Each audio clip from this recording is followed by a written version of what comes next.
Members, all rise. Madam Speaker.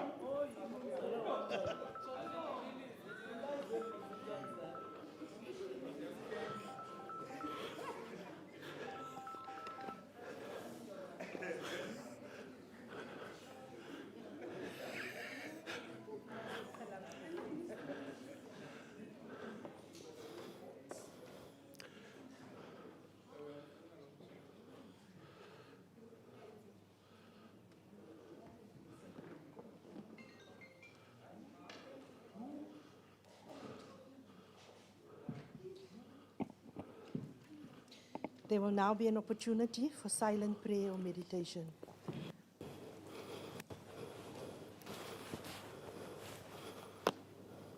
You may be seated.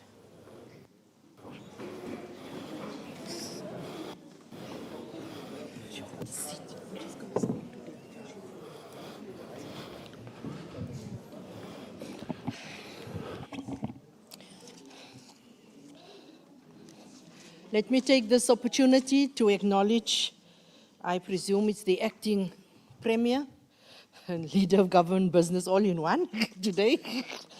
Honorable members of the August House, our Chief Whip, Deputy Chief Whip is in the House, the presiding officers that is with us today. I see there's a number of guests that we're having in the gallery. The speaker is not working, speaker. Can we, so you mean the sound? Are you telling me you can't hear me? Oh, I must, okay.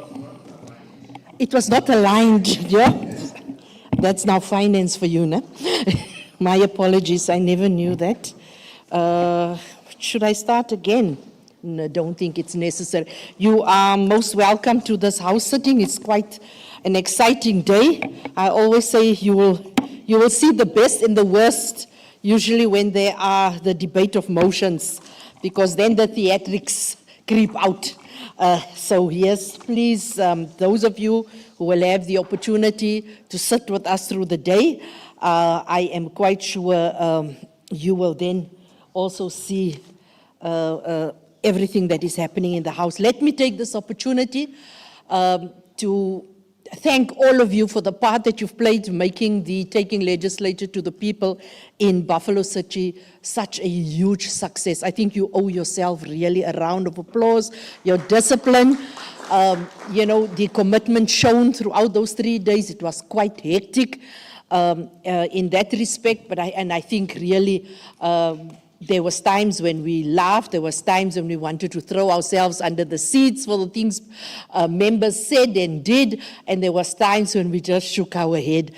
Typical Eastern Cape Provincial Legislature. I was sitting there and I would say, yeah, I know them in that respect. But thank you so much. Also to the team, secretary, to your team and everybody that played a part in making the Taking Legislature to the People so memorable. I think the opportunity for members to interact with the executive, I think that is an important part of taking legislature to the people, and for them to have stayed after lunch and to hear the debates, I think that bodes well for us for a better understanding and a grasp of what the legislature actually is and what the legislature actually does in that respect.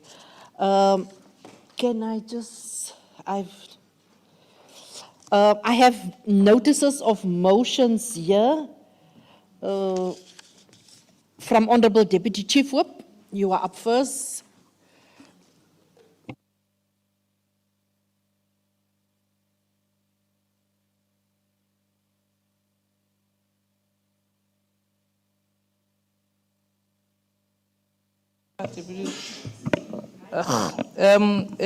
Honorable Speaker, I'm just like Honorable Ngobo now, just looking in my gadgets.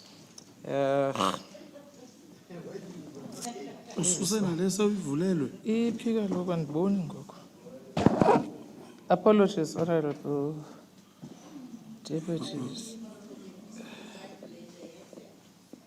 Yeah, this one. Honorable Preview. Yeah, Honorable Speaker, I move without notice in terms of Rule 130 of the standing rules that despite the provisions of the standing rules of the procedure of the Eastern Cape Provincial Legislature, that the House approves the sitting times of the House at 10 a.m. for the 28th and the 30th October 2025. I so move, Honorable Speaker. Thank you so much, Honorable Deputy Chief Whip. Honorable members, I put it. Agreed. Thank you so much. I then have from Honorable Vimbayo.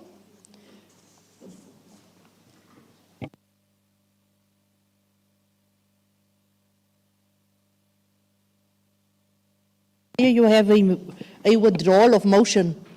Do you want to come in front? No, you must do it from your seat, Honorable Member.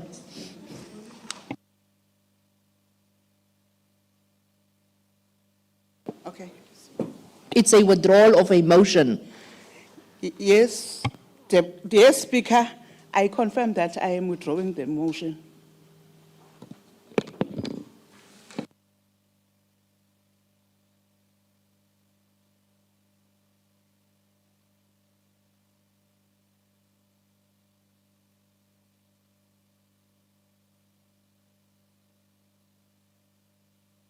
Keep on, must I leave this thing on?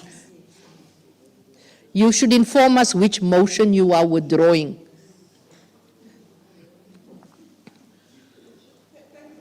Switch on your mic. Must I switch off mine? Oh, for you. Thank you, Honorable Speaker. It is about water in Makana, challenges of water in Makana, Honorable Speaker. And the reasons are, we met with the municipality, we met with the department, we met with the National Department of Water Affairs, and there are plans in place.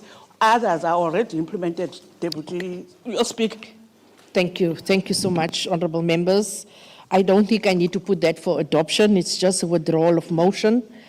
Honorable Gaia. Oh, thank you. Where is Honorable Gaia? Honorable Gaia, over to you. Thank you so much, Honorable Speaker, and good morning to you and all the members of the legislature. I move without notice in terms of Rule 130 that the House congratulates Ms. Kawekazi Mazaleni, affectionately known as Kawe, on her crowning as Miss South Africa 2025 during the glamorous ceremony that was held at the Sunbet Arena in Pretoria on Saturday. Notes with pride that the 24-year-old that hails from Aidujwa in the Amatole District Municipality becomes the second Miss South Africa to emerge from Eastern Cape Province, following in the distinguished footsteps of Uzozibini Tunzi, who won the national title in 2019 and went on to claim the Miss Universe crown, thereby establishing a remarkable legacy of excellence from the province.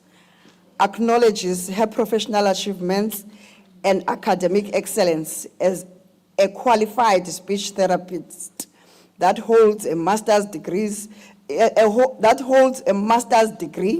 in speech language pathology with a specialization in autism, thus demonstrating her commitment to both intellectual pursuit and practical services to her people.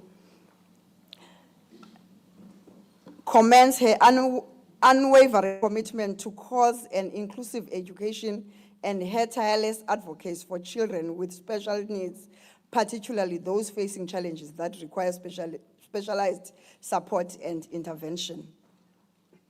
Therefore, I move that the House affirms that her victory brings immense pride not only to the Eastern Cape Province, but to the entire nation, and reinforces the province's well-deserved reputation as the home of legends that continues to produce individuals of exceptional caliber and character.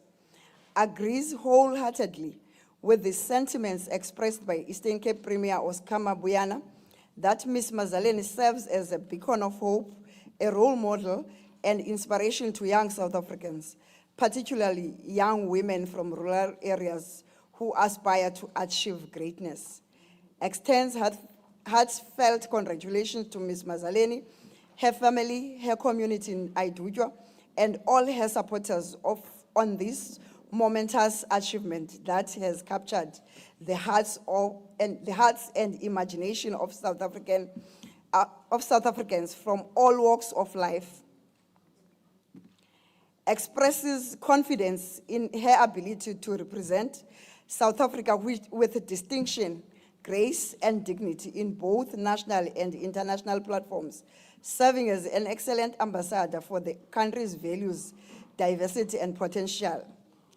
Calls upon all South Africans to rally behind Ms. Mazaleni as she embarks on her reign as Miss South Africa, supporting her initiatives and celebrating her as a symbol of hope, achievement, and the boundless possibilities that exist for South African people who dare to dream and work hard to achieve their goals, and wishes her continued success, fulfillment, and impact as she represents South Africa with distinction, champions the causes of accessibility, dignity of persons with disability, and inspires the next generation of leaders, change makers, and nation builders. I so move. Thank you so much, honorable members. Members, I put the motion without notice. Thank you so much. We now move to Honorable Gunuza Nkwencha.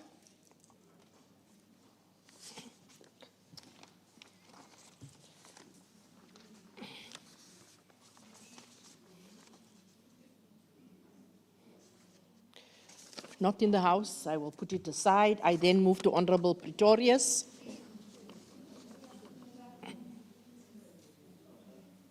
There's Honorable Gunuza Nkwencha is sitting. Chief Whip, you will sort that out. Deputy Chief Whip, I will move over to Honorable Pretorius. Ooh, let me. Greetings, Speaker. Honourable Speaker, I hereby give notice of motion in terms of Rule 131 of the Standing Rules of the Eastern Cape Legislature that this House notes the concern that results from the looming decrease of production from the automotive sector and other industrial sectors.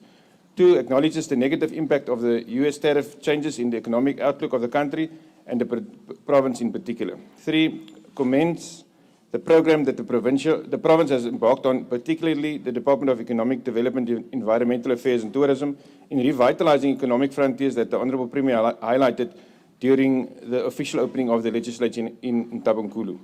Therefore, Speaker, this House resolves to call upon the Department of Economic Development, Environmental Affairs and Tourism to elaborate initiatives related to development of sustainable energy resources, focusing on solar, wind and other initiatives. 2, to look at the role and impact of SEZs in the economic development of the province. 3, to assess the investment opportunities that have been created through provincial, national and global partnerships with a view to fostering economic growth and creation of job opportunities.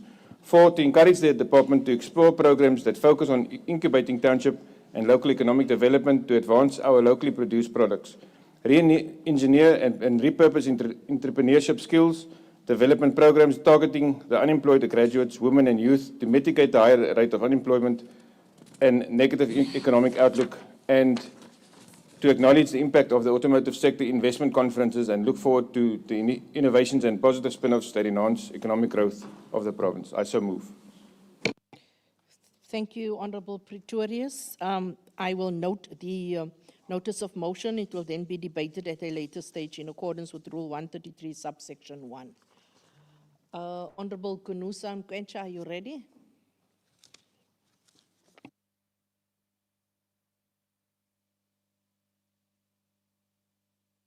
Your mic is not on. Can somebody just assist? There's it. Thank you. Honourable Speaker, let me apologize first in the House and in you, Speaker. The notice of a motion, Rule 131, the destruction of properties during the protest necessitates immediate action to protect them.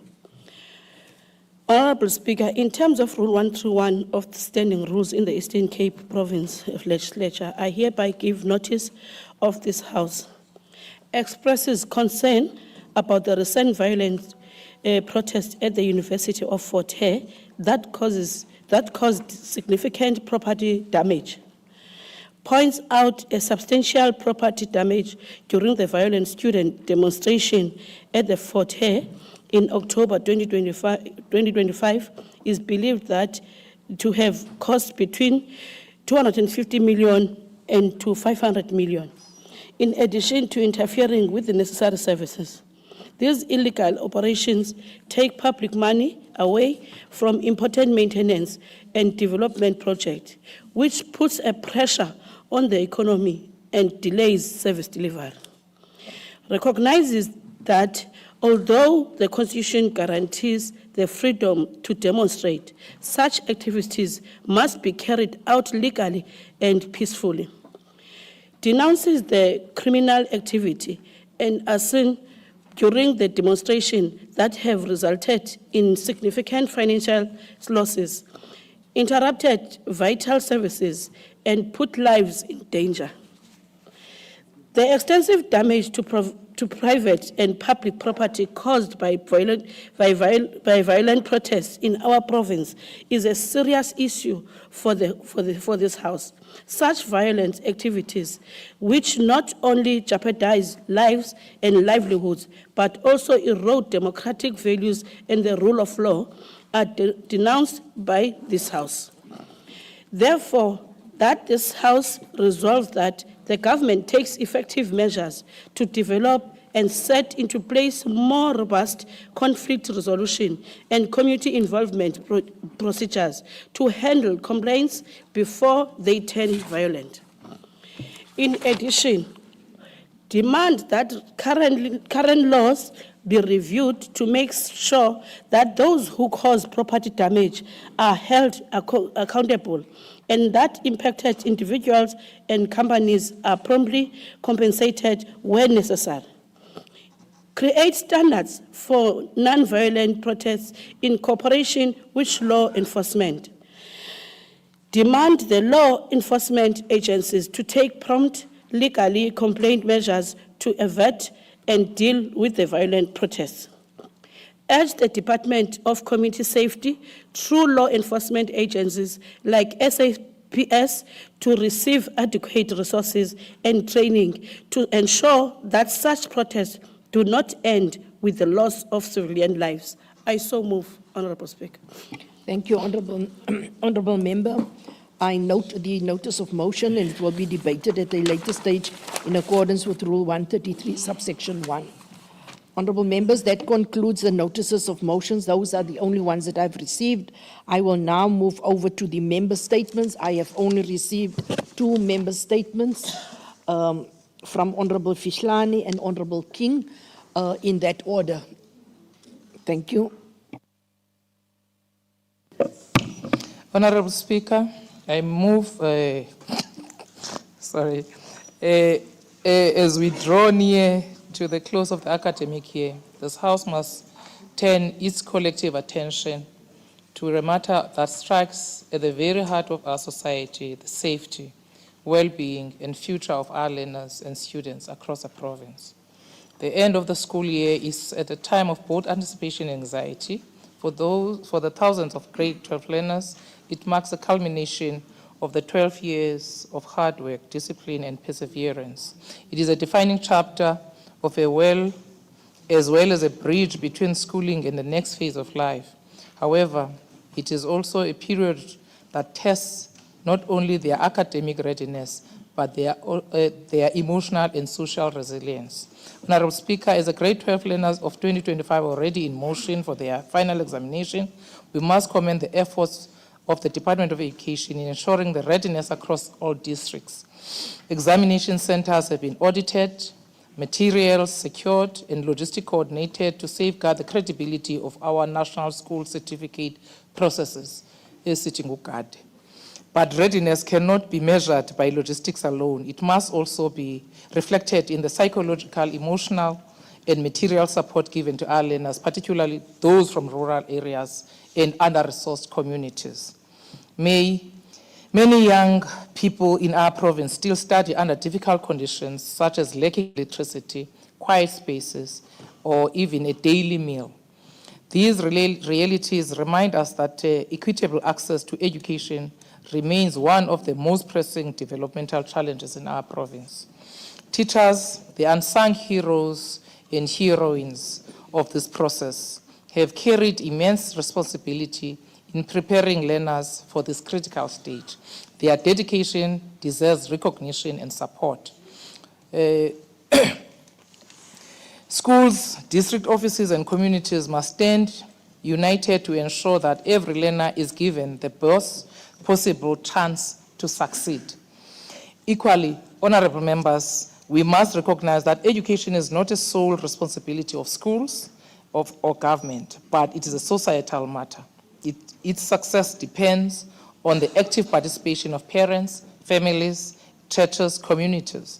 A culture of learning and encouragement must be cultivated both inside and outside the classroom. Indeed, it takes the entire village to raise and educate the child. And as Eastern Cape, we must rise together to nurture a generation of disciplined, confident, and high-achieving young citizens. While taking pride in the academic progress of our learners, we deeply saddened by the tragic incident that has cast dark cloud over our province. 2 students from Nelson Mandela University were brutally attacked during a break-in at one of the university residences, resulting in the tragic death of 1 student, while another remains in a critical condition in hospital. This senseless act of violence has not only shaken the university community, but has deeply disturbed the conscience of our province. It is a violation of what should be fundamental right to the right, safety, and security within the spaces of learning. A university residence ought to be a place of peace, personal growth, and academic pursuit, not a site of a fear and a bloodshed. Honourable Member, This House can you extends, please wrap up? Your time is this House expired. extends the condolences to the family of the deceased student. May the other one also recover very well. Thank you, Honourable Speaker. Thank you so much, Honourable Fihlani. Honourable King. Honourable Speaker, the Democratic Alliance notes with grave concern the ongoing collapse of the electricity network in the failing Enoch and Gijima local municipality. Residents have already endured water shortages, financial mismanagement, and dysfunctional governance. Now they sit in darkness with no lights in end. For years, Enoch and Gijima has been flagged as a distressed municipality, yet the Democratic Alliance's repeated warnings have gone unanswered. This failure is a direct violation of Section 152 of the Constitution, which obligates municipalities to ensure sustainable service delivery, and Section 73 of the Municipal Systems Act, which requires services to be reliable and financially viable. The state of collapse before us is unlawfully negligent. Enoch and Gijima's electrical infrastructure is more than 50 years old, dangerously outdated, and critically overloaded. Underground cables and underseas and substations are failing. Illegal connections have pushed systems beyond capacity, but this is only part of the truth. The deeper issue is a decade of failed maintenance, budget neglect, and the collapse of technical capacity. The financial reality is staggering. It will cost 549 million rand to upgrade the network. Yet the municipality only received 24 million rand through the INEP grant. That leaves a funding shortfall of 525 million rand. At this rate, it will take more than 22 years to eliminate the backlog. The people of Enoch and Gijima do not have 22 years to wait for. The people in Uris and in Elovale has been without electricity, without streetlights for over 10 years, which creates a danger. We have submitted as the Democratic Alliance to the local municipality 2 motions which have not been tabled by the Speaker, and we actually urge that intervention be sought in the municipality to ensure that that motions be discussed for collective agreement and decision making. Honourable Speaker, we need urgent coordination action. The MEC for Kokta must now account for the failure of these interventions and ensure immediate reinforcement of the technical service department with qualified engineer and electricians urgent coordination of infrastructure, funding and revenue protection measures, a binding support agreement with Eskom to stabilize the grid and execute bulk upgrade. The Democratic Alliance urged the provincial government and the relevant department to act decisively to address this crisis. The people of Enoch and Kejima deserves reliable electricity, economic stability, and a government that responds to the law. Nothing less. I thank you, Speaker. Thank you so much, Honourable Member. Honourable Mvoko, Acting Premier, I hand over to you. You've got 10 minutes to assign it to the relevant members of the executive or respond yourself. Your 10 minutes starts now. Thank you very much, Honourable Speaker, and greetings to everyone in the House. I think the first member statement was more of a commending what the department has done in terms of preparation for the grade 12, but we agree when it comes to the Nelson Mandela incident, that is one of those unfortunate incidents of the student that got robbed and one killed. We all wish the one in hospital to recover soon. Can you hear me now? Oh, I must speak like, oh, okay. So I want to look at you, but I want to speak as well. So, but the second one on the Enoch Mkijima, I think the Honorable MEC Williams will take that one. I think there's something that I'll be saying it for the second time here, Honorable Speaker. When we are charged as a provincial government to take decisive action on a municipality, I wish members could also go into the Constitution and look at, and you know, this is what we have to say over and over again. In the establishment of the Constitution, we changed it from a tier to a sphere. They have executive authority. We intervene in terms of what is in the law, but you can't say when you submit a motion, that motion must be tabled in the municipality, the speaker and all of that. There are things we can do, there are things we cannot do. So decisive becomes, is relative, if I could say, depending on what the member, those members in the council had submitted. Let me allow MEC Williams to talk on the matters of electricity and as outlined by Honorable King. Thank you very much, Honorable Speaker.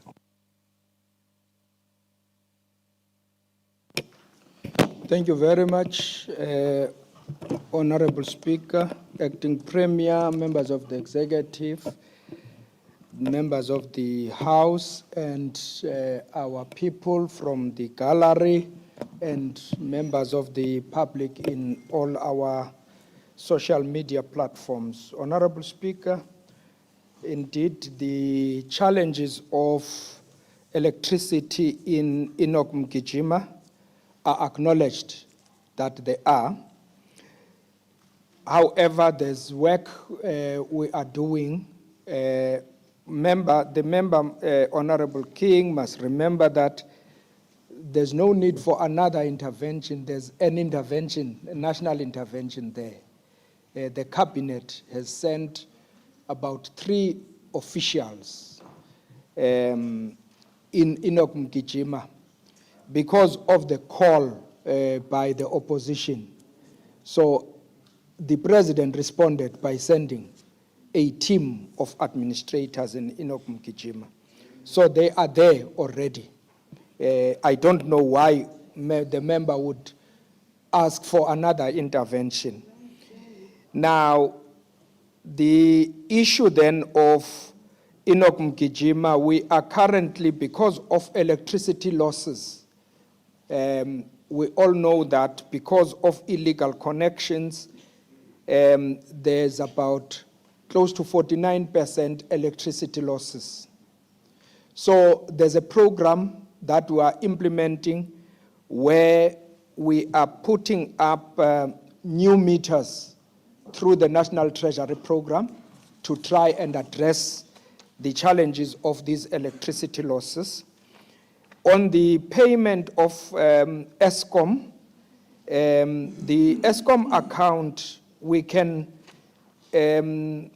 indicate that it is moderately paid. There's moderate compliance in Enoch Mkijima because of the challenges, we must remember that the salaries in that institution are actually beyond the National Treasury norm. So the payment in that regard is quite a bit of struggle, but there's moderate compliance with that. With the dilapidated infrastructure and what they are currently upgrading, it's well noted, and it's something that we should work on to try and ensure that there's sustainable, because Enoch Mgijima is a city that is aspiring to be a mega city. It requires definitely, Honorable Speaker, sustainable electricity services so that you can encourage business development and crowding business in that space. So if it remains unreliable, it will create challenges for the municipality. But those issues are well noted and are things that we're currently working on. Thank you very much, Honorable Speaker. Thank you so much, Honorable Williams. That concludes the part of the member statements. Honorable members, in our midst, we are having a delegation from EduForce Primary Higher Education Institution in Berea, East London. It is one of 12 campuses across the country, and we have 19 students that have come today to observe the legislature. With them, they are accompanied by Ms. Utandile Njikelana and Ms. Sinotolo Mahlanana. I hope I pronounced that surname correctly. If not, I apologize. Can we give them a round of applause, welcoming them? You are welcome today, and I do hope that you will enjoy all the antics playing out. This is a safe space, this is the house, and I do hope that some of you are also aspiring politicians in there wanting to make it and getting into governance. We should not run away from the fact, and we need more young women and young people into the political arena. So welcome, and I hope it will be very informative to yourselves. Now we will ask the Secretary to read the first subject matter for discussion. TB caucus debate, me and you can end TB in our lifetime. I call upon Honorable Vimbayo. You have 20 minutes, Honorable Vimbayo. Can I please request honorable members, you can check the times. Those who will be speaking after can immediately come up. A minute or two before the time, so it just makes it easy.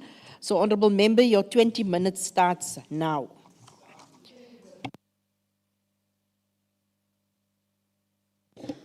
Thank you very much, Honorable Speaker.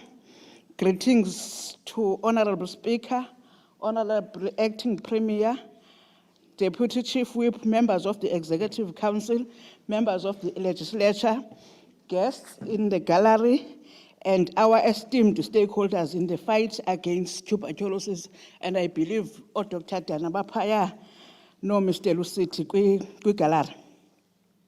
On the occasion of commemorating World TB Day in March 1997, the late President Mandela, who himself had at one time whilst in prison contracted TB, said, I open quote, the key to controlling TB is to raise awareness about its symptoms and encourage sufferers to seek treatment. It is to ensure that patients follow full course of medication for the prescribed period. TB patients who are taking their treatment can live and work safely in the community, and they need and deserve our support as they journey towards recovery, close quote.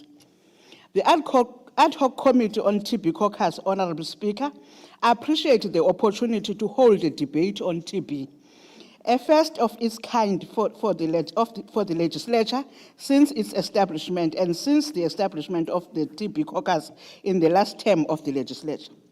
Honorable Speaker and honorable members, this inaugural and pertinent debate symbolically takes place 4 days after Minister Arod Mtswaledi officially launched the near-live TB public-facing dashboard as part of collaborative efforts between the Department of Health, the National Institute for Communicable Diseases, and the National Health Laboratory Services to reduce TB incidence and mortality in South Africa by 2035. According to the Department of Health, this innovative digital platform will provide TB testing data across South Africa, giving the public, media, and other stakeholders unprecedented access to the country's comprehensive and verified data for timely decision-making processes.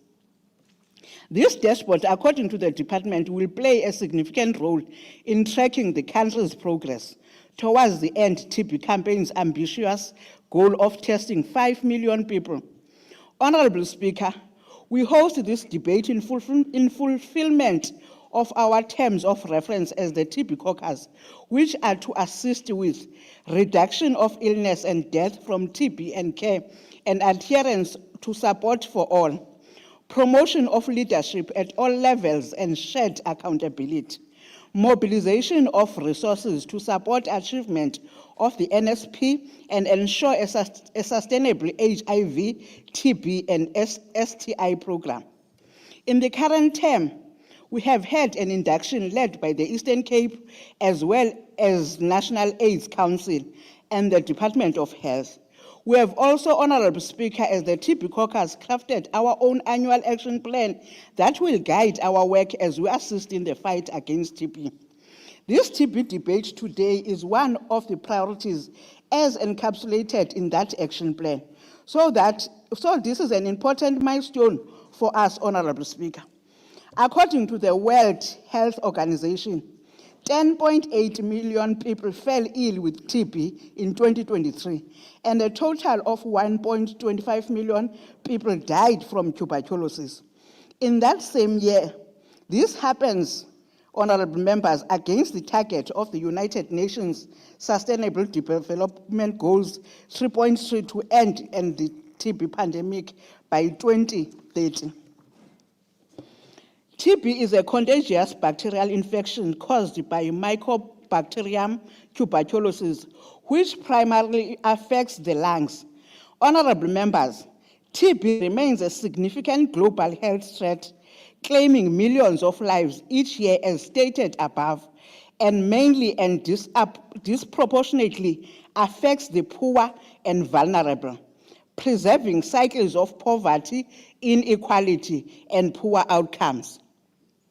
Studies are showing that there is a growing challenge of new infections, high rate of treatment defaulters, especially amongst males.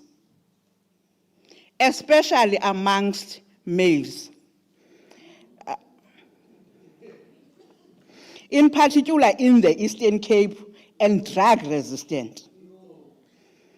TB prevalence amongst males across the province past 10 years has affected regions such as Jogabi, OR Tambo, Chris Hani, Amatole, and Alfred Nzo. This, honorable members, as you would recall, is further exacerbated by the unresolved issue of ex-mine workers, since as the Eastern Cape, we had always been a leading labor-sending province to the mines. The number of these affected mine workers is said to be around 300,000, with a distribution mainly around the districts mentioned above. So the 3,000 honorable members go as district zilapha, and abantu abaninzi ba-affecteka as mine, which demonstrate why they have higher TB infection rates, especially OR Tambo District Municipality. It is reported that the Eastern Cape is one of the top 3 provinces with the high TB incidences in South Africa, which, according to the World Health Organization Global Tuberculosis Report 2021, had an incidence rate of 692 per 100,000, people well above the norm of 350 against 100,000. To make matters worse in the fight against TB, the COVID-19 pandemic reversed years of progress in TB control for us.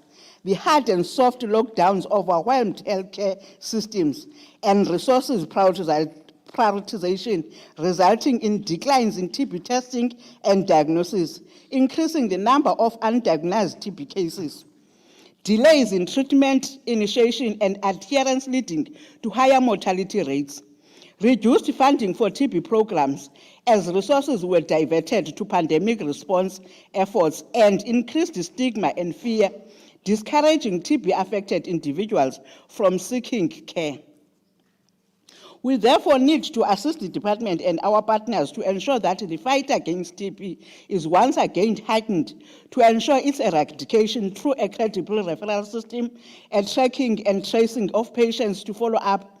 The launch, therefore, of the dashboard by the Minister is commendable as a significant step in the fight to end TB once and for all. The theme, "Me and You Can End TB in Our Lifetime," reminds that ending TB is not only a medical goal, but also a moral, social, and political responsibility. It calls on all of us, individuals, communities, health workers, and leaders to act together with urgency and compassion. TB is not just about bacteria in the lungs. It is about inequality, poverty, stigma, and injustice. It is about families torn apart and dreams cut short, but it is also about hope, because we know that with the right action, we can stop transmission, cure every patient, and prevent future infection. This theme reminds us that the power to end TB does not rest in laboratories or hospitals alone. It rests in our collective will. In every home, school, and workplace, if me and you take responsibility to raise awareness, to support those on treatment, to demand better policies, and to fight stigma, we can indeed end TB in our lifetime. Today, I stand before you not just to speak about a disease, but to speak about a vision. A South Africa and a world free from TB, a future where our children will only read about TB in history books, not experience its pain in their families. Together, me and you, we have the power, the knowledge, and the responsibility to make the future real. The End-TB movement promotes universal access to free, safe, and compassionate TB services, regardless of age, gender, income, or HIV status. It seeks to remove barriers such as distance, stigma, or lack of information. When people know that care is available and that they will be treated with dignity, more lives can be saved. This is where you and I, as citizens, leaders, and communities, must demand accountability and equity in health service delivery. Honorable Speaker, we once again appreciate this opportunity as the TB caucus and call upon all members of this legislature to help us be a voice for communities affected by TB, particularly those most vulnerable and underserved, and combat stigma by promoting accurate information about TB prevention, testing, and treatment.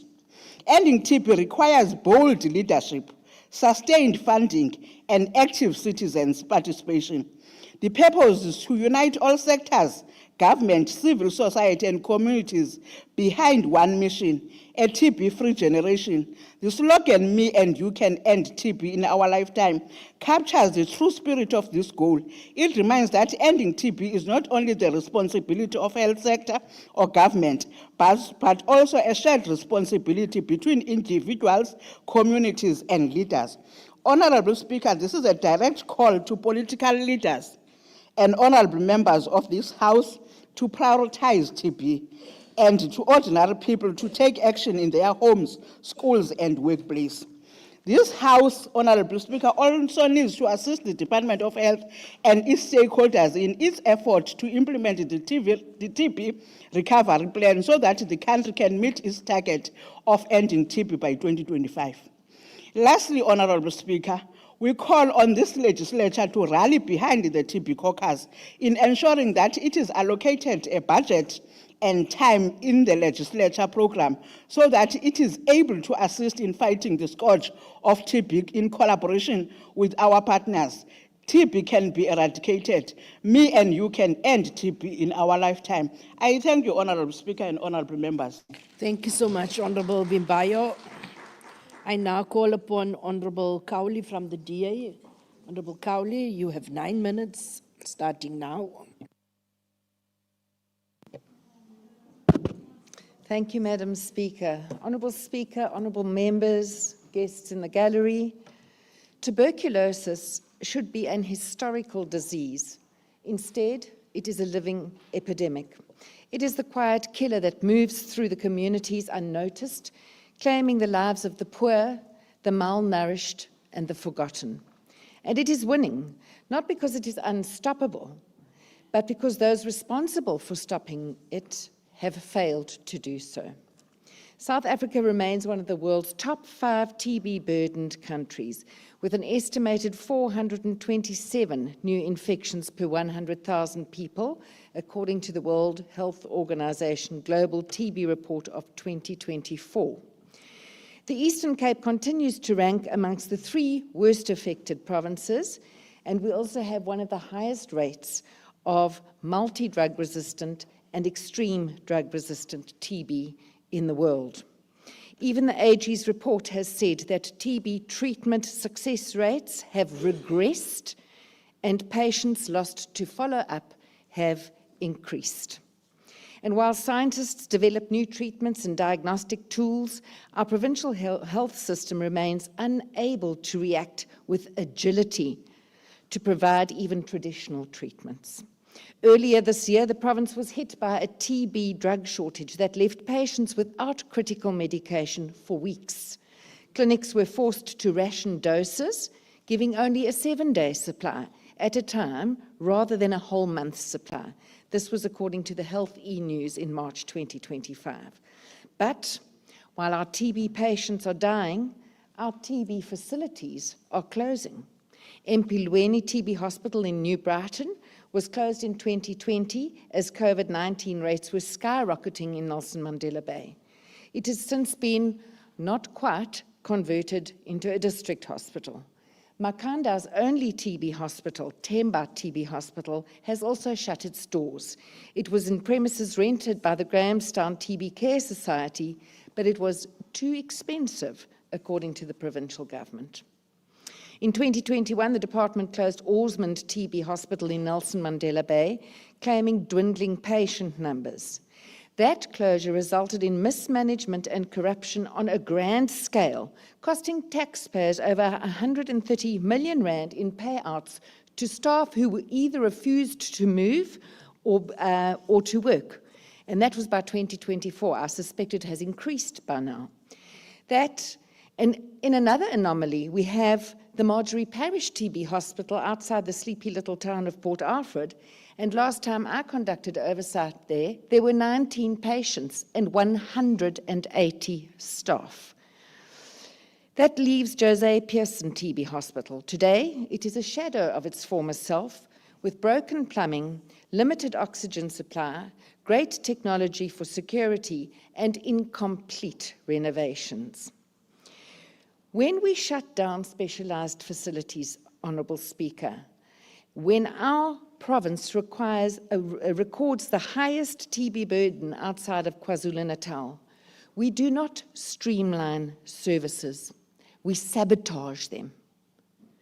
Honourable Speaker, instead of placing TB patients in specialized care facilities geared at addressing their specific needs and challenges, patients share overcrowded wards without proper ventilation.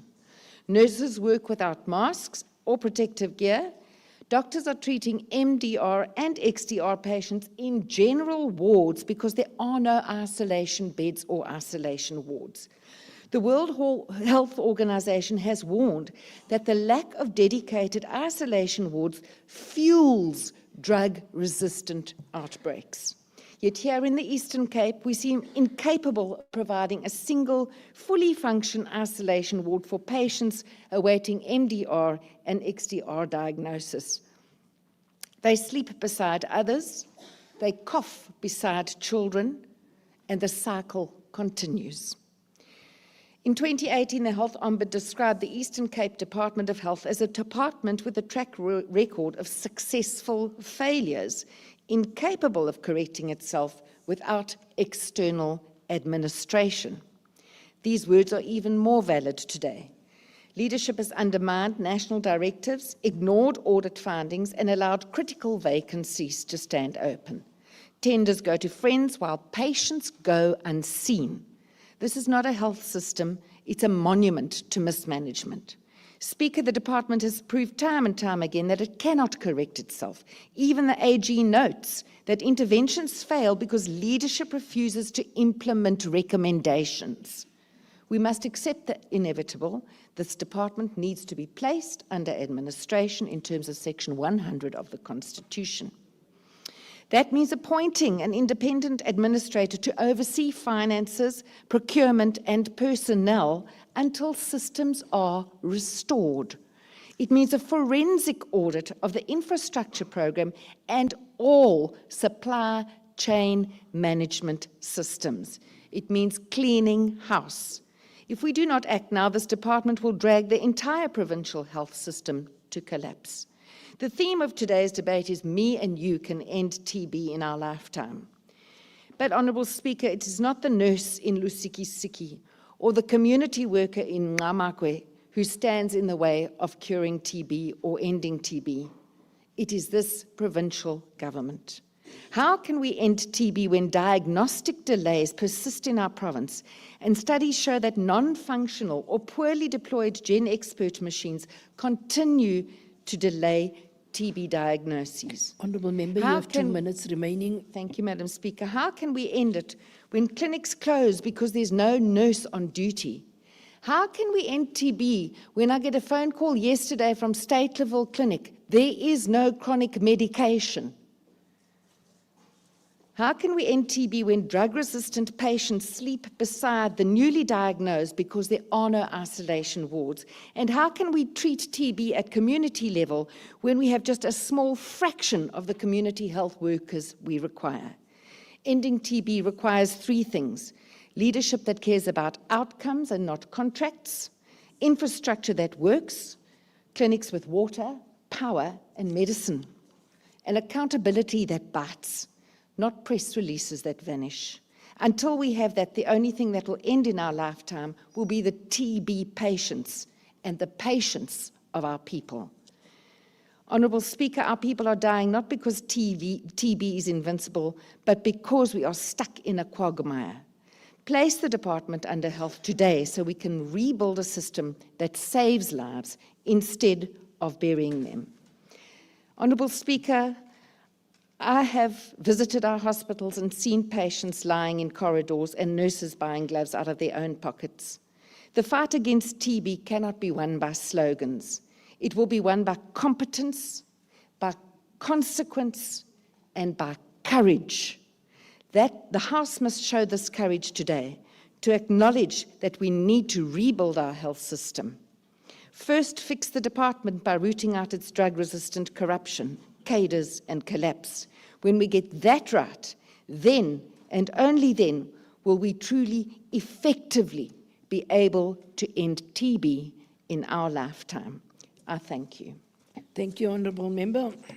We call upon the EFF, Honourable Mlokoti. Your 5 minutes starts now. Thank you, Honourable Speaker. I won't greet everyone. Our time is only 5 minutes.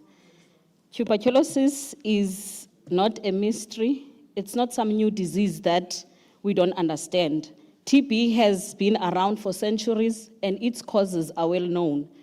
What's been mysterious is how a government could fail so utterly to deal with it.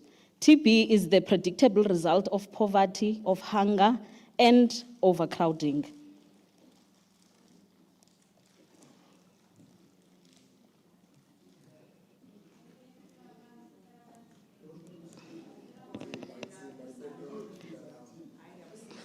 TB is a predictable result of poverty, hunger, and overcrowding. And in the Eastern Cape, this failure is seen clearly every single day. The facts are undeniable. This province carries almost 50% of the South Africa's TB burden.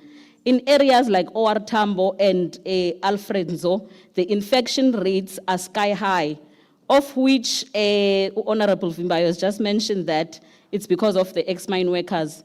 And it's still going to be like that even the next 30 years to come if we do not provide jobs and create opportunities, job opportunities in the Eastern Cape. Overcrowded informal settlements, neglected clinics, and poverty-stricken communities have become breeding grounds of this disease. And still, our clinics are understaffed, understocked, and completely ill-equipped. We have healthcare workers walking for miles without gloves or masks. Hospitals like Doran Ginza and Matsikane Gazulu often run out of essential TB drugs. How is this even possible in 2025? Honorable Speaker, this isn't a failure of medicine. It's a failure of governance. This situation we face is the direct result of corruption, mismanagement, and neglect. We cannot blame TV for thriving in these conditions. This government has created an environment where disease will flourish and people dying because of it. The 2024 Auditor General's report paints a damning picture of a 5.2 billion in irregular expenditure. That money would have been used to supply clinics with medicines and hire doctors and community workers. It was swallowed by dodgy tenders, inflated contracts, and political deals. 5.2 billion that should have been used to save lives, it was wasted. And where is the accountability? No one has held responsible. This is money that could have been used to provide basics like clean water, proper housing, nutrition, healthcare. Instead, it disappeared into the pockets of the corrupt officials, and no one was held accountable. Honorable Speaker, the Premier and the MEC of Health are directly responsible. They protect the corrupt while communities are left to rot.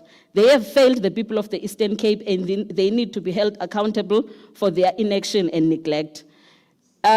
We are saying as the economic freedom fighters that Honourable enough Member, talk, you have it's 2 time minutes for remaining. action. The EFF has a clear plan to end this crisis, but we can only do if this government stops the excuses and actually starts investing in its people. Equip every clinic and hospital with the diagnostic tools, medication, and protective gear needed to fight TB. No more shortages, no more excuses. Fill critical healthcare position doctors, nurses, and lab technicians, particularly in rural areas like Ndabangulu, Lusikisiki, Tofimvaba, and the likes. These are life-saving positions, not optional. Empower and support community health workers. Address the root causes of TB, which are poverty, overcrowding, and inequality. These are not abstract problems. They are the breeding grounds of disease. We need clean water, decent housing, and food security as a basic human right, not privileges. Recover the stolen funds. The Premier must account why we haven't recovered the stolen funds, and also invest in local manufacturing of TB medications and health supplies. We should not be dependent on imports for something as basic as TB medicine. We need to create jobs in communities while ensuring we have a reliable local supply of vital health resources. Honorable Speaker, we have had enough excuses and we are done waiting. The government has failed us and it has failed our people. How many more need to die before the government takes this serious? The choice is simple: protect the corrupt or protect the people. The government must stop protecting the corrupt and start protecting the lives of South Africans.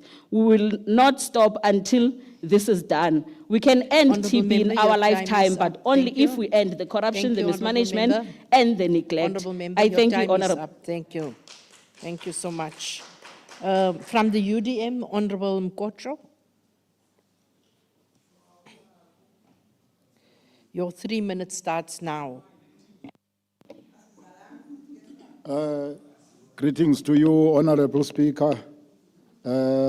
Greetings to the acting Premier and the members. TB is a killer, Honorable Speaker, but if it's handled with care, it can be defeated. Therefore, the strengthening of partnership with the relevant stakeholders must be improved.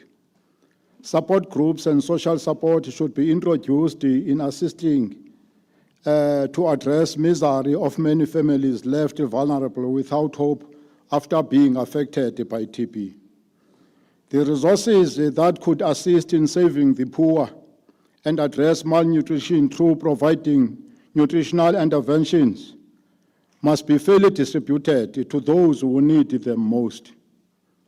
We need to embark on educational programs and campaigns in encouraging people to use their medication and the ways of minimizing risks.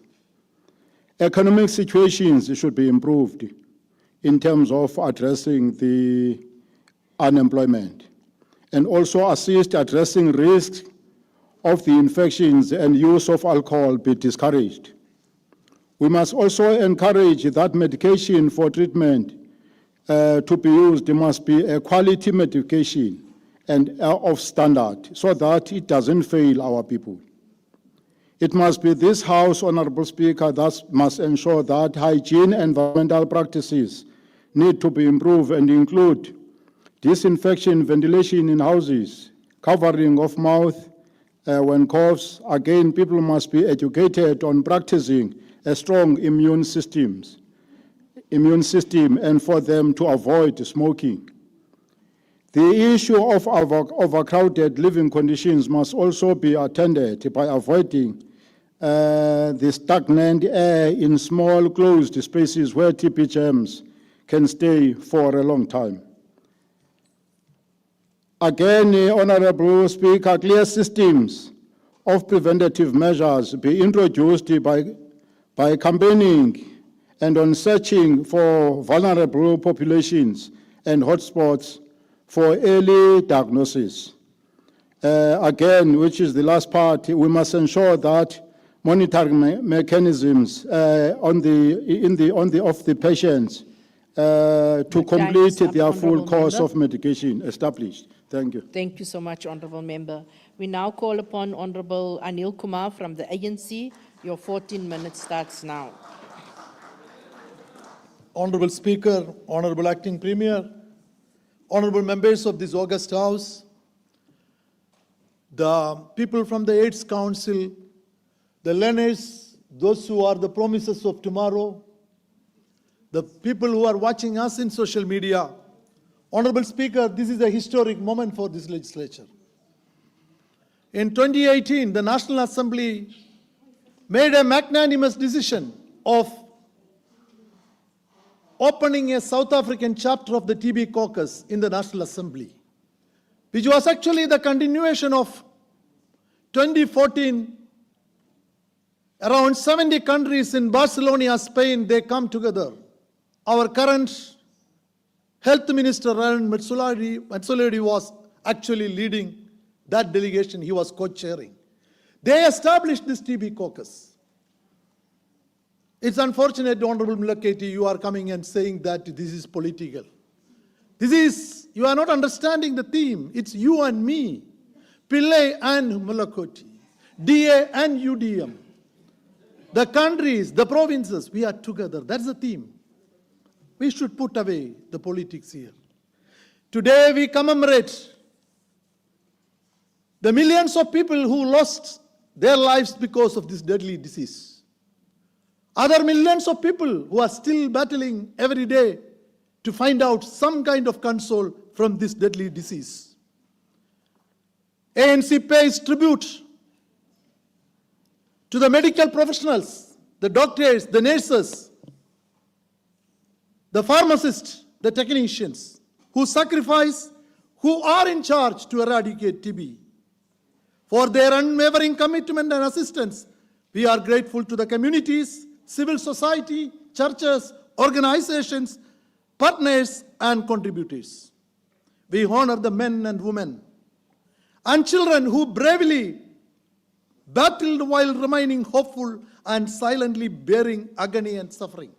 On one side, they are experiencing agony, but still they are battling this deadly disease. We offer our sincere condolences to the families who have lost their dear ones. Their passing serves as a heartbreaking reminder that the tuberculosis is still a very serious public health concern. It is not just about statistics. We are going to say about statistics, but it's much more than it is affecting the people across the globe. As ANC always did, TB, HIV, AIDS, and associated sickness, they were always in our agenda. In addition to the various declarations from the National Conferences of African National Congress, the 5th National Policy Conference, which is held from 30th of June up to 5th of July, it clearly articulated an in-depth analysis of TB, how TB is affecting this country. This focus reflects our commitment to address the intertwined challenges of this disease. ANC believes that the task of eradicating TB is a revolutionary responsibility.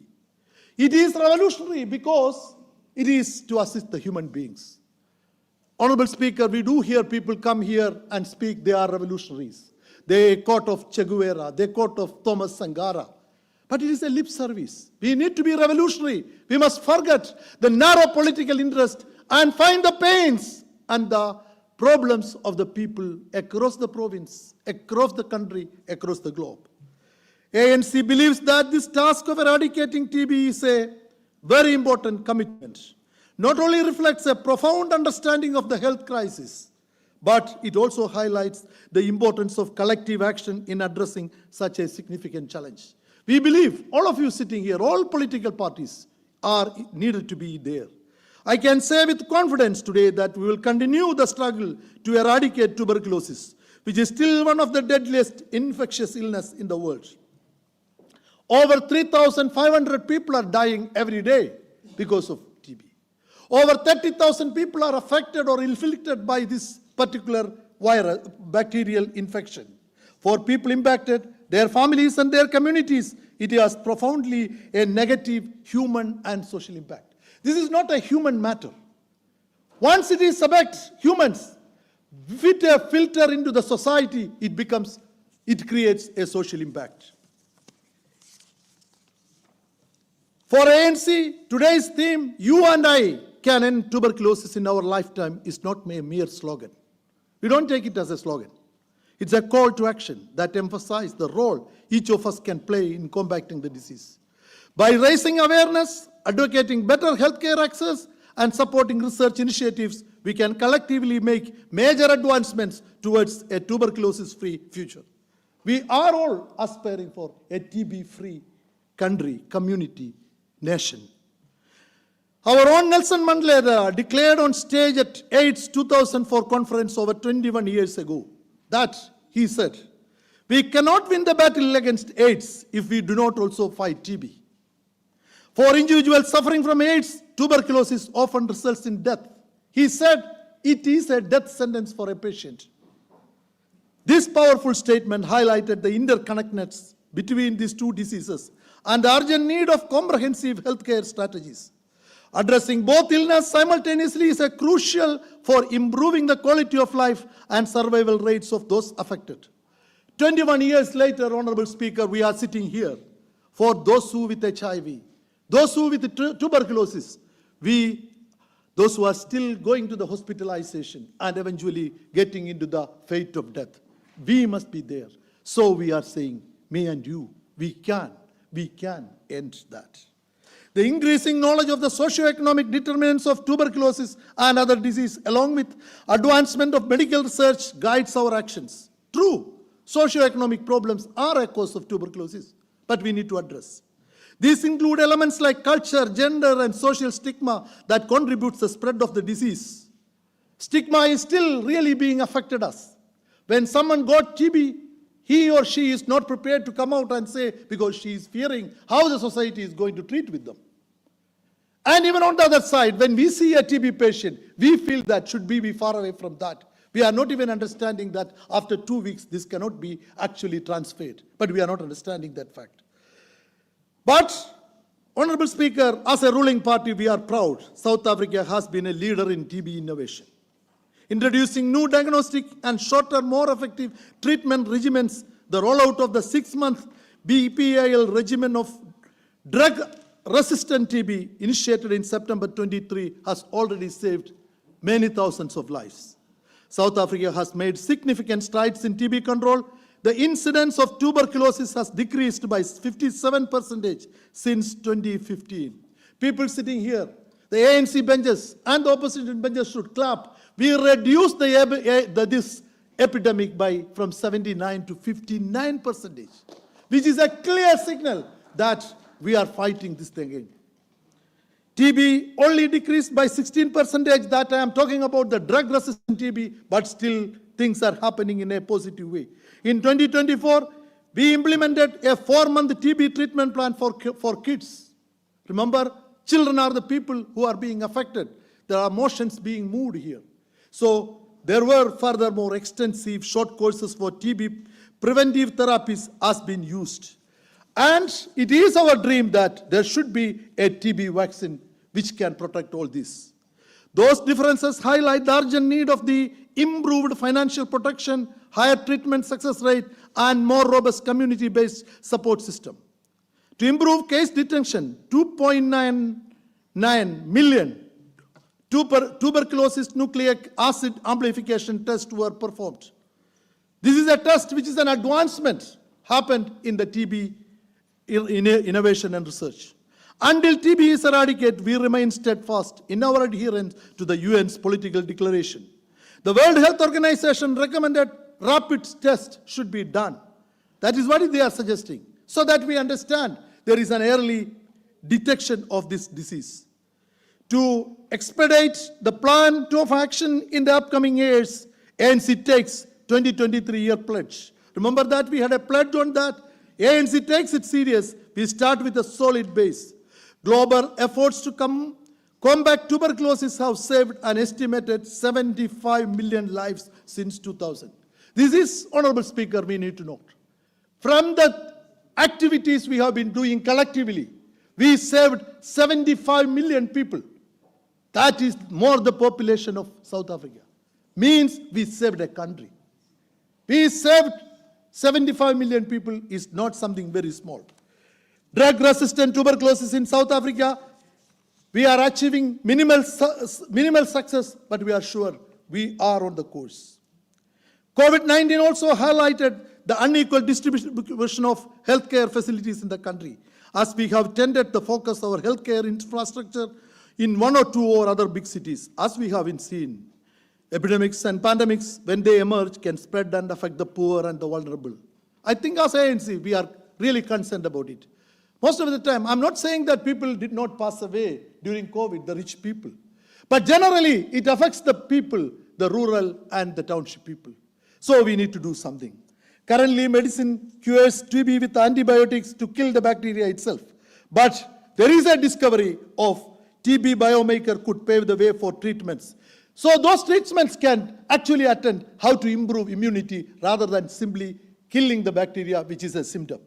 We can alter the trajectory of this epidemic to ensure that tuberculosis is no longer exists. There is a Chinese term for crisis. That Chinese term crisis made up of two characters. One stands for opportunity and the other one for danger. It is true that every crisis offers a chance for development and progress. Although the rising incidence of TB and its associated consequence is a serious worry, it also presents a chance to reevaluate the problems and collaborate our partners from all facets of our society to create innovative and improved solutions. Let's be together, rather than coming and saying that the clinics are not equipped. Why the clinics are not equipped? Try to look for that and find reasons for that. Honourable Member, you have 2 minutes remaining. Thank you, Honourable Speaker. By focusing on this theme, you and I can work together to eradicate TB in our lifetime. The collaboration could lead the groundbreaking advancement in treatment and prevention strategies. Together, we can mobilize communities and advocate policies and prioritize health and well-being. We can say together, and this theme is very meaningful. Together, we can really end. I just make the quote of American author and YouTuber. He says, John Green says, we cannot address TB only with vaccines and medications. We cannot address it only with comprehensive STP program. We must also address the root cause of tuberculosis, which is injustice. The injustice planted years of many things which we need to address. In a world where everyone can eat, everyone can access healthcare, can be treated humanly, tuberculosis has no chance. Ultimately, we are the cause and we must also cure. So we must come into the forefront. I am saying, end TB in our lifetime? Yes, we can. End TB in our lifetime? Yes, we can. End TB in our lifetime? Yes, we can. Thank you, ANC support. Thank you so much, Honourable Anil Kumar. I call upon the MEC for the Department of Health, MEC Kapa, Your 10 minutes starts now, Honourable Member. Thank you very much, Honourable Speaker. Good morning to you, the Acting Premier, the Deputy Chief Whip, members of the Executive Council, honourable members of the legislature, our guests and HODs, Molweni. Before I start with my prepared speech, I would want to respond on one or two things. There's only one institution given an opportunity to look into the finances of how we handle the finances as a department, and that is AG. And they've given us an unqualified audit opinion. So I don't know who else who can come here and say anything. If you have any information that relates to corruption in the Department of Health, you are free to report to the police station. They are open to go and report. And the relevant officers will definitely do an investigation. So you are at liberty to do that. So don't come here and grandstand. And again, it is very wrong to have this narrative to think that for any provincial department to fix things, they must invite national. We are capable and we are going to fix Department of Health. So we don't need, even next year I'll be still standing here and there'll be no Section 100. That I can assure you.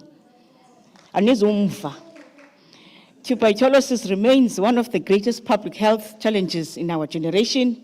It is an old disease, but it still affects too many of our people, rich or poor, young or old, rural or urban. It continues to steal lives and livelihood because we treat it as someone else's problem, when in truth, it could be me, it could be you, it could be any one of us. Under the ANC-led government, our response to TB is guided by our people-centered approach, our rooted in the belief that health is a fundamental human right. The ANC government has consistently prioritized the fight against TB through the National Strategic Plan for HIV, TB, and STIs, the National TB Recovery Plan, and the continued investment in strengthening primary health care. These policies are not abstract documents. They are living commitments that direct resources, mobilize communities, and reaffirm our shared determination to build a healthier and a more equitable South Africa. As a province, we are fighting TB with a renewed intensity and innovation. On the 10th of October 2025, we launched the two flagship campaigns, the NTB 5 million test campaign and the Close Gap 1.1 campaign. These are not once-off events, they are movements for action and accountability. Their purpose is to find the thousands who are infected but undiagnosed, to close the gap between testing and treatment, and to ensure that every person who starts TB finishes it. Under the Close the Gap campaign, our target is 847,955 people screened and placed on appropriate treatment by March 2026. We are currently sitting at 54% of that target. That number represents both progressive and unfinished business. It challenges every one of us in this house to do more, because the fight against TB cannot be won from offices. It must be waged in communities, in wards, households, and across Eastern Cape.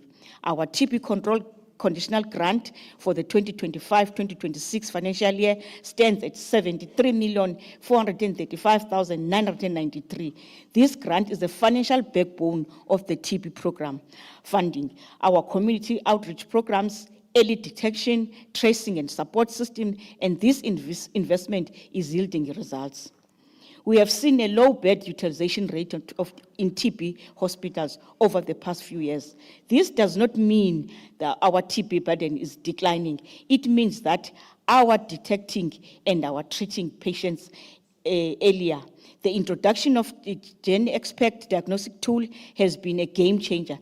It also allows for early detection of Mycobacterium tuberculosis and resistance to the rifampicin, enabling patients to begin treatment promptly and outpatients level instead of being admitted. This progress is evidence that our health system is becoming more efficient, responsive, and grounded in science. We don't need TB hospitals to treat TB. We've moved away from that. We don't need hospitals to treat TB. So we are not going to have many hospitals for TB. So you rest assured we're not going to do it. We will give you treatment and we are able to treat you while you are at home. That is why we are repurposing facilities, because we're wasting a lot of money having 7 patients, whereas you are paying a clinical manager, you are paying a doctor, you are paying a CEO, whereas you can treat these patients at home. So don't come here and grandstand about issue of Osmond and all of that. That is our process that we're dealing with as a department, which is called repurposing, because at some point we must repurpose our facilities. There must be value for money, and we must do things effectively.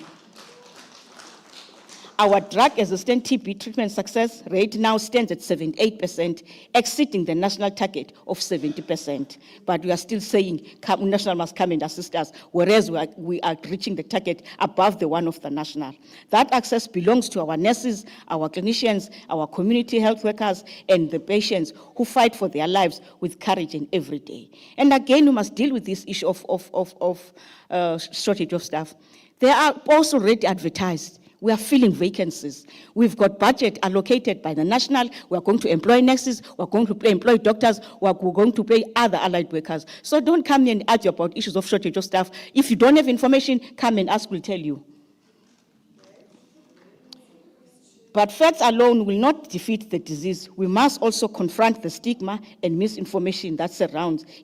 Many people still believe that having TB automatically means HIV positive. That is dangerous myth. Yes, TB is the leading opportunistic infection among people living with HIV, but to everyone with TB is HIV positive. What this means is that every TB patient must be tested for HIV, and every HIV patient must be screened for TB, because early detection saves lives. Because we always understand this department and the health professionals that TB and HIV, they coexist. That is why we must treat them as twins. We also need to recognize that the majority of our people still experience the symptoms of TB but delay seeking care. A prolonged cough lasting for 3 weeks or longer, chest pains, fever, night sweats, fatigue, weight loss, and loss of appetite. These are warning signs that cannot be ignored. TB does not only affect the lungs, it can attack other organs too. The lymph nodes, kidneys, brains, spine, causing swelling, blood in the urine, headaches, back pain, and hoarseness. These diseases hides in the silence until it's too late, which is why awareness and vigilance are critical. We have intensified community education and mobile screening, taking TB testing of our clinics and into villages, taxi ranks, school, workplaces through the End TB 5 million test campaign. We are actively seeking out those who would otherwise fall through the cracks. No South African should die without knowing their TB status, without completing their TB treatment. Honorable members, the fight against TB requires more than medicine. It requires political will, leadership, accountability. Political leaders, including those seated here, hold the power to shape laws, allocate budgets, and create an environment that either enables or hinder the fight against TB. When this House prioritizes TB funding, when we ensure access to rapid diagnostics, reliable drug supply, and effective contracting, we move closer to ending the transmission. But political will must also extend beyond the health sector. We cannot end Honorable TB. MEC, you only have 2 minutes remaining. Thank you. We cannot end TB while unemployment and hunger persist, while stigma drives people into silence. The fight against TB must be part of the fight for housing, nutrition, and dignity. Every portfolio in the government has a role to play. Social development must continue to expand nutrition support. Education must teach awareness from the young age, and labor must protect workers from exposure in the high-risk workplaces. This is not a health problem alone. It is a developmental challenge, an equity challenge, and a moral challenge. Honorable members, our message is simple. TB is preventable, curable, and beatable, but only if we act together. The theme, me and you can end TB in our lifetime, is not a slogan, is a call call to duty, it means that this fight is not only for doctors or nurses, it is for councillors, mayors, members of legislature, traditional leaders, and every citizen in this province. It could be me, it could be you, and that is why we cannot look away. Let us ensure that the legacy of Oliver Reginald Tambo is not only freedom from political oppression, but freedom from the disease that continue to steal the promise of the freedom.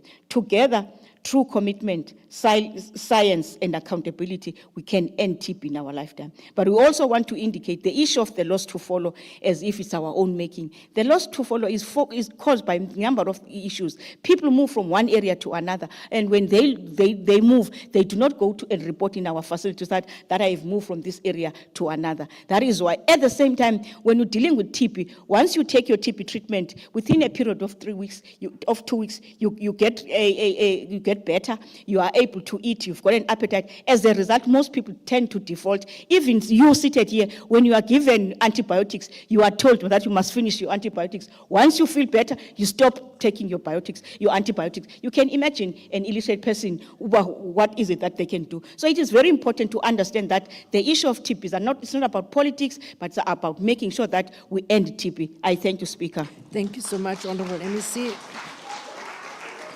Thank you, everyone that has debated in the TB caucus debate. Me and you can end TB in our lifetime.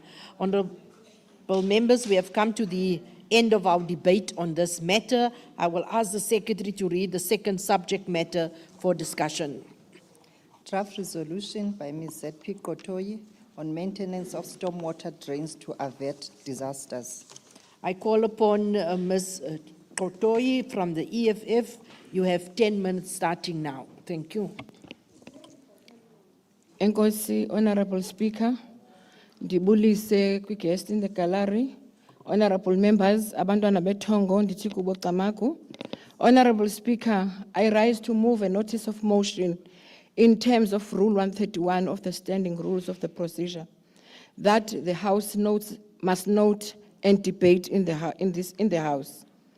The Eastern Cape Province is one of the provinces that faces the challenge of being prone to severe floods and storms due to climate change and environmental mismanagement.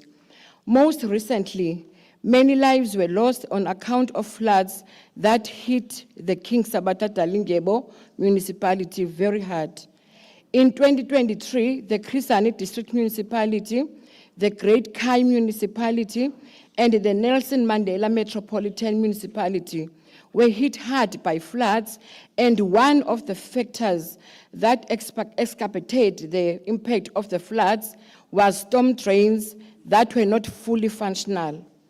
Concerning the Chris Hani District Municipality, on 12 February 2023, the Sakisizwe local municipality was hit by severe flooding, and the situation was worsened by the fact that the storm drains were not properly maintained.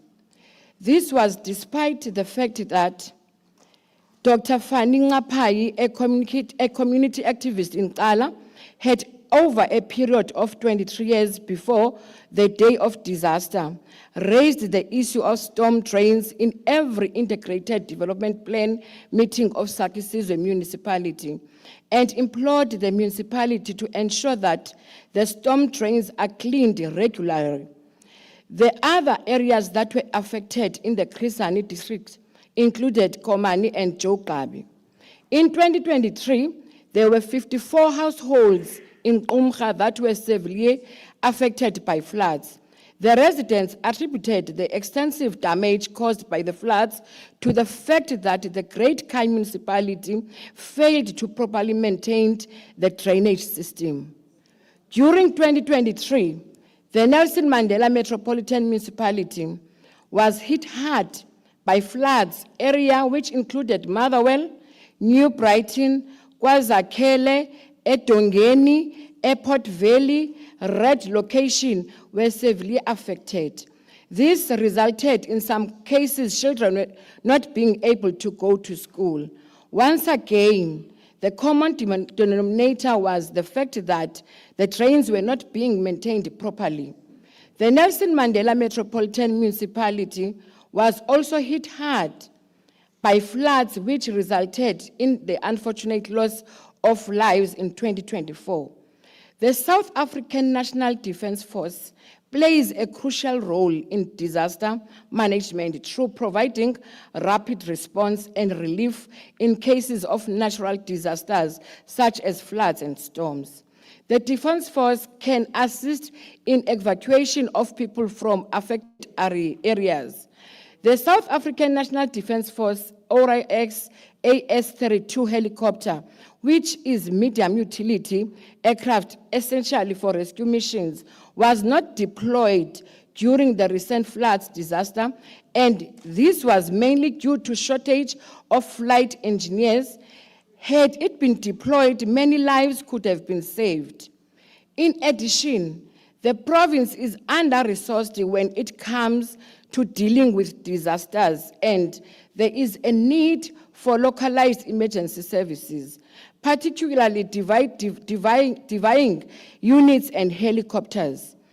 There is only one helicopter that services the entire province, and that single helicopter is stationed in Gqeberha and cannot get out when the weather is bad. Is there any concrete plan to address this state of affairs? Therefore, I move that this House consider adopting a proactive strategy that is comprehensive and inclusive of all relevant stakeholders. Take cognizance of the fact that the global warming phenomenon and its consequences like floods, storms leaves the province with no choice but to adopt a proactive as opposed to a reactive strategy in order to ensure that in future loss of lives and displacement of communities is averted. Aligns itself with the EFF in being apprised of the extent to which the municipality in the Eastern Cape are maintaining the storm drains in order to avert flood disasters during the rainy season. Also, the EFF would like to be apprised of the extent to which municipalities in the province are including the issue of storm drains in their integrated development plan.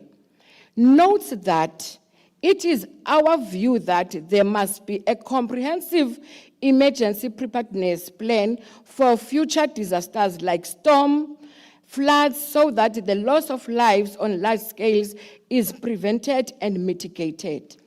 Acknowledge the importance of having in place a strategy that will ensure that the challenges relating to shortage of flight engineers are addressed in order to ensure that should a disaster strike in future, the South African National Defence Force is in position to assist. I so move. Thank you, Honorable Kotoi. I now call upon the Honorable Odendaal from the DA. Your 13 minutes starts now, Honorable Member. Good morning, Honorable Speaker. Speaker, it is a fact that we have a very serious housing backlog in the province. In OR Tambo alone, there's a backlog of 190,000 housing units. In Amatole, the backlog is 182,000. And in Nelson Mandela Bay, a metro municipality and the economic powerhouse of this province, the number is over 40,000. Whilst we cannot beat around the bush and absolutely need to acknowledge that it is apartheid inequality that has left us with this legacy, we also need to confront the other elephant in the room. It is failed ANC governance and collapsing ANC-run municipalities that have stalled progress and are now keeping South Africans in poverty, homeless, jobless, and hopeless. Every year, South Africans get poorer because of failed ANC policies that are killing our economy. Every day, more and more jobs are being shed because businesses are disinvesting from failing and ailing ANC-run municipalities. No businessman or woman will invest in a municipality with collapsing municipal infrastructure. Sadly, these days, poor governance and collapsing infrastructure are not just killing our economy, it is also killing our people. We are now seeing more and more deaths linked to poor governance and failing government infrastructure than ever before.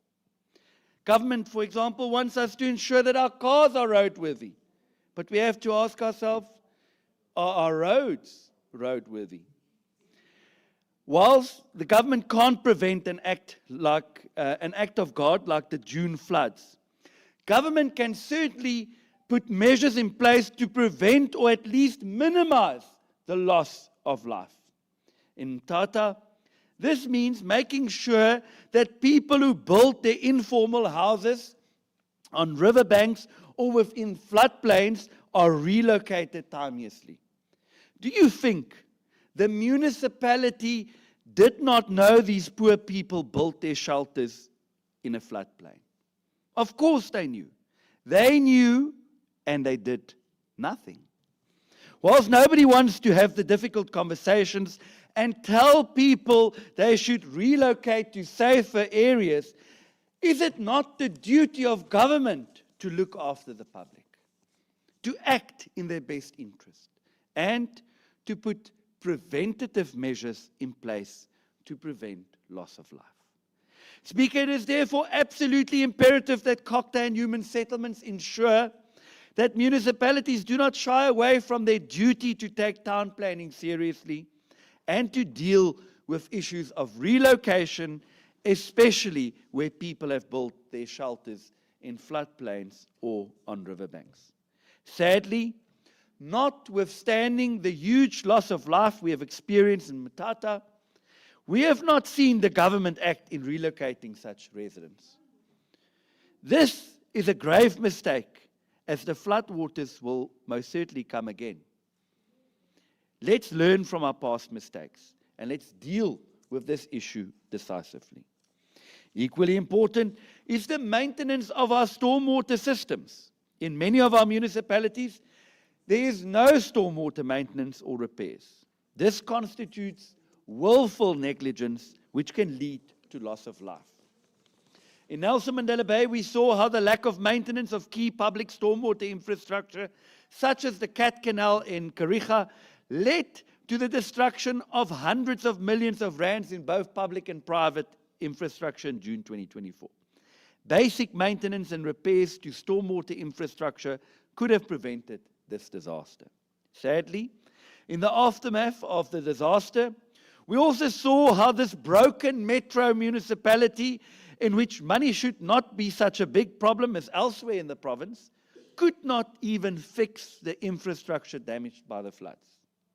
It is a sad indictment on this municipal administration that nearly 18 months later, the municipality has still not been able to spend the disaster funds it received from government to repair the infrastructure.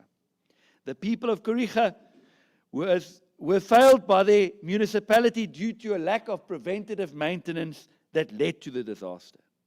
But now, the people of Kariga continue to be failed because their broken and uncaring government is unable to even fix the infrastructure damaged by their willful neglect. Speaker, our province is prone to natural disasters. It is therefore concerning that we have failed to develop proper response policies and comprehensive standard operating procedures for disaster emergencies.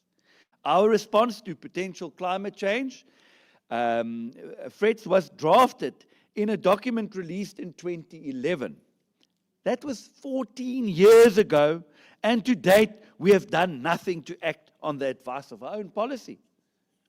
Not only should that policy document be revived and updated, but we should also heed its warnings and start implementing some of its recommendations. It is also not just our own provincial response policies to disasters that are inadequate. The majority of municipal disaster management centers are very ill-prepared for any disaster. Not only are these centers often under-resourced, but they also lack the critical standard operating procedures mentioned above. This is an equally important aspect of preventing loss of lives during disasters that we will have to focus on going forward. The Democratic Alliance supports the motion by the EFF. Stormwater maintenance by local government is a basic service that, if not provided, can lead to property destruction and worse, loss of life.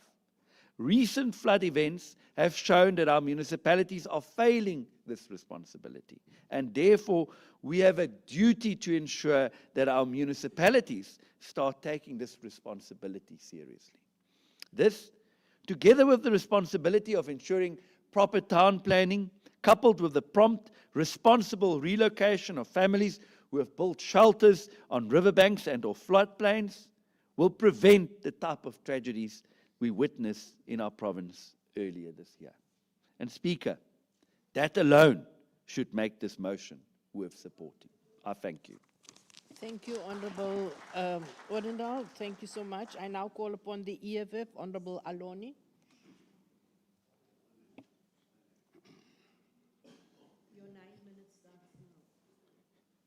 Your 9 minutes starts now. Okay, thank you, Honorable Speaker.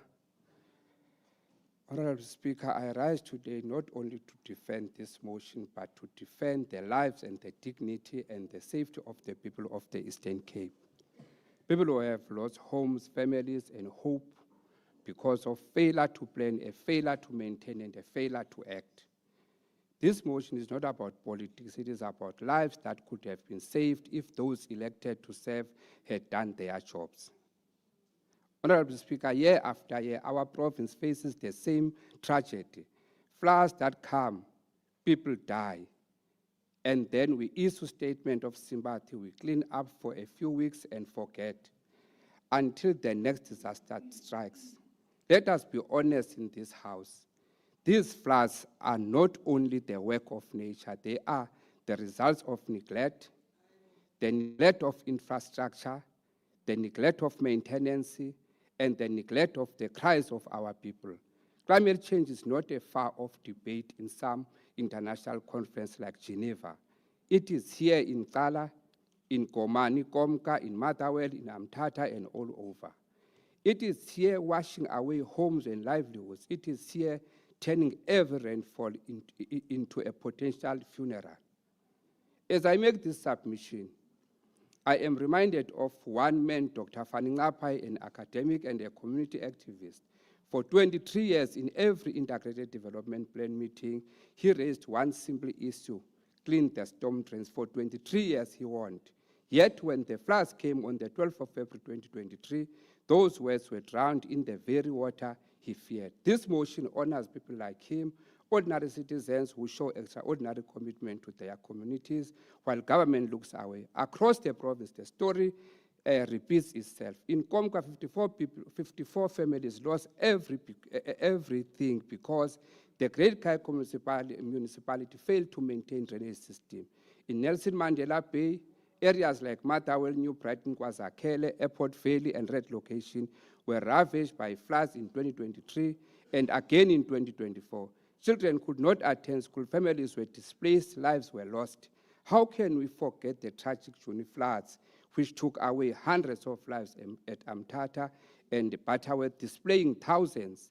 Many of those, Honorable Speaker, are still homeless and abandoned.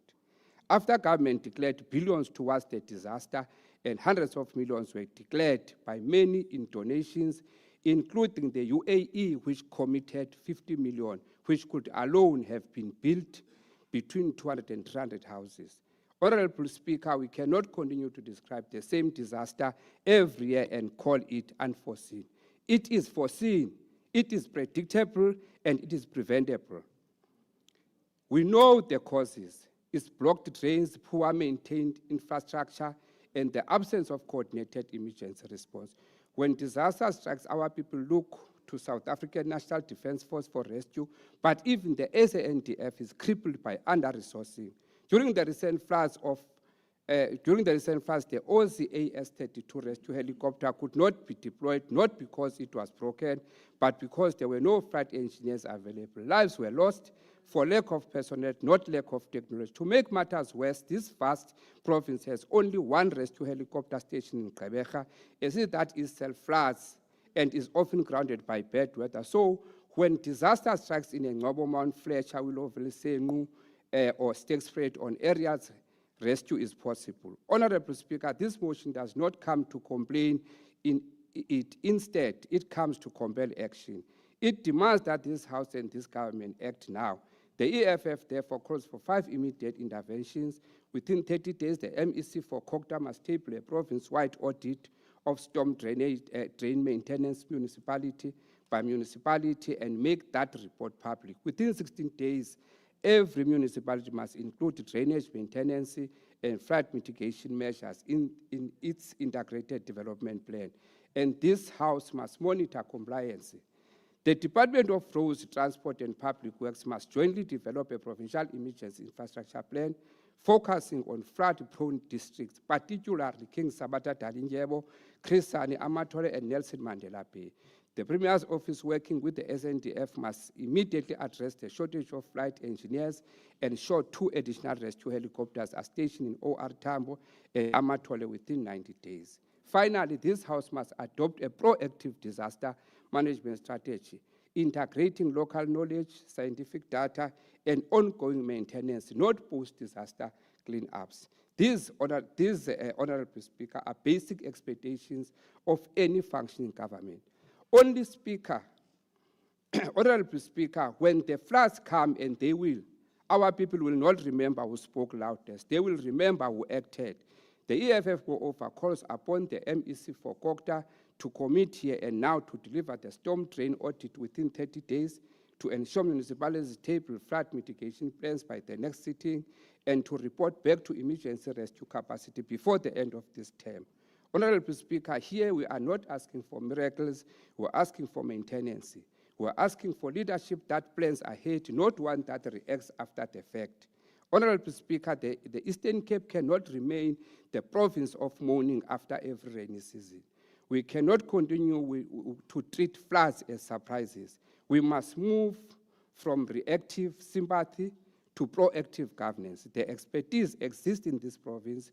We have engineers, activists, academics, and local leaders. What is missing is political will. Let this House today send a message that we have learned from the pain of OR Tambo, Amatole, Nelson Mandela, and Chris Hani districts, and that we refuse to fail them again. The rains will come again. The question is, what state will our stormwater drains be? I so move. Thank you so much, Honorable Aloni. I now call upon the ANC, Honorable Vankyo. Your 20 minutes starts now. Mandizibulisele Honorable Speaker kuwe, ndizibulisele kubaphulaphula emakhaya abasilandela kumakhasi onxibelelwano. Ndisithi ngalomnyaka wamashumi asixhenxe eFreedom Charter, apho abantu bakuthi bathi there shall be houses, security and comfort. All shall have the right to live where they choose, to be decently housed and to bring up their families in comfort and security. Kodwa yithi loo nto kubantu basemakhaya mabanga dibani ne-local government bakhe naphina. Mhlali ngaphambili, I'm very touched, Speaker, by the submission by the Democratic Alliance, specifically around the issue of Umtata. When we addressed the issue of Umtata, it was clear that the municipality had sought to evict the people where they are. Baya ezinkundleni, bafumana interdict. Londo ayithi abantu bakuthi mabakhapha bathanda khona. Honorable Speaker, namhlanje we're meeting 108 years after the birth of the best sons of this country, Oliver Tambo, whose birthday was on the 27th of October in 1917. We need to honor and emulate the values and servitude that O.R. Tambo portrayed to us. During apartheid, Honorable Speaker, if you remember what Comrade Thabo Mbeki said about when he took office, he said he found a desk and a paper on his desk, no documentation. This is the trend that happened. You can go, Honorable MEC, to any of your municipalities and ask them about the blueprints of their cities. You won't find them. The apartheid people took them and ran away with them and wanted to come as consultants. When we took over the country, many technocrats, white technocrats in this country, left government and came back as consultants.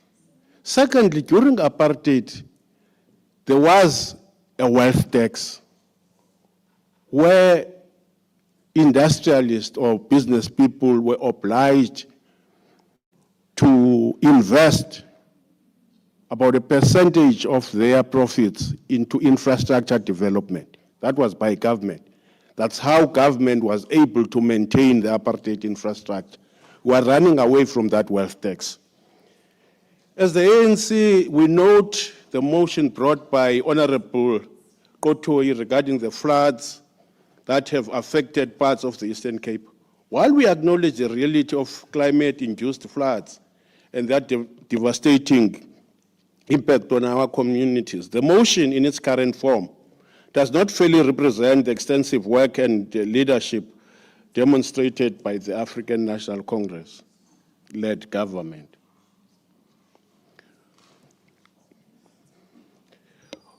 Honorable Speaker,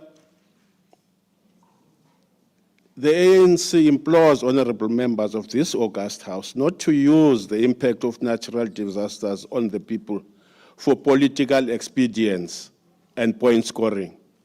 Natural disasters affect humanity the world over, regardless of their infrastructure status. As we speak, Honorable Speaker, people of Jamaica, Haiti, and Cuba are gearing themselves for the devastating impact of Hurricane Melissa, which is the most powerful that the Caribbeans have seen since 1988, according to an NBC report. Hurricane Melissa has now been declared.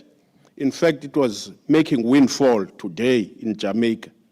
Has been declared a Category 5 hurricane, and our prayers are with the people of these nations.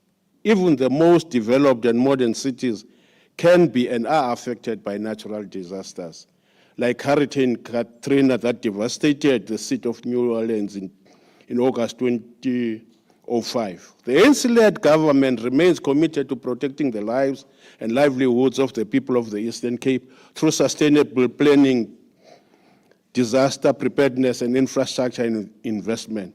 Therefore, this response seeks to amend the motion to reflect the truth and progress made under the leadership of the ruling party.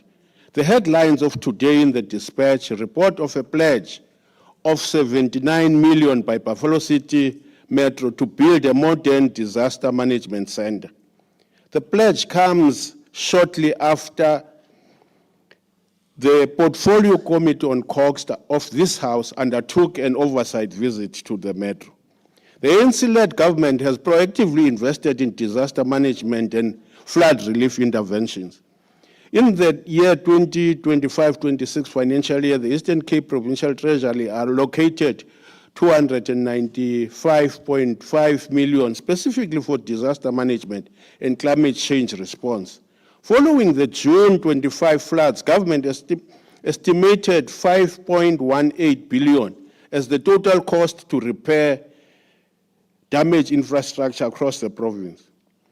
Within this figure, 461 million was earmarked for temporary residential units to accommodate displaced families. Furthermore, National Treasury and COGTA provided billions nationally for disaster relief in 2023-24, with 375 million channeled through municipal disaster response grants that directly benefited Eastern Cape municipalities.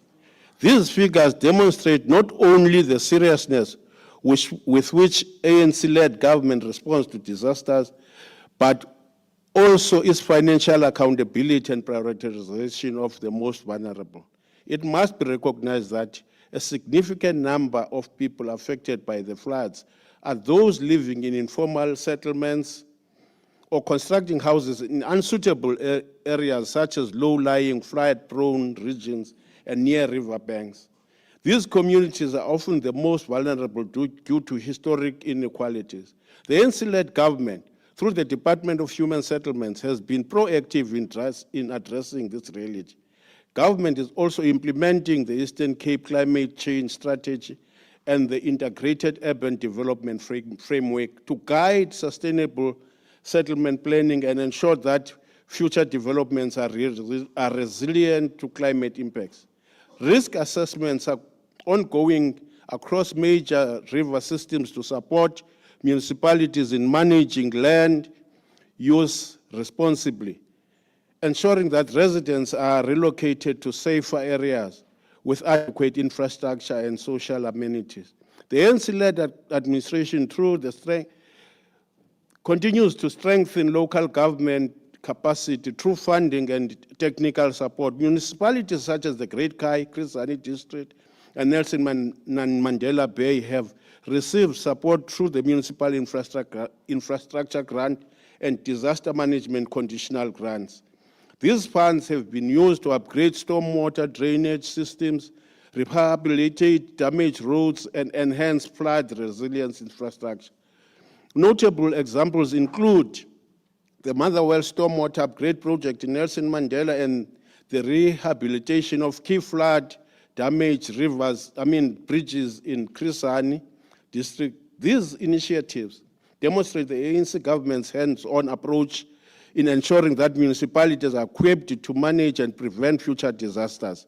Honorable members and leaders of municipalities, as we seek to mitigate the effects of natural disasters, we should consider building water canals that mitigate the effects of floods in our cities. The ANC-led government works closely with the South African National Defence Force. What is this thing done? And the South African Weather Services and the Department of Cooperative Governance to ensure timely disaster response. The SNDF has been instrumental in rescue,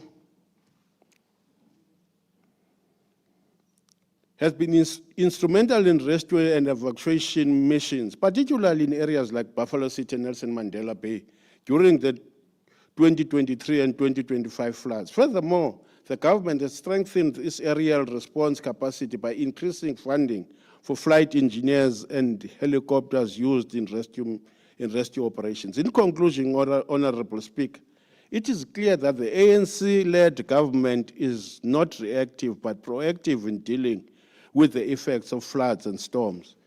The investment in housing, relocation, disaster preparedness, infrastructure rehabilitation, and community awareness reflect a government that prioritizes its people's safety and dignity. The motion by Honorable Kotoi, while highlighting genuine concerns, fails to acknowledge the leadership, progress, and substantial budgetary commitment demonstrated by the ruling party.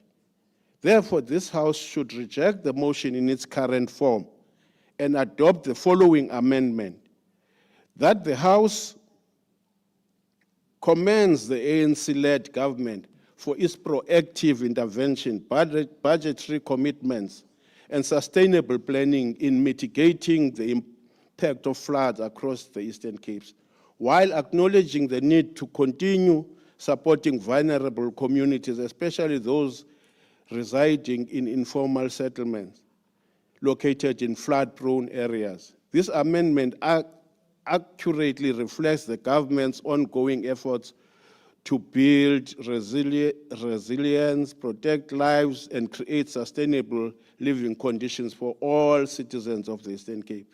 The ANC continues to lead with compassion, accountability, and action to ensure that no one is left behind. Thank you, Honorable Speaker. Thank you so much, Honorable Vanju. I now call upon the MEC for Kokta, Honorable Williams. Honorable MEC, your 15 minutes starts now. Thank you very much, Honorable Speaker.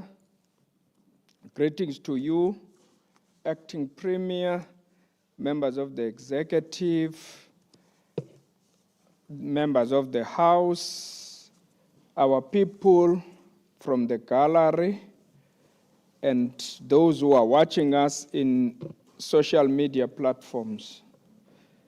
Honorable Speaker, I would like to quickly remind the House that in our policy speech for this financial year, we have submitted to the House standard operating procedures, which are called the non-negotiables. I have since heard, Honorable Speaker, that each member of the House was favored with this document in his or her office.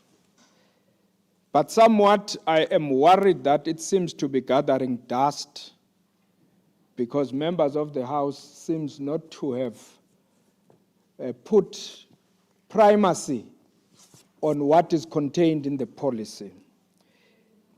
If I take the House to page 16 and 17 of the standard operating procedures for municipalities of the Eastern Cape.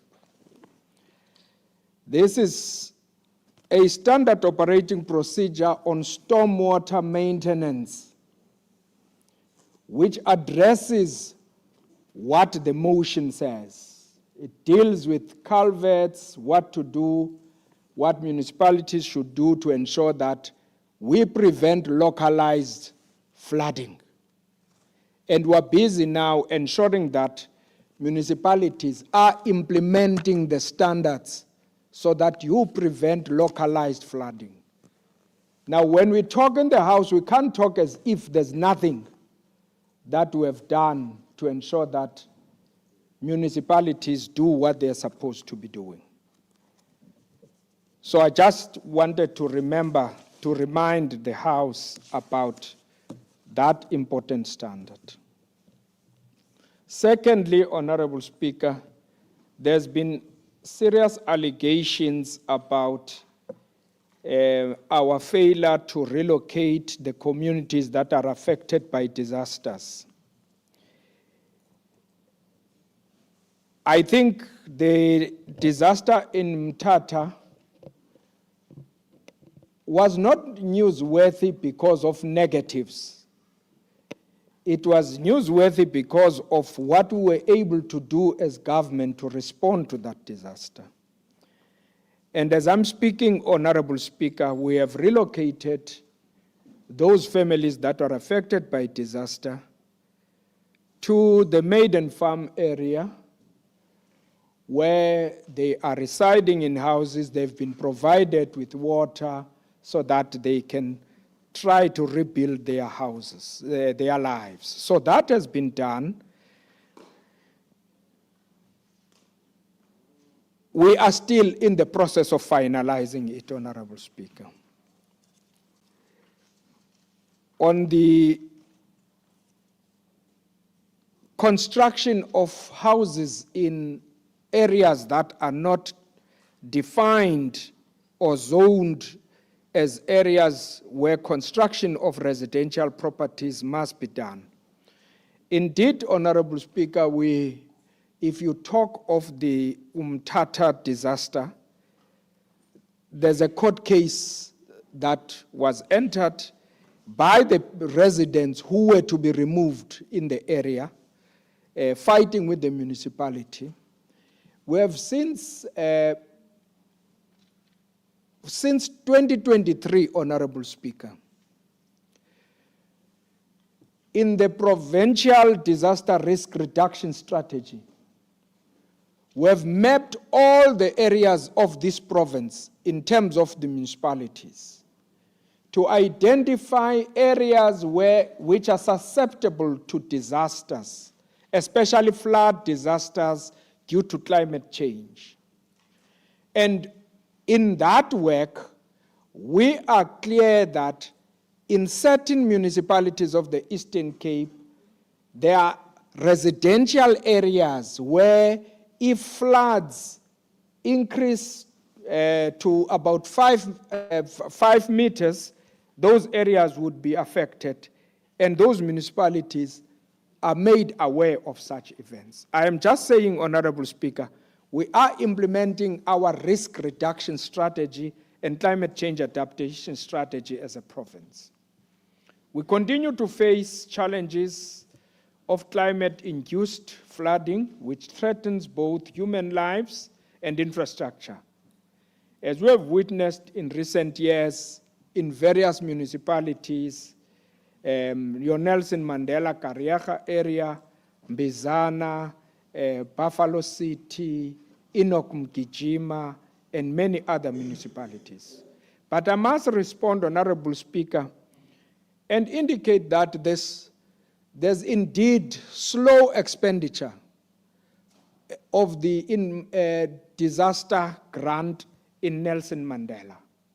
But whilst I was there a week ago, I could see good progress in the construction of the bridge in Kariaka.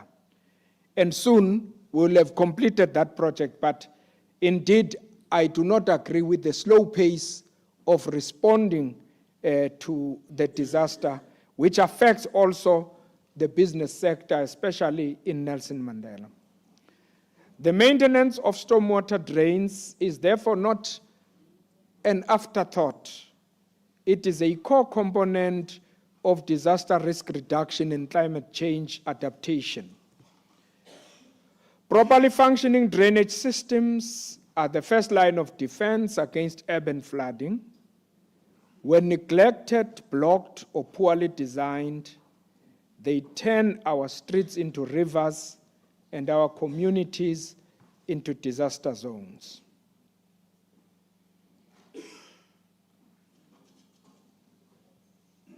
What we have witnessed as challenges is that in many municipalities, there are clogged stormwater drains. They are clogged with debris, with silt, with sand, vandalized manholes due to vandals that are looking for the metal and therefore vandalize the manhole, illegal dumping in stormwater outlets, which is the main issue that causes localized flooding because of debris and rubbish that actually blocks our drainage systems. The canal designs, some of them which now requires realignment and upgrading, and waste that are dumped in our ponds, decreasing the system's capacity, and the lack of implementation of the stormwater management plans. Now, the issue, Honorable Speaker, is that I am listening to the motion saying we must bring an audit of all stormwater drains in the Eastern Cape. I am uncertain as to how that will be done, whether we do understand what we're talking about. Because if I have to count all the culverts in each municipality, the 25 years that was talked about may be me counting culverts in each municipality and actually being unproductive. Instead of counting culverts, my view is that we must ensure that those culverts are cleaned by municipalities, they are kept in working order, and if you look at the standards, we are very clear with the standards that every month, every week, drainage systems must be in working order. The key challenges that we're facing is aging and inadequate infrastructure, because many stormwater systems are old, and were designed for smaller populations, and at that time there was low rainfall intensity. And so the small drainage system needs to be expanded now, and it means you have to rip it off and start new infrastructure. Infrastructure such as culverts and channels, some of them are undersized, leading to frequent flooding during heavy rains, which is something that we must deal with now in terms of our disaster risk reduction plans and strategies. Blockages and poor maintenance, desilting of the culverts, cleaning and inspection, which are not consistently done, but due to us pressurizing municipalities to implement all the standards set for culverts and stormwater drains, these things are beginning to pay off. Illegal dumping of waste and litter that clog drains and culverts, reducing the capacity and causing localized flooding, as we witnessed in Nelson Mandela Metro. Insufficient funding, where stormwater management is often underfunded. Municipalities have no funds to ring fence for stormwater drainage systems. And the challenge here is that we implement new infrastructure whilst there are challenges to the old infrastructure. So it's a double-edged sword that municipalities find themselves in as to how to respond to the need for new infrastructure whilst you keep the old infrastructure well-maintained and upgrade it so that it is suitable. Capacity constraints, where some municipalities still lack those that can do the actual job, the operators, those who operate and maintain the infrastructure. You've got limited capacity based on where the municipality is located. Small, peri-urban, rural municipalities have got challenges of those scales. Honorable MEC, you only have 2 minutes remaining. Climate change impacts and increased rainfall intensity, unpredictable weather patterns overwhelm the existing systems. That's what we have seen, honorable members, that you can now clean all of them. But the intensity of rain is to an extent that even if you have cleaned them, but the magnitude of water is too much to be held by your systems. And therefore, it means we need now technology to advise us. That's where we're going as COCTA now, to have technological sensors to advise when water levels are increasing in the river, in stormwater drainage systems, then they inform us in our dashboard in the disaster center so that we can actually inform communities to move away from those areas. Those are systems that we're actually implementing in order to change the situation for the better. I thank the EFF for supporting me. I once raised the issue of the helicopter for the disaster, and I was hounded out for wanting to buy a helicopter for disaster. Today, thank you very much to the EFF to say you can now buy the helicopter. I hope the DA is also supportive of that, so that we can buy the helicopter for disaster response mechanisms. And so I really appreciate that support, and we will make means to improve our performance in terms of the disaster center. And so what we want, the last issue I would want to say in conclusion, Madam Speaker, is that poor regulation and poor enforcement of bylaws sometimes is the one responsible for communities to dump waste in areas that are not defined as waste disposal areas. So that then results in blocked drainage system and therefore localized flooding. Thank you very much, Honorable Thank you so much, Speaker. Honorable MEC. Honourable members, I put the draft resolution with amendments. Any objections? Thank you so much. I will now ask the Secretary to read the third subject matter for discussion. Draft resolution, Ms. Honourable members, Draft resolution, Ms. M.V. Evers, National Register of Individuals. I now call upon Honourable Evers. You have 10 minutes to table your draft resolution. Thank you, Honourable Speaker. Goeiemiddag, good afternoon, Molweni. Honourable Speaker, honourable members, I'm here today to talk about a problem that goes to the heart of our society's moral duty, protecting our children.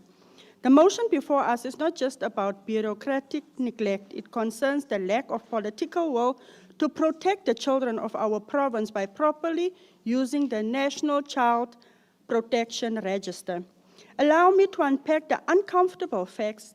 The National Department of Social Development said in this year, May in this year, that there were 26,000 reports of child abuse and mistreatment in 2024 and 2025 financial year alone. This means that about 71 children are abused in South Africa every single day. Yet in the Eastern Cape, only one person has been added to the National Child Protection Register over the past 2 financial years.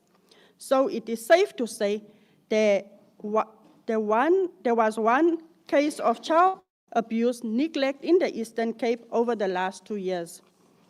Doesn't this make it clear that the administration neglect to protect our children? There is a serious problem here that exposes children in our province to a grave danger.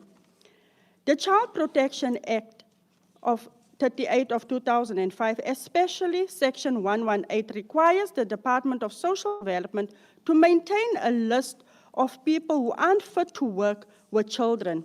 The goal of Part B of the National Child Protection Register is clear.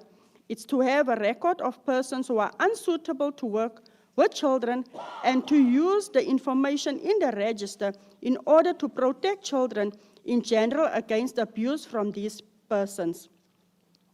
Section 120 of the Act requires that findings of unsuitability to work with children must be submitted to the register, and suspected child abuse must be reported right away according to Section 1110. These aren't just suggestions, it is the law. Section 28 of the Constitution says that every child has the right to be safe from neglect, abuse, and humiliation. The South African Human Rights Commission has already found that failing to fully implement the Child Protection Register weakens the system for protecting children and violates Section 28 of the Bill of Rights. Yet, we are still failing our children in the Eastern Cape. Statistics show that there is a lot of violence against children in our country. According to research, 42% of children in South Africa have been victims of abuse in some way. 1 in 3 girls and 1 in 5 boys are abused in some way before they turn 18.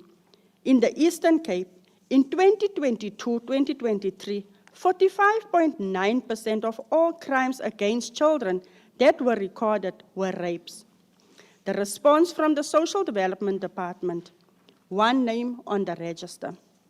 But this failure goes beyond social development and our education system. Section 27 and the Teddy Bear Foundation recently went to court and found that less than 10% of teachers across the country has been appropriately checked against the Child Protection Register. The South African Council of Educators said that out of 606 accusations against teachers in 2023-2024, 148 were about sexual abuse. Yet these people can still get to children because we haven't maintained a proper register, and even if they do get added, we don't check it.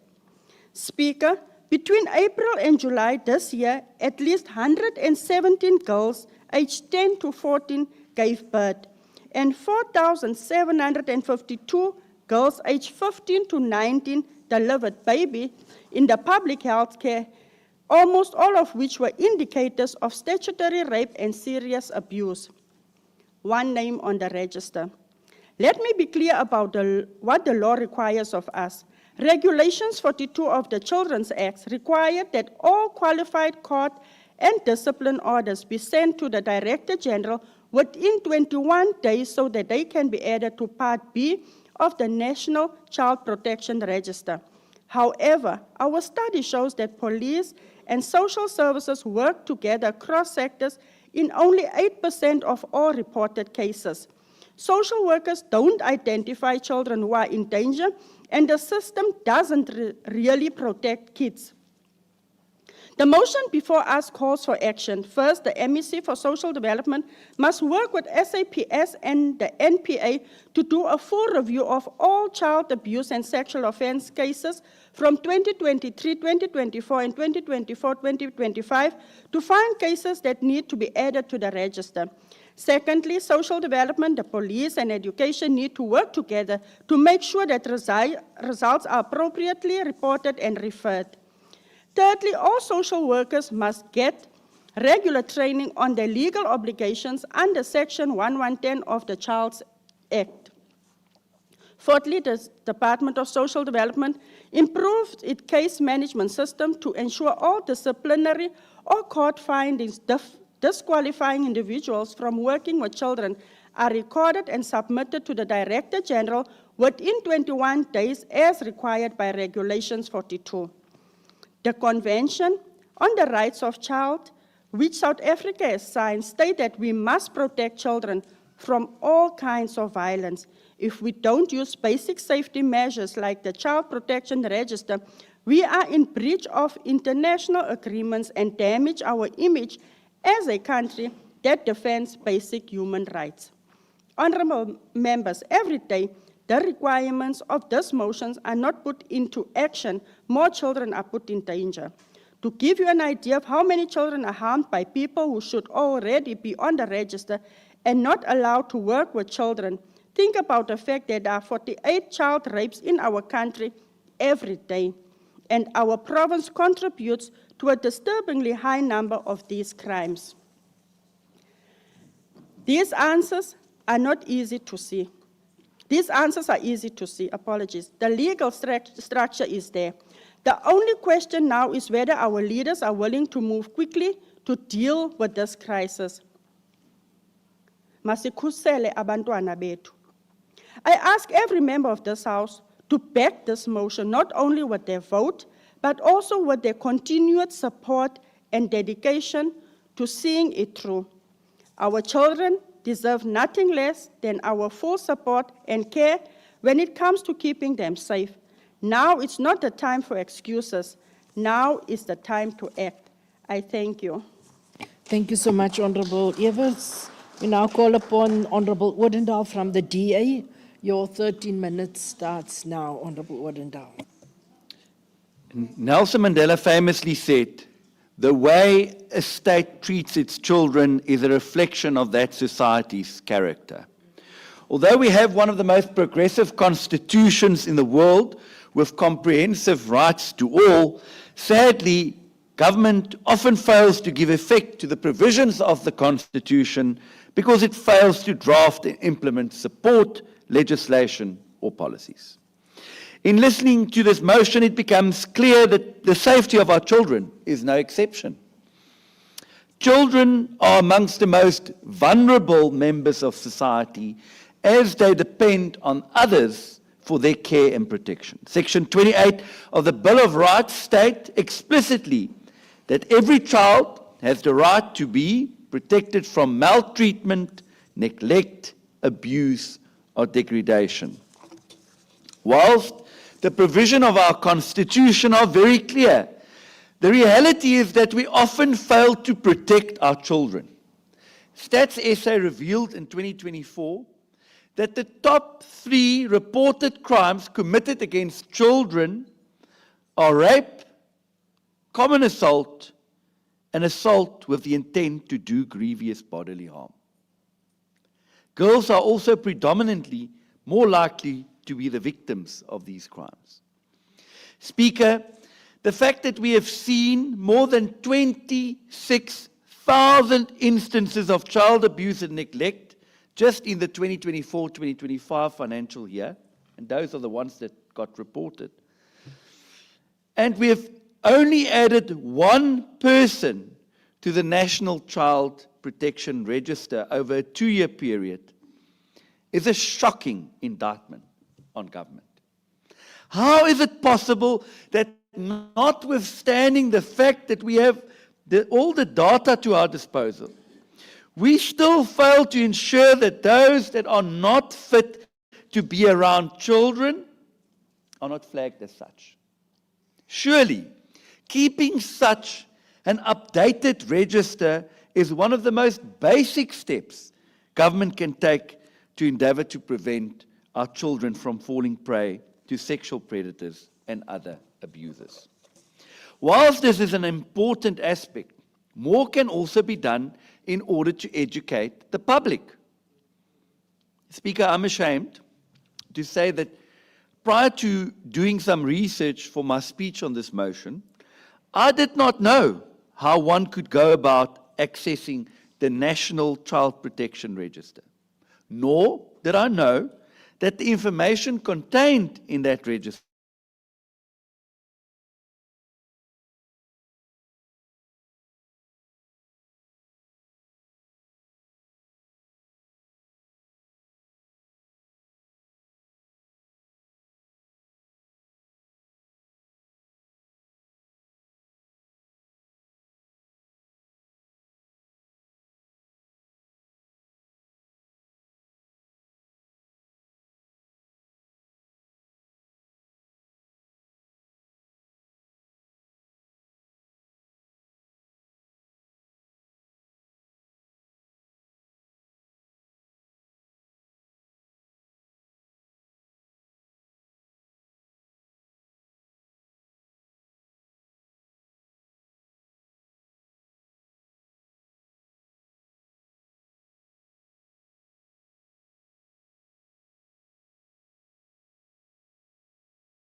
epidemic of child abuse. The statistics are not the only indicator of this crisis. At the start of this month, the students of St. John's College in Mthatha took to the streets to hold the very educators entrusted with their safety and well-being to account. These teachers were accused of sexual misconduct and of allegedly impregnating our learners.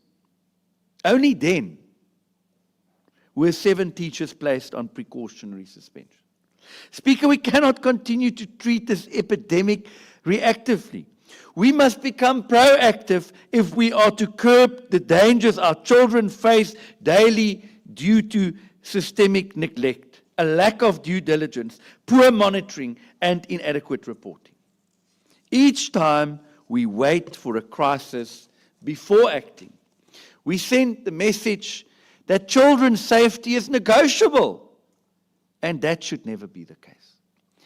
If children cannot feel safe in the very institutions meant to nurture and educate them, then we have failed them twice.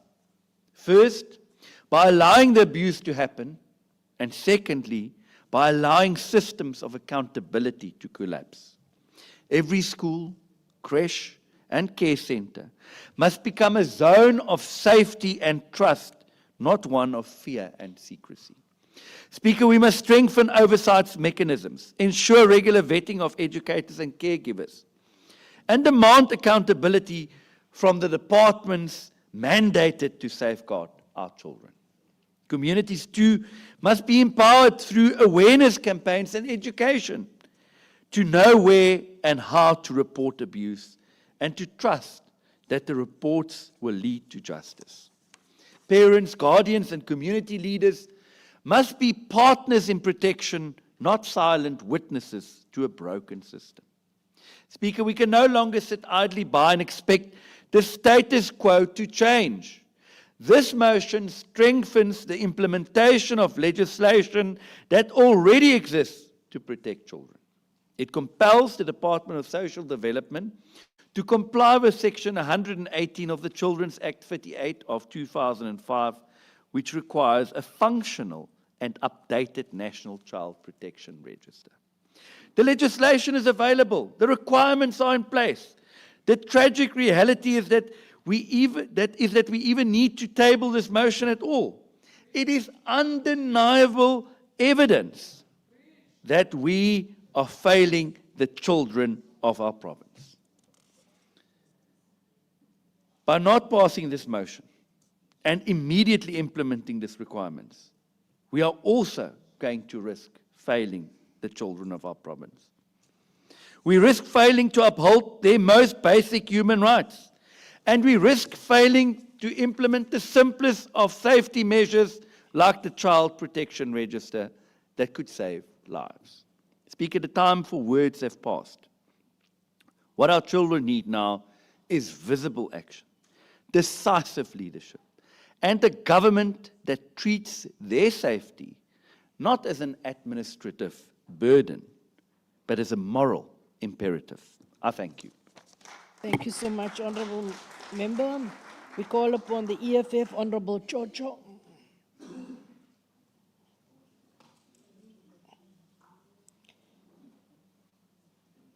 Your 9 minutes starts now. Enkosi, Honorable Speaker. Ngenxa yexesha mandithi nqanga nentsiba zayo. Honorable Speaker, I rise on behalf of the EFF to fully support this motion and with the full understanding that our government, our failure to protect children in this province is not an administrative error, but a moral and political crime. This motion speaks to our soul of who we have become as a province that have forgotten its children, led by a government that has grown comfortable watching them die, disappear, and suffer in silence. According to the Department of Social Development, over 26,000 cases of child abuse and neglect was recorded in South Africa this year, and yet 2 years, only one person has been placed in National Child Protection Register. One in a province where children are raped in schools, starved in their homes, and abandoned by a very state that is constitutionally bound to protect them. Speaker, there are many tragedies that came into the spotlight this year alone, which should have forced immediate reflection and action. In Matatiele, children like Cwecwe, Alu, and Boy, all age 7, were raped within school premises. Only one of the 3 attackers is behind bars, while others are still free. Society keeps victim blaming. In schools across this province, rapist teachers who have violated learners, some to the point of forcing children to have abortion, just collected their salaries last week, continue tormenting their victims and are waiting and salivating at the prospect of new victims, which will come with a new academic year. This is the same province, Speaker, where earlier this year, a 14-year-old was beaten to death for stealing bread, and the nation learned that 70 children died from hunger and 100 more over the past few years. Yet life continued, and the best the Department of Social Development can commit to is 4 food parcels per family per year. This province has turned into a hunting ground for predators and burial ground for the souls of poor children. And the greatest betrayal of all, Speaker, is that this crisis is not due to lack of money. It is due to corruption and cowardice. The AG, the Auditor General, for example, revealed that in the past 5 years, Over 8 billion has been lost to irregular expenditure across departments in this province.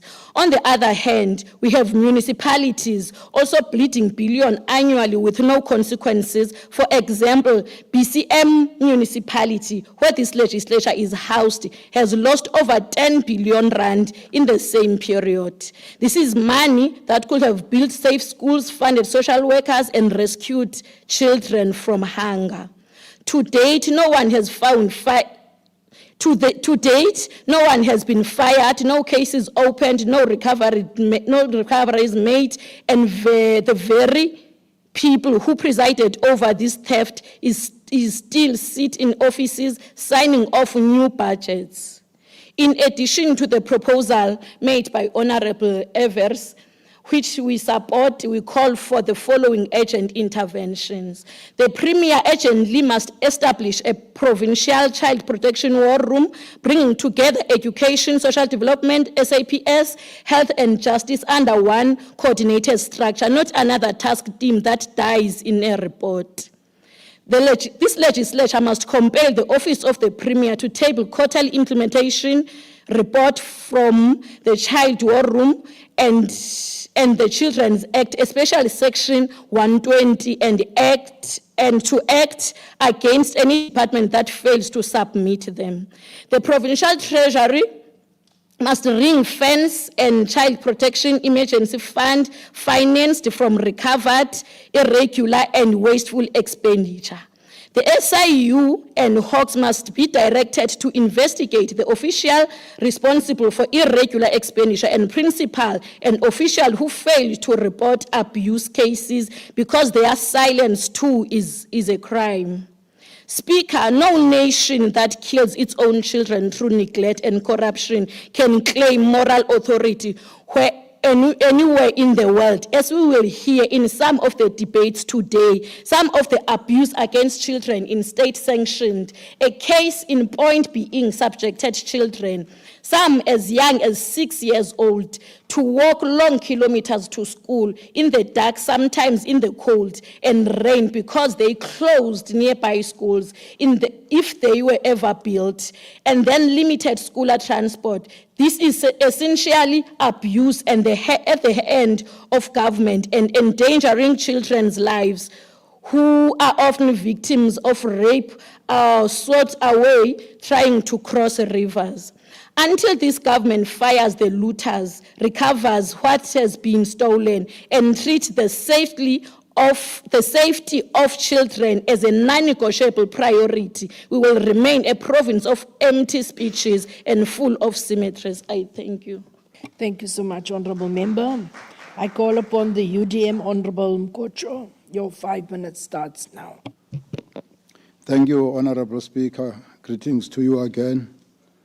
I observed the already established protocol. The South African Constitution lays a foundation for protecting people from all forms of abuse. The challenge that we have faced is the capability on how to enforce such legislation, policies, and control measures. We are raising that based on the fact that effective prevention and control depend on enforcement, education, and community action to create a safe and respectful society with morals and ethical society. The onus to report abuse in schools or in communities must not only be the responsibility of the victims, but sometimes the victims are afraid of perpetrators and end up having stigma in our communities. Our country has problem of morality, failure to speak out on child abuse and sexual offenses. Children are affected in different ways, some through drugs and alcohol abuse, and others by parents at the time of disagreement on their partnership when they don't get into good terms with their partners. Then that is expressed through neglecting a child. Young women leave the children at night to their mothers whilst they go to nightclubs and act irresponsible. UDM suggests that these departments, social development, SAPS, NPA, must have a database that is digital. That is done in order to improve the National Child Protection Register. Convicted people of sexual offenses or child abuse must also be reported in Magistrate Court of Law for such offenses to be registered in the National Child Protection Register. Reference of the St. John's in Mthatha to be recorded and reported with consequence management. Dignity of victims must be protected by providing decent places and allocation of social workers on these Tutuzela centers to attend people's problems within 24 hours. Thank you. Thank you so much, Honorable Member. We now call upon the ANC Honorable Khune. Your 20 minutes starts now. Honorable Speaker, Honorable Acting Premier, members of the Executive, members of this august House, Deputy Chief Whip, leaders of political organizations, Cornelia Vena, we don't know him, our distinguished guests and fellow South Africans, I greet you immediately. Honorable Speaker, the African National Congress approaches this motion with seriousness it deserves, given that it concerns the rights, dignity, and welfare of children who represent both the present and the future of our nation. We fully agree that we must do everything possible to protect our children, and the perpetrators of child abuse must not only be persecuted and arrested, but such unsuitable persons must never be allowed to work with children. South Africa's democratic constitution enshrines children's rights as immediately realizable rights, particularly the right to be protected from maltreatment, neglect, abuse, and degradation. The National Child Protection Register stands as one of the primary statutory instruments designed to fulfill this constitutional duty. ANC wishes to place on record that it remains deeply committed to strengthening and improving systems and mechanisms to safeguard children. However, we will move to amend this motion to accurately reflect the constitutional and legislative framework governing the administration of National Child Protection Register. Consequently, as the ANC will stand to amend this motion in its current form, while we reaffirm and strongly support the intent of improving child protection services across all spheres of government. Honorable Speaker, the National Child Protection Register is established in Section 111, subsection 1 of the Children's Act 38 of 2005, which expressly directs that it must be kept and maintained by the Director General of the National Department of Social Development. This places statutory accountability for the register at a national level, particularly on DG. Despite this clear mandate, our Provincial Department of Social Development plays a crucial coordinating and operational role. It receives reports of alleged abuse, intervene to safeguard children, undertake case managements, and submit appropriate cases to the National Register as provided for in Section 114, subsection 1A. Entry into the register, particularly in Part B, requires a lawful adjudication or finding of unsuitability to work with children, often through completion of Form 23. Therefore, no province may arbitrarily place individuals onto the register without the due legal process being followed. The ANC therefore affirms that the province is discharging its role as the system itself is structured through national custodianship. Madam Speaker, during during 2023 and 2024 financial year, 2,875 cases of child abuse were reported in the Eastern Cape. For 2024-2025 financial year, a total of 2,448 cases have already been processed and forwarded to the National Department, with a further 552 cases manually recorded. This reflects a total of 3,000 cases of child abuse demanding urgent action. Yes, these numbers are deeply concerning, and they call for enhanced vigilance rather than political posturing. The Department of Social Development in the Eastern Cape has already implemented multiple strategic interventions that include review of child abuse and sexual offences cases, establishment of an intersectoral task team with SABS, NPA, health and education as departments, training and capacity building on mandatory reporting, that is Section 110 and Section 120 compliance, public and awareness campaigns on the register and reporting pathways, strengthened case management and data accuracy systems, quarterly compliance monitoring across districts, a comprehensive 365-day program of action against violence, abuse, neglect, and exploitation of children.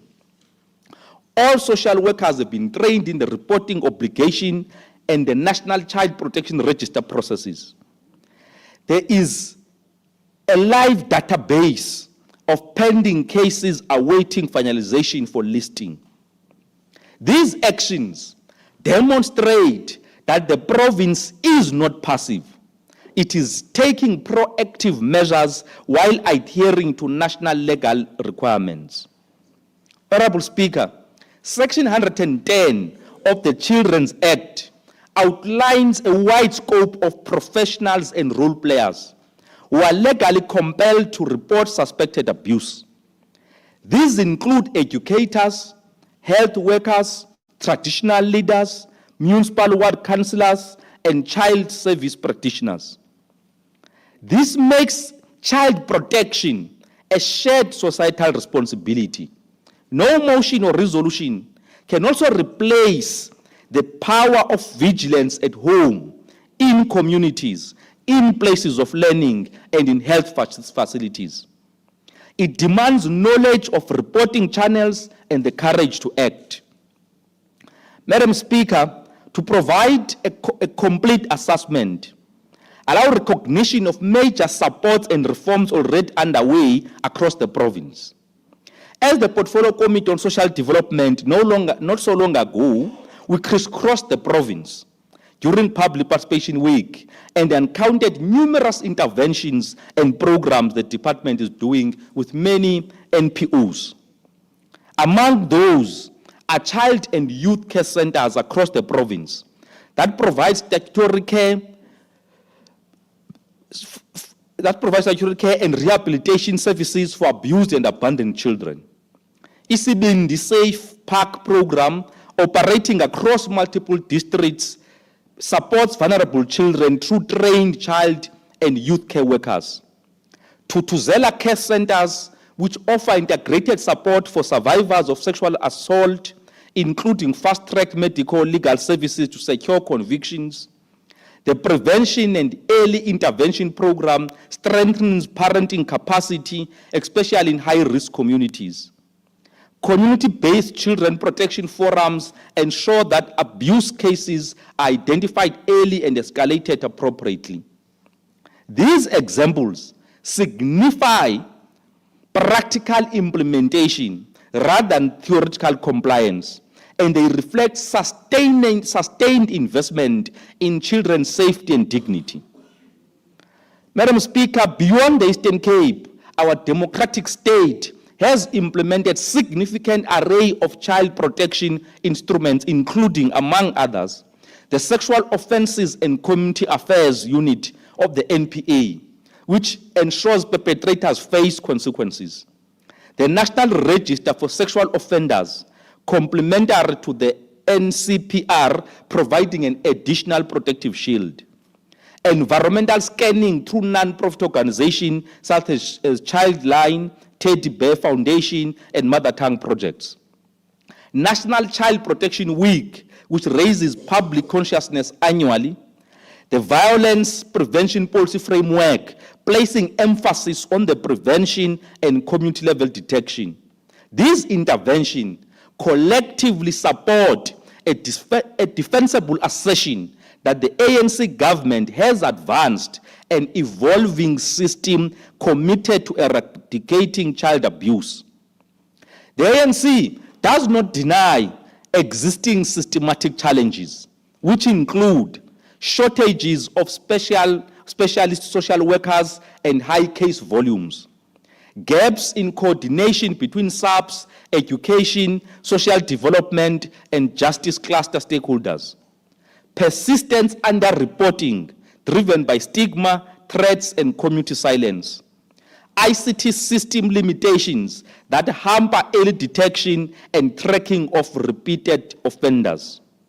Addressing these challenges is central to strengthening child protection infrastructure, not attacking the established mandates. Honorable Speaker, the ANC stands firm on the following principles. Children hold the highest constitutional protection under the Bill of Rights. Child protection is a collective effort across all spheres of government. Improvements must be based on accurate legislative interpretation and existing interventions. Accountability must remain within the national mandated authority while the province fulfills its operational responsibilities. Therefore, the ANC moved to amend the motion to resolve as following. That one, all perpetrators of child abuse must be reported and enlisted accordingly, not to ever work with children. Increased budget prioritization for child protection infrastructure, strengthened enforcement of mandatory reporting, accelerate case referrals into NCPR following legal process, continued intersectoral collaboration in public education, empowerment of communities to break the silence that protect offenders. Honorable Speaker, in the ANC's philosophy, a nation stands judged by how it treats its children. We will always, therefore, champion child justice, children's rights, and children protection. I thank you. Thank you so much, Honourable Member. We now call upon the Honourable MEC for Social Development, Honourable Fanta. Your 15 minutes starts now, Honourable Fanta.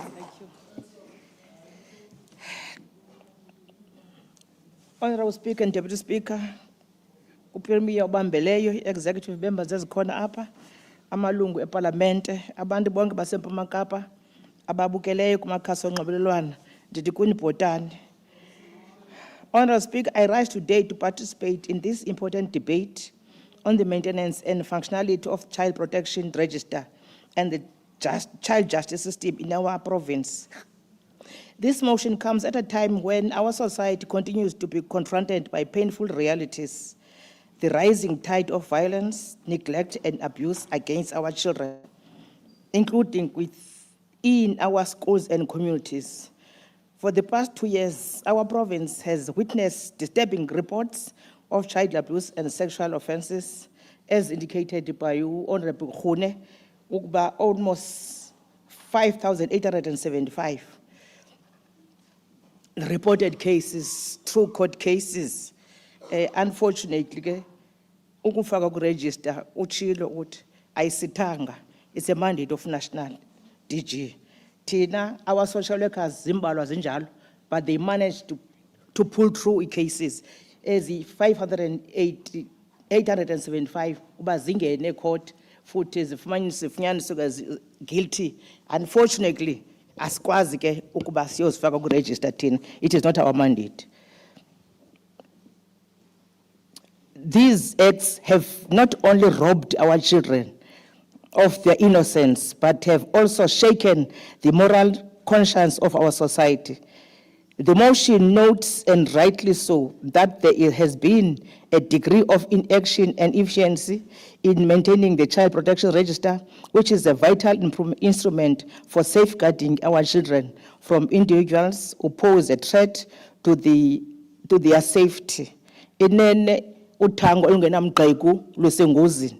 Ngumgxeki wethu lo ufamba uza take over xa sethina sihleli. It's worrisome xa uchabalaliswa. Honorable members, the Department of Social Development bears a constitutional and moral obligation to ensure that no child is left vulnerable to abuse, neglect, or exploitation. We recognize the Child Protection Register, Part B, which records the names of persons found unsuitable to work with children in central to this responsibility. However, we also acknowledge that there are gaps that have been hampered its optimal functioning. This includes inadequate reporting from institutions, poor intersectoral coordination, insufficient training among professionals, and technological limitation in case management system. These shortcomings have regrettably undermined the effectiveness of this critical register. Ngoba ndihlile nje phango kungena icase yomntana oqhaqhiweyo apha eDikeni. Unfortunately, kuthiwa icase mayingavulwa. Unfortunately, kufuneka niphume ndiye apho ngoku ngoba eperpetrator noba yenziwe ngubani, the case must be open. So our society need to be taught ukuba cases irrespective yenziwe ngubani, it must be reported no matter what. This review will enable corrective action and ensure that offenders are duly recorded and prohibited from working with children.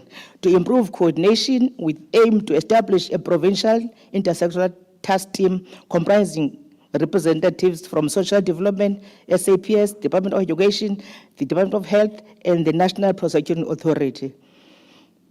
And ubasi nipanga in the bud with NPA Accord, we will be playing, our social workers will be we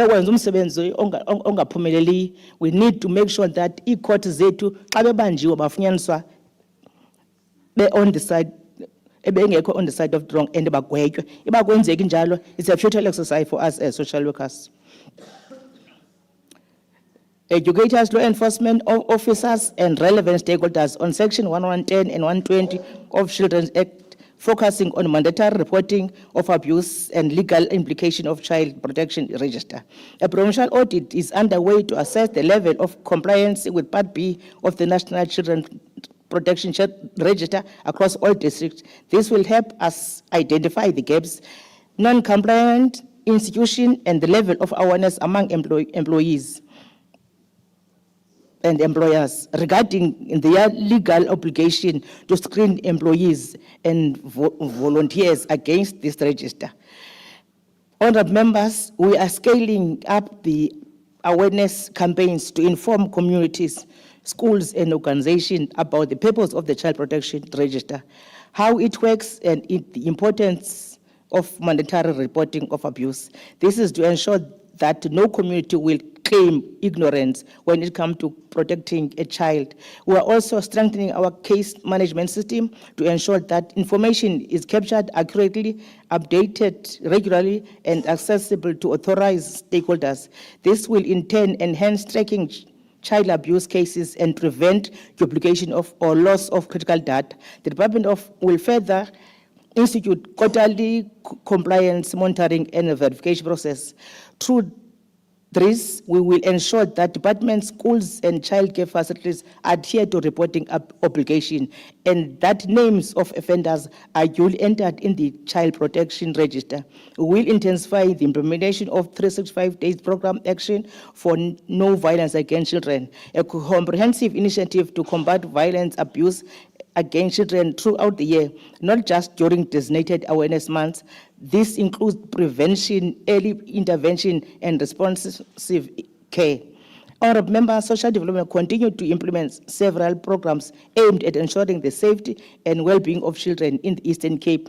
In this financial year alone, we have budgeted 29 million for the provision of community-based prevention and early intervention service through REHISA, which is a first-line response to child protection aimed at creating a safe environment for children on community scale. In addition to parenting programs and family preservation programs, we aim to strengthen families and protect children by promoting positive parenting, conflict resolution, and children's rights education.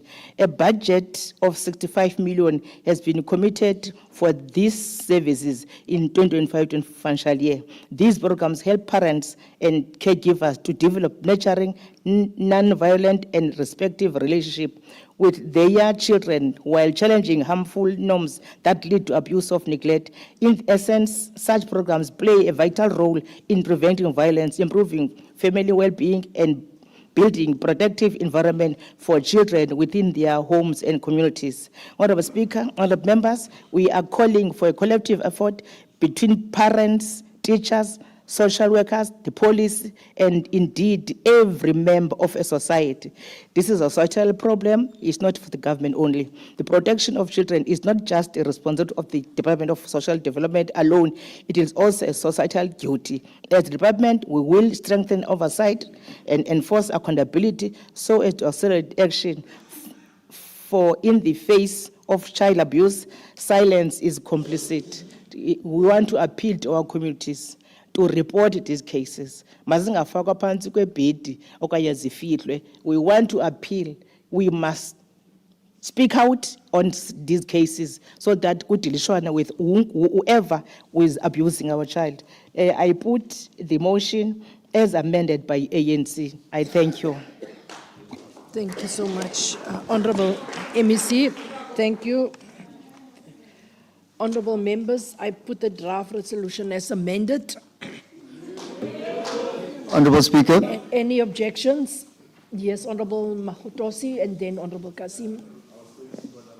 No, are you not going to speak? I'm giving you, your hand was up before Honorable Kasim. Honorable Speaker, I was pointing to Honorable Kasim that he had raised a hand. Thank you.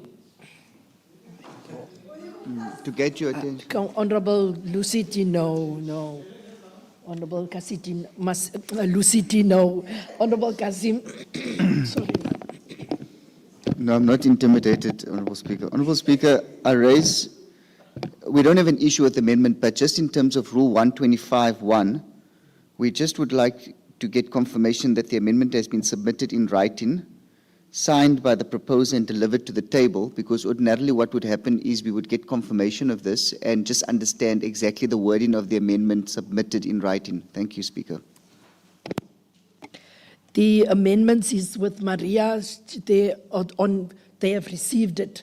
It's not here, but they have received it electronically. Speaker, the reason why I raised it... I hear what you are saying. Yeah, the reason why I raised it, Speaker, apologies, I don't mean to... Perhaps what we should then do is for them to go and to make a copy if we want to, because we must also understand we are moving with times, although the rule says that, but what they would do, they would send that amendment so that we have it.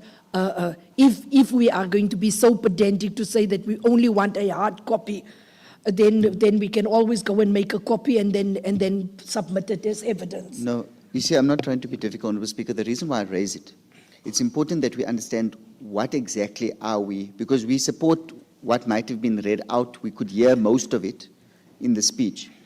But it's important that the amendment is put to us. This is what the amendment says. This is what we are adopting. So we know the Honorable wording of the Kasim, we amendment. have just passed a previous draft resolution with amendments in the debate, and it was adopted as is. Yeah. So that is what it does not say, that the amendment must be read again. What it says is the amendment must be brought to the table. So, but what we also understand that members do send their stuff electronically to us. So Maria would receive that. Now, the issue is if the member is saying he wants us to read again Honorable Hune's amendment in totality, the whole, then we will do that, if that is what the members are saying, because that is what you are basically saying. You are not saying it because it is not here physically. You are saying you want to understand what the amendment entertained, basically, at that. Yes, Speaker, that is what I'm saying. Then I will read Thank you. everything again. Thank you, Speaker. Because I am just doing this, I'm sure, because I am sick today. Otherwise, I would not even have gone into this. Because really, therefore, the African National Congress amend the motion to resolve as the following. All perpetrators of child abuse must be reported and enlisted accordingly, not to ever work with children. Increased budget prioritization for child protection infrastructure, strengthened enforcement of mandatory reporting, accelerate case referrals into the NCPR following legal processes, continued intersectoral collaboration and public education, empowerment of communities to break the silence that protects offenders. Thank you, honorable members. That concludes then the, I thought it was accepted again. I put the draft resolution with amendments. Thank you. Any objections?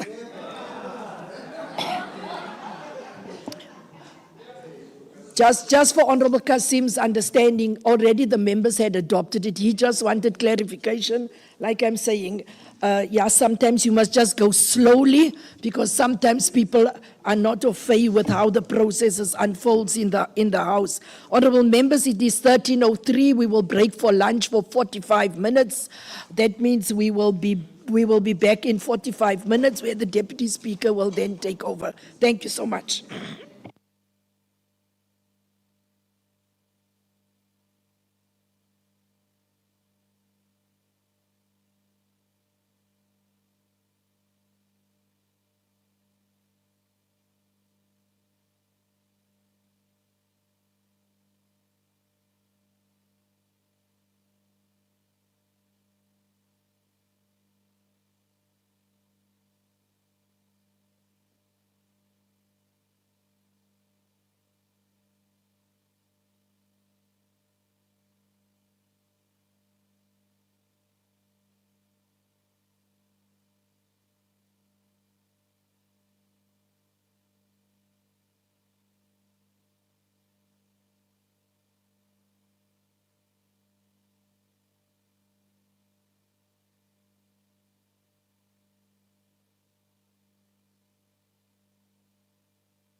Thank you. You may be seated.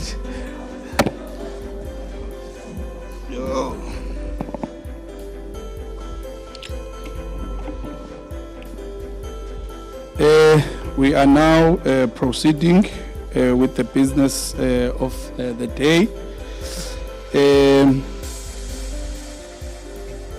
We will quickly move to the next item. I will now ask the secretary to read the fourth subject matter for discussion. Draft resolution by Ms. C.V. King. Sorry, apologies. Draft resolutions by Mr. H.M. Hendricks, review Makanda.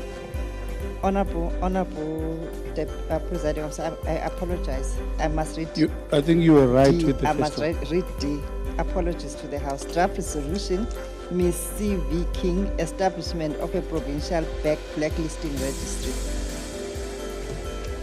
Thank you very much. I think we're all a bit disorganized today. I will now call upon Honorable King to introduce the topic. Honorable King, you have 10 minutes and your 10 minutes starts now. Honourable Speaker and members of this esteemed House, ask any family in the Eastern Cape waiting for an RPP house and they will tell you, it is not the rain that delays delivery, it is corruption. When government stops enforcing its own laws, it stops governing. The results? The glacial pace of deliverables and the fundamental erosion of trust and dignity of the very communities we are mandated to serve.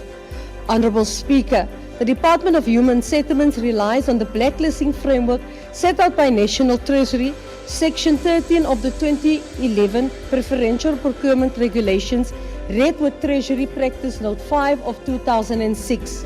These laws are clear.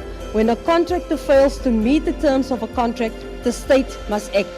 Every fundamental agreement includes a penalty clause that states, every milestone not achieved by the contractor in breach of the time frame stipulated in the PIP shall attract a penalty as set out in the JBCC building agreement levied against current and future claims. But Honourable Speaker, in the Eastern Cape, the Department has turned mandatory accountability measures into optional guidelines. Instead, the Department of the Eastern Cape have served as spectators to the suffering of communities it is intended to serve. Honourable Deputy Speaker, in February, in response to a parliamentary question regarding how many contractors the department have blacklisted for poor performance or poor workmanship, the department noted it had not blacklisted a single contractor since 2019. This, Honourable Deputy Speaker, is how failure becomes policy. To the department's own admission, 13 contractors, including 2 municipalities, were reported as defaulting on social housing delivery. Yet, not a single one has been submitted to the National Blacklisting Registry as is required by National Treasury regulations. One of the defaulting municipalities in Zimbabwe local municipality was contracted in 2021 to deliver over 500 housing units at the cost of 94 million rand. To date, only 74 units have been completed, representing an 87% failure rate.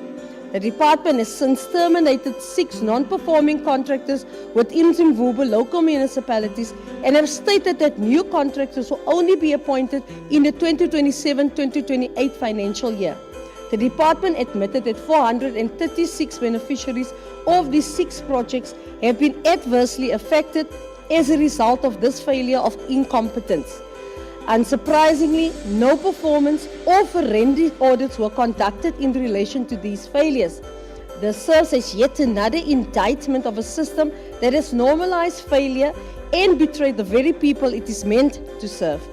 In another incident at the Maiden Farm 969 rectification housing project, the contractor who abandoned the project claimed 24 million rand in 2020, even though only 100 houses were so badly rectified forcing beneficiaries to stay in these houses which cannot be seen as their homes. Even more alarming is the department's acknowledgement that 30,884 RDP housing units across 87 projects remain incomplete at a total cost of 3.7 billion rand, with no meaningful progress towards resolving these backlogs. Despite issuing 30 notices of default and terminating 5 contracts, the department have once again not made a concerted effort to blacklisting the responsible entities. A significant case of failure to hold poor performing contractors to account includes the egregious matter involving the Ikamva case, which dates to 2002. According to the department, an investigation into fruitless and wasteful expenditure was conducted in 2024-2025. The department contended that the total cost escalation for the project, wherein Ikamva architects are involved, total over 91 million rand. However, because the officials responsible for the department and oversight of Ikamva architects had since left the department, no disciplinary or no criminal action was taken.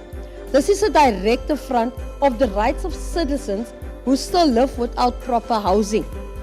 Despite the repeated promises to tackle the province's housing crisis, the department continues to deepen the suffering of the people of the Eastern Cape. Honourable Deputy Speaker, defaulting contractors is a concern which transcends departments. According to a Daily Dispatch report, the Hawks recently launched a 32 million rand tender fraud investigation into the Department of Public Works and Infrastructure in Vishu. The investigation concerns the procurement process for security systems at the DPWI building in Mthatha. During their visit, 3 departmental officials were questioned and laptops, mobile phones and several key documents were seized as evidence. In the Department of Eastern Cape Education, 16 schools construction projects wherein the Office of the Premier is listed as the implementing agent were abandoned in 2022, all due to poor performance. Amongst the affected developments is a school intended for learners with special needs. A painful reminder that when accountability fails, it is the most vulnerable who suffer first. Honourable Deputy Speaker, this motion is not about intervention, but restoration. It proposes 5 simple but powerful interventions that can change the way we protect public money in the province. Number 1, a provincial compliance tracker. The Office of the Premier and the Provincial Treasury must implement an internal contractor compliance tracker that will automatically trigger Clause 23 processes and confirm submission to the National Treasury's restricted supply database within 5 days. Number 2, quarterly transparency report. Provincial Treasury must publish each quarter a summary drawn from the National Restricted Supply database showing Eastern Cape projects, contract values and restriction periods on a public portal that complies with PAIA and POPI. Number 3, contract framework review. Provincial Treasury, Human Settlements and Public Works and Infrastructure must within 90 days table to this House recommended amendments to the Joint Building Contractor Committee and other standard contracts to tighten default triggers, response period and escalation metrics that will feed the compliance tracker. Number 4, legislative oversight. The Portfolio Committee on Finance, Human Settlements, Public Works and Infrastructure and COCTA must hold quarterly hearings to track departmental compliance and ensure that repeat offenders do not slip through the cracks. Number 5, consequence management. Any provincial department that fails to submit required performance and restriction data for 2 consecutive quarters must be referred to SCOPA for accountability proceedings under the PFMA. We are not reinventing the wheel. We are restoring its integrity. We cannot continue to pretend that the PFMA and Treasury regulations are decorative. Just last week, we heard the voices of our communities pleading for homes, for security, for the Eastern Cape. They were promised.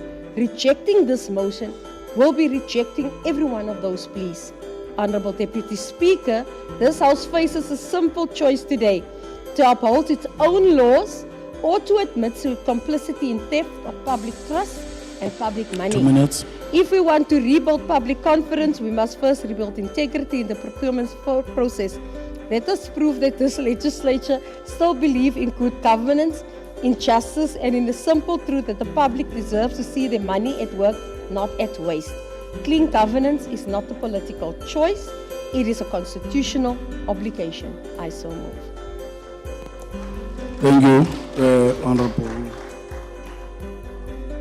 I now call upon Honorable Dr. Fig from the Democratic Alliance. Honorable Dr. Fig, you have 18 minutes and it starts now.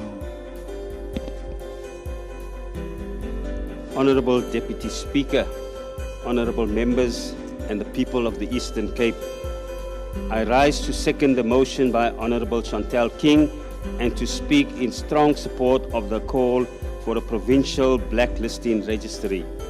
This reform is as necessary for financial accountability as it is for a moral restoration.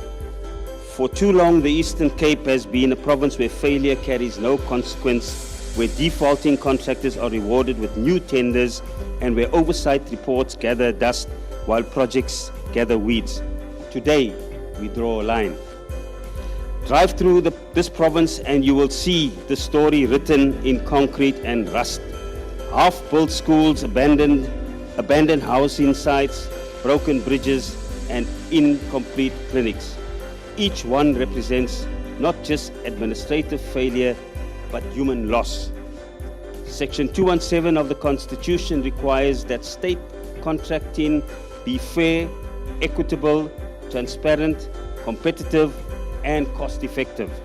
Clause 23 of National Treasury's General Conditions of Contract empowers departments to restrict suppliers who abandon projects or defraud the state. Treasury Instruction Note 3 of 2016-2017 spells out when and how these restrictions must apply. But the Eastern Cape behaves as though these rules are optional. Departments terminate contracts quietly, re-advertise tenders, and reappoint the very same companies, often under new trading names but with the same directors. Since 2019, Human Settlements alone has recorded 13 contract breaches but has submitted none for restriction. 87 housing projects, mostly abandoned, will now cost taxpayers 3 billion rand to complete. Every time a contractor walks off a site, the state's cost double. Retendering requires new planning, new consultants, new mobilization fees, and often the demolition of defective work. In some cases, departments pay 3 times, once to start, once to fix, and once to finish. It is no wonder that this province continues to carry billions in irregular and unauthorized expenditure while service delivery indicators decline. When incompetence is without consequence, corruption becomes inevitable. Honorable King's motion is not about creating new red tape. It is about enforcing the rules we already have. It replaces the revolving door of repeat offenders with a transparent, traceable system that restores integrity to provincial procurement. Let me restate the 5 pillars so that there is no ambiguity about what this House is being asked to support. 1, a provincial contractor compliance tracker under the Office of the Premier and Provincial Treasury to log every case of abandonment, fraud, or non-performance and trigger Clause 23 process automatically. Quarterly transparent reports so that this legislature and the public can see who has been restricted, why, and for how long. A contract framework review to update the standard building contracts and close the loopholes that allow poor performance to slip through. 4, legislative oversight requiring quarterly hearings by Finance, Human Settlements, Public Works, and COGTA committees to ensure compliance. 5, consequence management, referring any department that ignores these duties for 2 consecutive quarters to SCOPA under the PFMA. This is practical governance, not political theatre. Honorable Deputy Speaker, there are many contractors in this province who deliver excellent work. They build quality schools, hospitals, and homes, often under difficult conditions, but their reputation suffers when fly-by-night companies with political connections are allowed to fail without penalty. This registry protects those who build with integrity. It ensures that tenders go to capable, credible businesses and that the playing field is fair. Clean procurement is good for business, workers, and taxpayers. The Department of Public Works cannot continue to blame human settlements, and human settlements cannot continue to blame Treasury. Accountability must run through the entire supply chain from project planning to contract closeout. The motions compliance tracker will ensure that every termination, every default, every non-performance is logged, verified, and followed through to restriction. For the first time, departments will no longer be able to say, "We didn't know." Ignorance will no longer be an excuse. Data will be a demand. The DA has long argued that fiscal responsibility is a moral duty. Each rand mismanaged is a rand stolen from the future. When infrastructure collapses, so does opportunity. The Provincial Blacklisting Registry is a moral instrument as much as a financial one. It declares that the Eastern Cape will no longer tolerate mediocrity or reward failure. It ensures that those who have abused public trust cannot return under a new letterhead to do it again. Honourable Deputy Speaker, transparency is not the enemy of government, it is its shield. When citizens can see where their money goes, they defend the system instead of condemning it. When data is public, corruption retreats to the shadows where it belongs. Quarterly transparency reports will empower this House, journalists, and civil society watchdogs to monitor compliance in real time. No more hiding failures behind pending investigations. Clean governance has an economic multiplier. When projects are completed on time and within budgets, communities gain infrastructure that supports small businesses, creates local jobs, and stimulates local economies. Conversely, when projects collapse, the economic damage compounds, suppliers go unpaid, local employment ends abruptly, and municipalities lose confidence in their ability to attract private investment. The Provincial Blacklisting Registry will therefore not only save money, it will drive growth. Every completed project becomes a signal to investors that the Eastern Cape can deliver. I want to say directly to the Premier and to the MSCs for Treasury, Public Works, Human Settlements and COGTA. This motion is your opportunity to prove that accountability is not just a slogan. Implement these resolutions fully, transparently and swiftly. Report quarterly to this House, publish the data, show the people that their government can still be trusted with their money. To the residents of this province who drive past abandoned sites every day, who have waited years for their homes, their schools and their clinics, this motion is for you. It is for every citizen who pays tax faithfully and receives neglect in return. It is for every builder who has lost work because tenders were given to those who failed before. Your patience has been stretched to the breaking point. You deserve accountability from those who have failed you. Honourable Deputy Speaker, oversight without consequence is observation. Budgets without accountability are betrayal. By supporting this motion, this House has the chance to end a culture of impunity that has hollowed out our institutions for decades. Let us make this day the Eastern Cape decided to replace excuses with enforcement, failure with fairness, and secrecy with sunlight.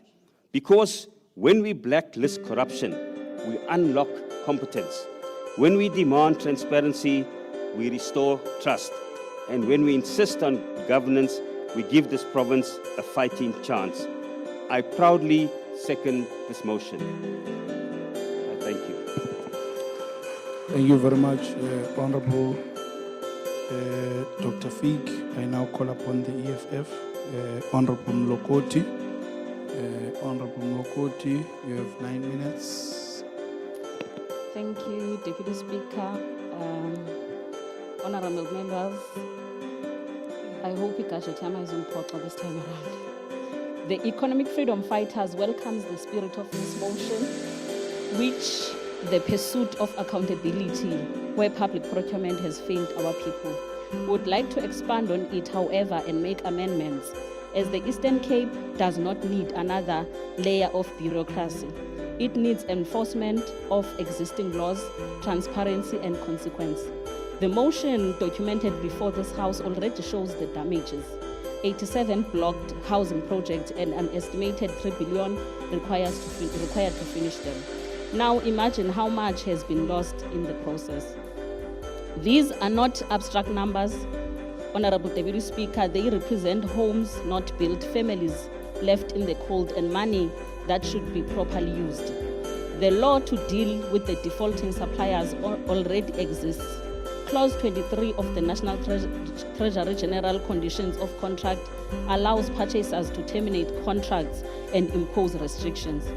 The SCM Instruction Note 2 of 2016-17 and the Preferential Procurement Regulations of 2022 require restriction cases to be forwarded to the National Restricted Suppliers Database within 5 working days. The legislation therefore established the legal mechanism for blacklisting or restricting suppliers and service providers. As such, we do not require the creation of a brand new provincial registry. The framework already exists. The problem, therefore, is not the absence of rules, it is their non-application. As such, we support the motion's ambition to create a compliance tracker and quarterly reporting. However, we insist the tracker must operationalize existing law. Every abandonment must trigger the GCC 23 process. Every final restriction must be submitted to the National Treasury within 5 working days, and departments that fail to act must face consequence management under the PFMA. We also wish to bring to this debate a crucial context the motion omits. This is not only an Eastern Cape problem. Tender capture, extortion, and mafia-style interference in procurement have been exposed in the DA-run provinces and DA-run municipalities. And as such, we will not permit moral lectures from a party that has serious questions to answer at home. Not so long ago in Cape Town, the police executed raids on 26 addresses as part of a probe into municipal contracts estimated at approximately 1.6 billion. This is not gossip, it is an active criminal investigation into procurement linked to municipal tenders. Recent reporting has also exposed an earlier that Western Cape scandal involving irregular contracts and IT tender controversies to the tune of roughly 1.2 billion. Provincial investigations and media reporting have further shown that construction mafias, extortion and criminal interference stalled projects worth approximately 400 million in the Western Cape. Projects stopped and communities waiting while illicit networks extract rents from public works. So our demand to the DA in this House is simple and direct. If the DA proposes new accountability measures here, it must simultaneously account for the billions lost under its watch and why this provincial blacklisting registry does not exist in the Western Cape, where they enjoy absolute majority. They must also declare how and when the 1.6 billion under police investigation will be recovered, when implicated officials will be suspended, and what concrete steps it has taken to sever procurement ties with the companies and individuals linked to criminal networks. The EFF will accept no double standards. Accountability must be consistent whether failures occur in Bishop or in Cape Town. Concretely, the EFF therefore expands this motion with the following non-negotiables. The tracker must immediately enforce the GCC 23, 14-day notice, right to respond, final restriction to Treasury within 5 working days. Provincial Treasury must publish a quarterly restricted suppliers report showing supplier names, contract values, and restriction periods for departments and municipalities. Departments that fail to submit restriction cases for 2 consecutive quarters must be referred to SCOPA for PFMA consequence management. Treasury must task the SIU and the State Attorney to audit the 3 billion of blocked projects and commence recovery action where theft, collision, or fraud is found. The DA must publicly demand the recovery of funds in its own province and commit to cutting any ties with individuals or firms implicated in organized criminal procurement networks. Honorable Deputy Speaker, we are expanding the motion to ensure it delivers results, enforcement over duplication, recovery over rhetoric, and consistent accountability over self-finger pointing. If the DA wants to lead on procurement integrity in this House, it must first clean its own province, recover the misused billions in the Western Cape, and ensure that its proposals here not merely theatre, but the beginning of a real consequence and justice for our people. I thank you. Welcome back, Honorable Mlogoti. Kasim, Honorable Kasim, sorry, stop it. Don't distract Honorable Mlogoti. We've missed her so much last week. Honorable Zinti, you have 5 minutes, as much as I did not invite you to stand there, but it's okay. You may proceed. Thank you, Honorable Deputy Speaker. Honorable Deputy Speaker, the state of housing delivery in our province has become a painful reflection of what happens when good policies are betrayed by poor implementation. The Eastern Cape continues to be haunted by abandoned housing projects, unfinished RDP homes, and communities left behind in mud and corrugated iron shacks, while contractors walk away with millions of rents and no consequences. This resolution confronts a truth we can no longer ignore. Accountability in public procurement has collapsed. According to the report before us, 87 blocked housing projects now require over 3 billion to complete. This is not just wasted money, it is broken trust from the poor families who were promised dignity, shelter, and security. Honorable members, it is shocking that since 2019, the Department of Human Settlement has recorded 13 contractors' breaches, yet not a single case has been referred to National Treasurer for restriction or blacklisting. What messages does that send to the people of this province? It says that in the Eastern Cape, one can fail communities, abandon projects, and still qualify for another tender.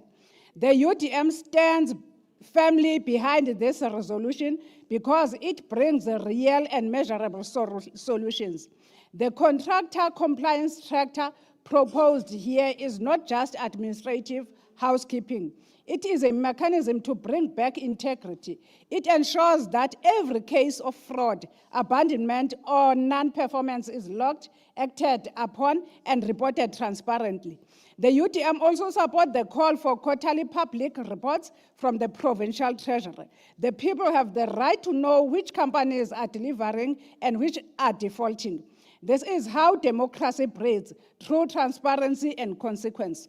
We also support the demand that portfolio committees take an active role in quarterly oversight. Too often, committees are presented with crises long after the damage is done. Oversight must be proactive, not reactive. Honorable Speaker, our tone today must therefore be honest but constructive. We must acknowledge that the crisis in human settlement did not appear overnight. It is the product of years of weak monitoring, lack of professional capacity, and poor ethical standards in project management. But it can be corrected if we act decisively. Honorable Deputy Speaker, the UDM also calls for consequence management that is real, not rhetorical. When officials or contractors fail, the law must follow. No official should sleep soundly while communities suffer under unfinished walls and leaking roofs. Accountability must not depend on political connection, it must depend on performance. In conclusion, Honorable Deputy Speaker, The UDM welcomes and supports this resolution in full. It is a practical step towards rebuilding the public's faith in government service delivery. It reminds us that every budget line and every tender awarded carries a moral duty to deliver homes, restore dignity, and honor the promise of the freedom. Let this House today, today send a clear message that we will not tolerate mediocrity. We will not reward failure, and we will not look away from corruption hiding behind contractor logos. The people of the Eastern Cape deserve better, and a true resolution like this one, we can begin to give them the accountability they have long been denied. Thank you, Honorable Deputy Speaker. Thank you, Honorable Mangichane. Manyat. I now call upon Honorable Gela from the African National Congress. You have 20 minutes, Honorable Gela. Thanks so much, Honorable Deputy Speaker. Greetings to you and all the presiding officers, the Deputy Chief Whip and all the whips in the House, honorable members, and everyone else who is part of these proceedings, including those who are watching from different media platforms. Honorable Speaker, Honorable Deputy Speaker, the DA is best advised not to throw stones when it lives in a glass house. The EFF has put this quite nicely. Honorable Speaker, we are called upon to air our views on a misleading motion of a DA, which speaks to the establishment of what they call the Provincial Blacklisting Registry. This is what the motion is entitled, a call on the establishment of a provincial blacklisting strategy. However, Honorable Deputy Speaker, the body of the motion itself, it does not speak to what they then initially propose. The motion starts off with what they say we must note, and later it deals with what they call issues that require further noting. These are nothing more, Honorable Deputy Speaker, than their own observations. They ask us to make the same observations and in a process agree with the same observations. We are not going to accept those observations, one, but two, we are not going to amend those observations. We will outrightly reject the observations that they make. The less said about those observations, Honorable Speaker, the better.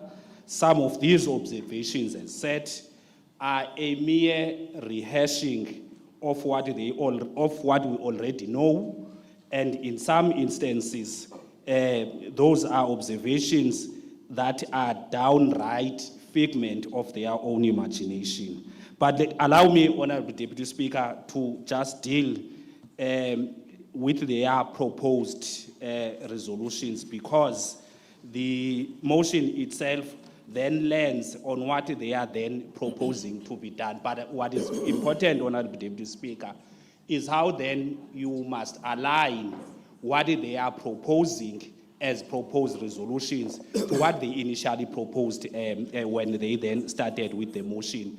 You can't marry the two. One, they are proposing the provincial compliance tractor, and in fact, what they are then saying is that there should be an implementation of the internal contractor compliance tractor. They are not saying it is something new. They are merely suggesting that we should implement. And of course, we do know that the Provincial Treasury, working with the Office of the Premier, are indeed seized with this task. The second proposal, Chair, from their side is that there should be quarterly transparency report.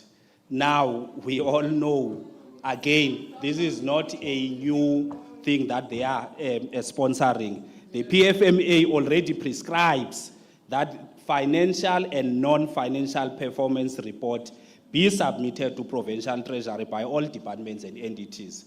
And indeed, as part of that report, which speaks to the financial and non-financial performance of the quarterly report as submitted, it then speaks to and also encompasses the activities of supply chain management in a particular quarter. And therefore, Honorable Speaker, this is not, as said earlier on, something new. This is merely a political point scoring, and perhaps they want all of us to agree with that. The third proposal from their side, Honorable Deputy Speaker, it speaks to the contract framework review. They are suggesting that there should be a review of the contractor or the contract framework. Of course, Honorable Deputy Speaker, we all know that general conditions of contracts for construction works, which they want us to review, is a document that gets reviewed every year. The last review was undertaken in 2023. It is a fourth edition, and it sufficiently addresses all the issues that they are sponsoring as if they are new.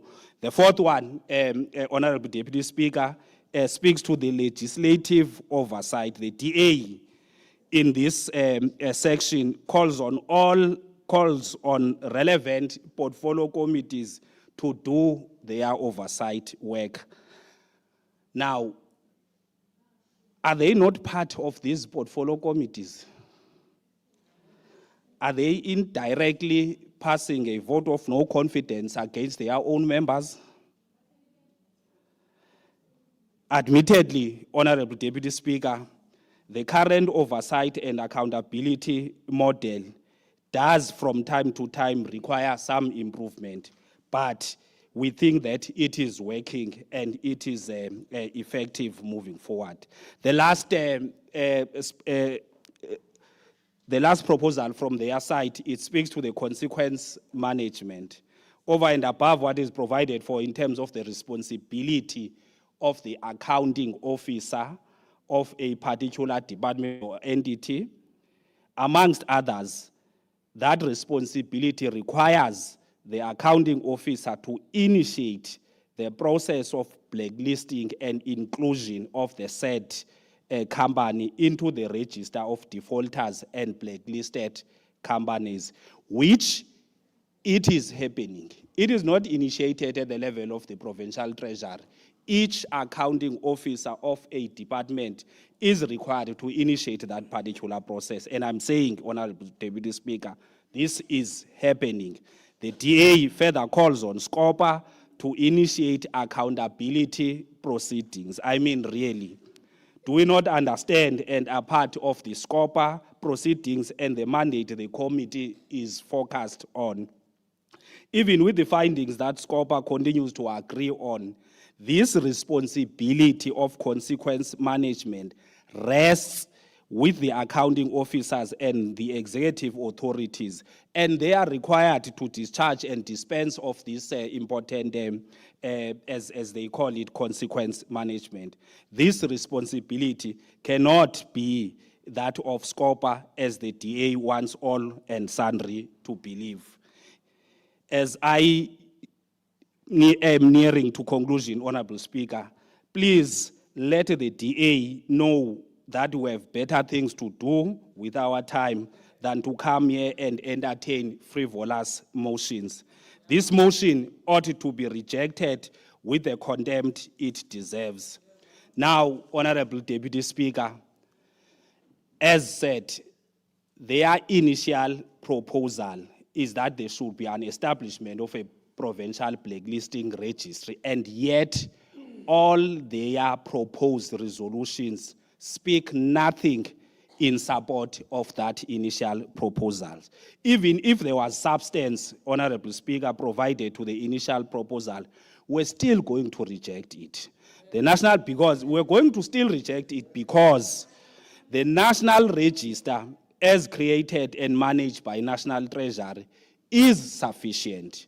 It is sufficient, Honorable Speaker, because it allows all of us to be exposed to all blacklisted companies across the country and not limited to those that are operating within the province. And this helps us not only to not to appoint restricted companies from other provinces, but it also helps us to ensure that all companies that are blacklisted elsewhere are not appointed within our own province. As said, Honorable Speaker, the DA is best advised either to deal with this motion in a different way and not in the manner in which they have done. The ANC rejects this motion. Thank you so much. Thank you very much, Honorable Kela. I now call upon the MEC. MEC, you have 15 minutes. But I know you'll use 5. It's fine. It's still accepted. 5 minutes. Thank you very much, Honorable Deputy Speaker. Ndiyakuva ukuyandikhoyesa uba mandithathe neminye izuzu yabanye abantu ibe yi-20. You see, I think my comrade here, Honorable Gela, or what I thought has really made my work easier. Because in reality, this is really a frivolous motion. As I was going through it, sitting there, I was also looking at the report that we are submitting to EXCO. And I think it's important that sometimes you must get to understand how things unfold. And maybe I would understand from the DA members within the Eastern Cape that they have never been exposed in an EXCO situation to understand how things unfold. Because in reality, these are reports that Treasury prepares for EXCO. As I was sitting there, I was looking at the next report, which will be tabling only on Wednesday. So I understand where you come from, but in reality, it's really a frivolous motion.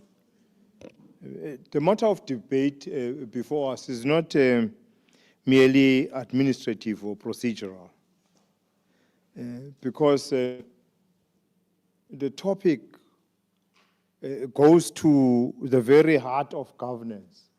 It's about, we take it as Treasury, to us as Treasury, it's about accountability and the responsible management of public resources.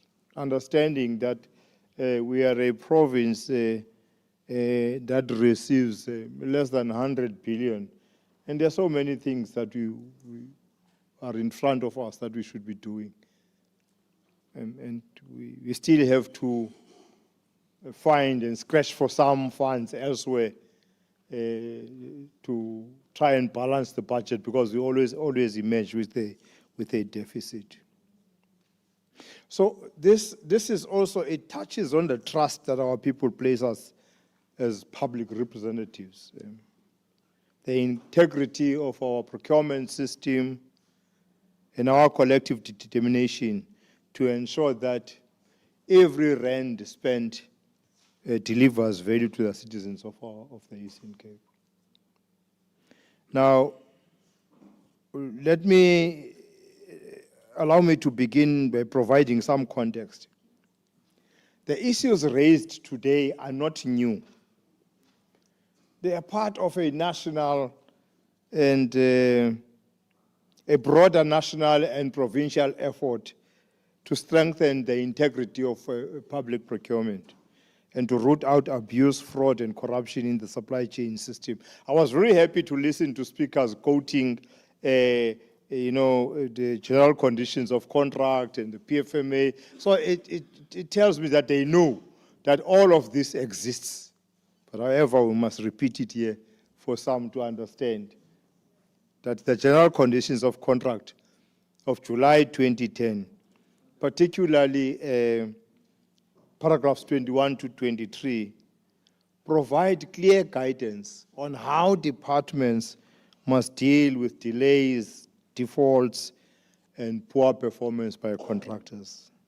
And these provisions empower the state to impose penalties where there are just unjustified delays, to terminate contracts where there is persistent default, and to recover losses suffered due to contractor negligence.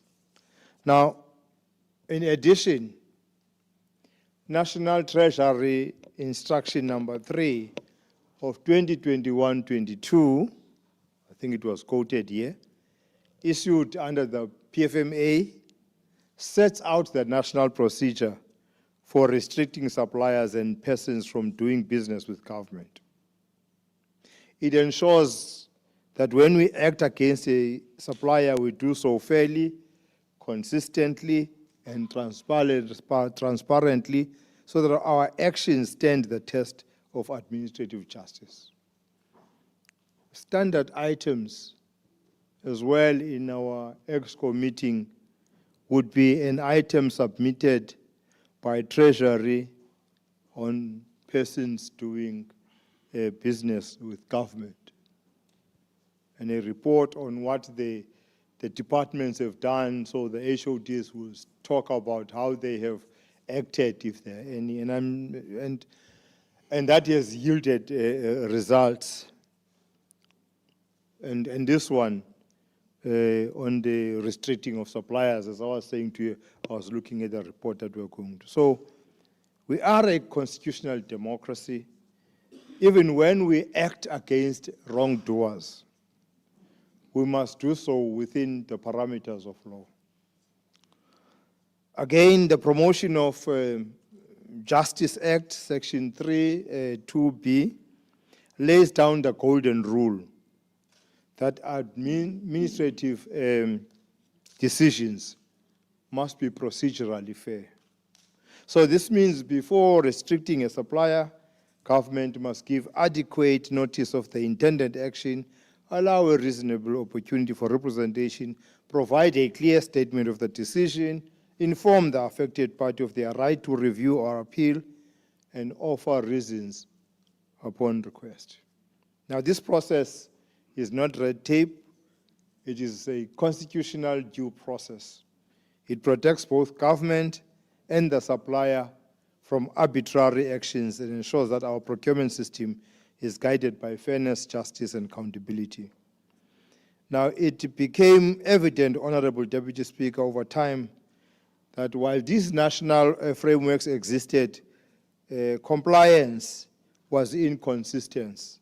And in response, Provincial Treasury in February 2025 issued Instruction Number 5 of 2024-25 to strengthen enforcement and ensure accountability in the restriction of defaulting suppliers.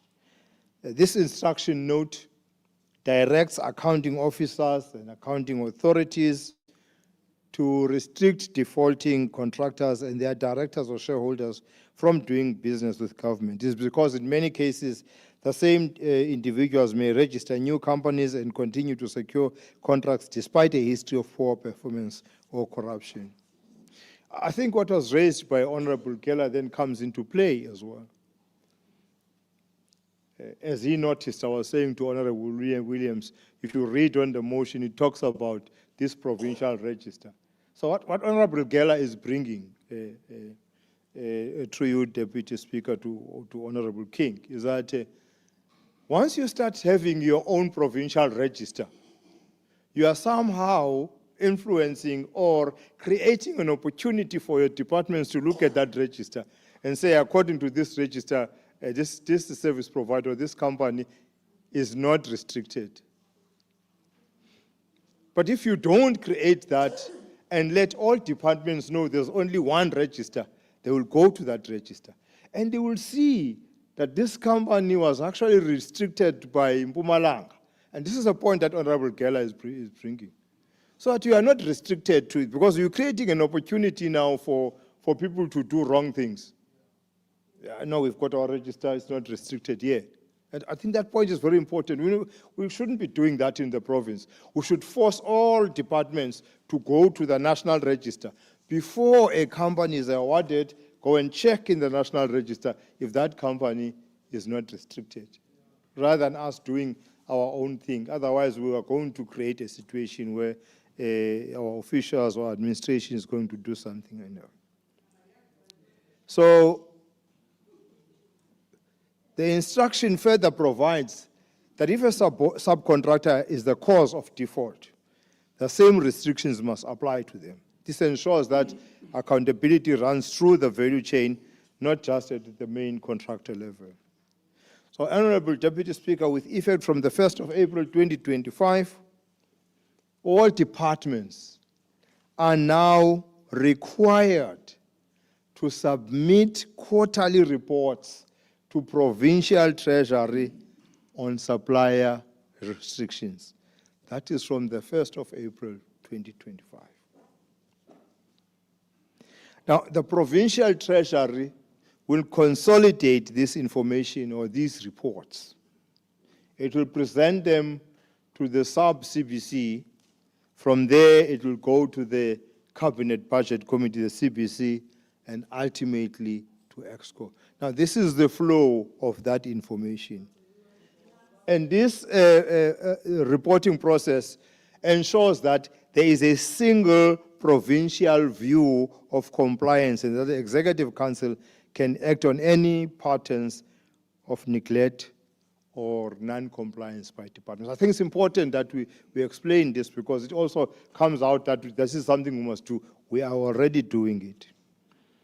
And to track compliance in the province, Honorable Deputy Speaker, Provincial Treasury has developed and issued a compliance reporting template which all departments must use.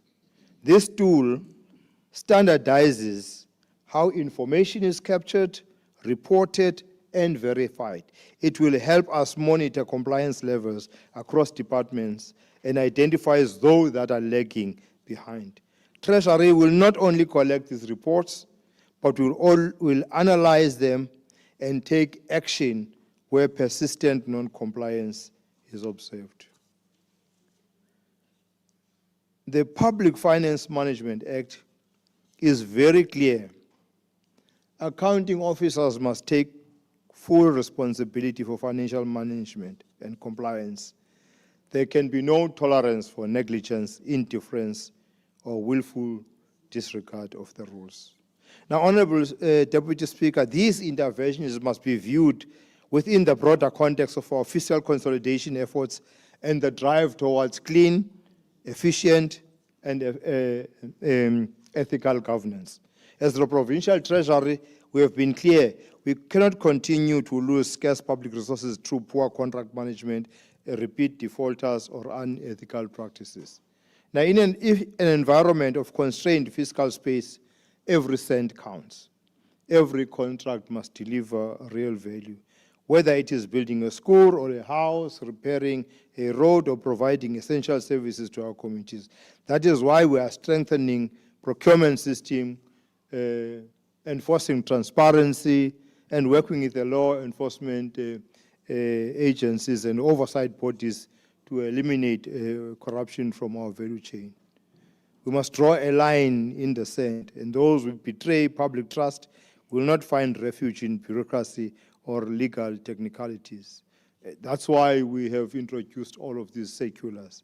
So, in conclusion, Honorable Deputy Speaker, this context that I'm providing here strengthens our collective resolve to build a capable, ethical, and accountable state. The Provincial Treasury understands and is fully supported by the Office of the Premier on all these efforts to curb that. Our message is clear. We're building a province where contracts deliver services, where public funds are respected, and where accountability is the norm, not the exception. Thank you very much, Deputy Speaker. Thank you very much, Honorable MEC. Honorable members, I put The motion. Any objections? The motion has been rejected.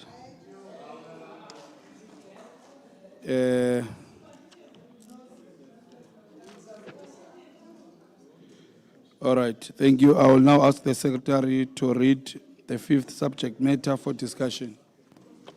Draft resolution by Mr. H.M. Hendricks, review Makanda High Court order on scholar transport.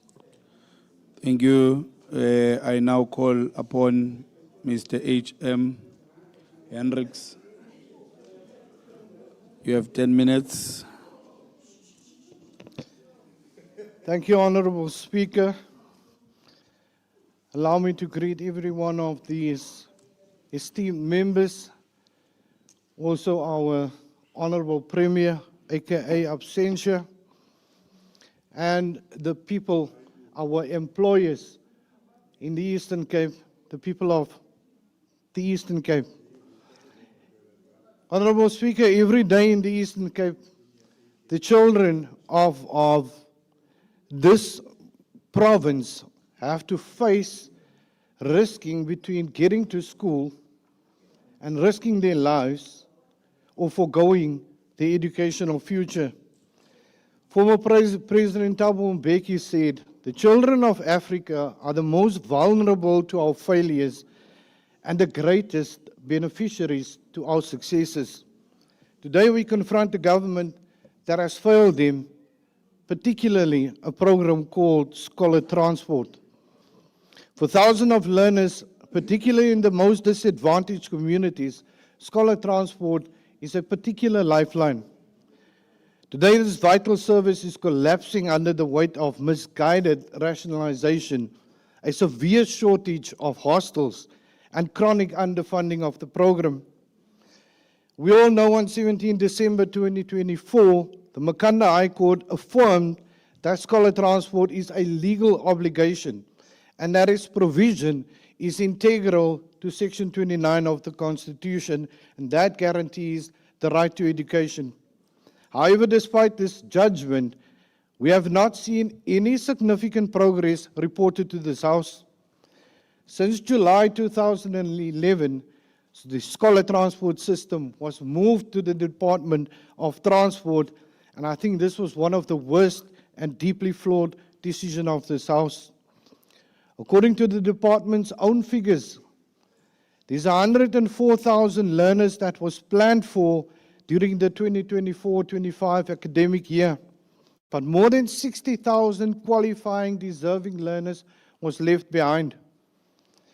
For the 2024-25 financial year, we budgeted and allocated 725 million rand, which proved to have been 350 million rand short. We ended up spending over R1 billion. But despite this fact, there were still unpaid invoices of 350 million rand. Sorry, of 90 million rand. The consequences of that was on 13 October this year, the scholar transport operators across our province, for the second time this year, down tools to protest against non-payment.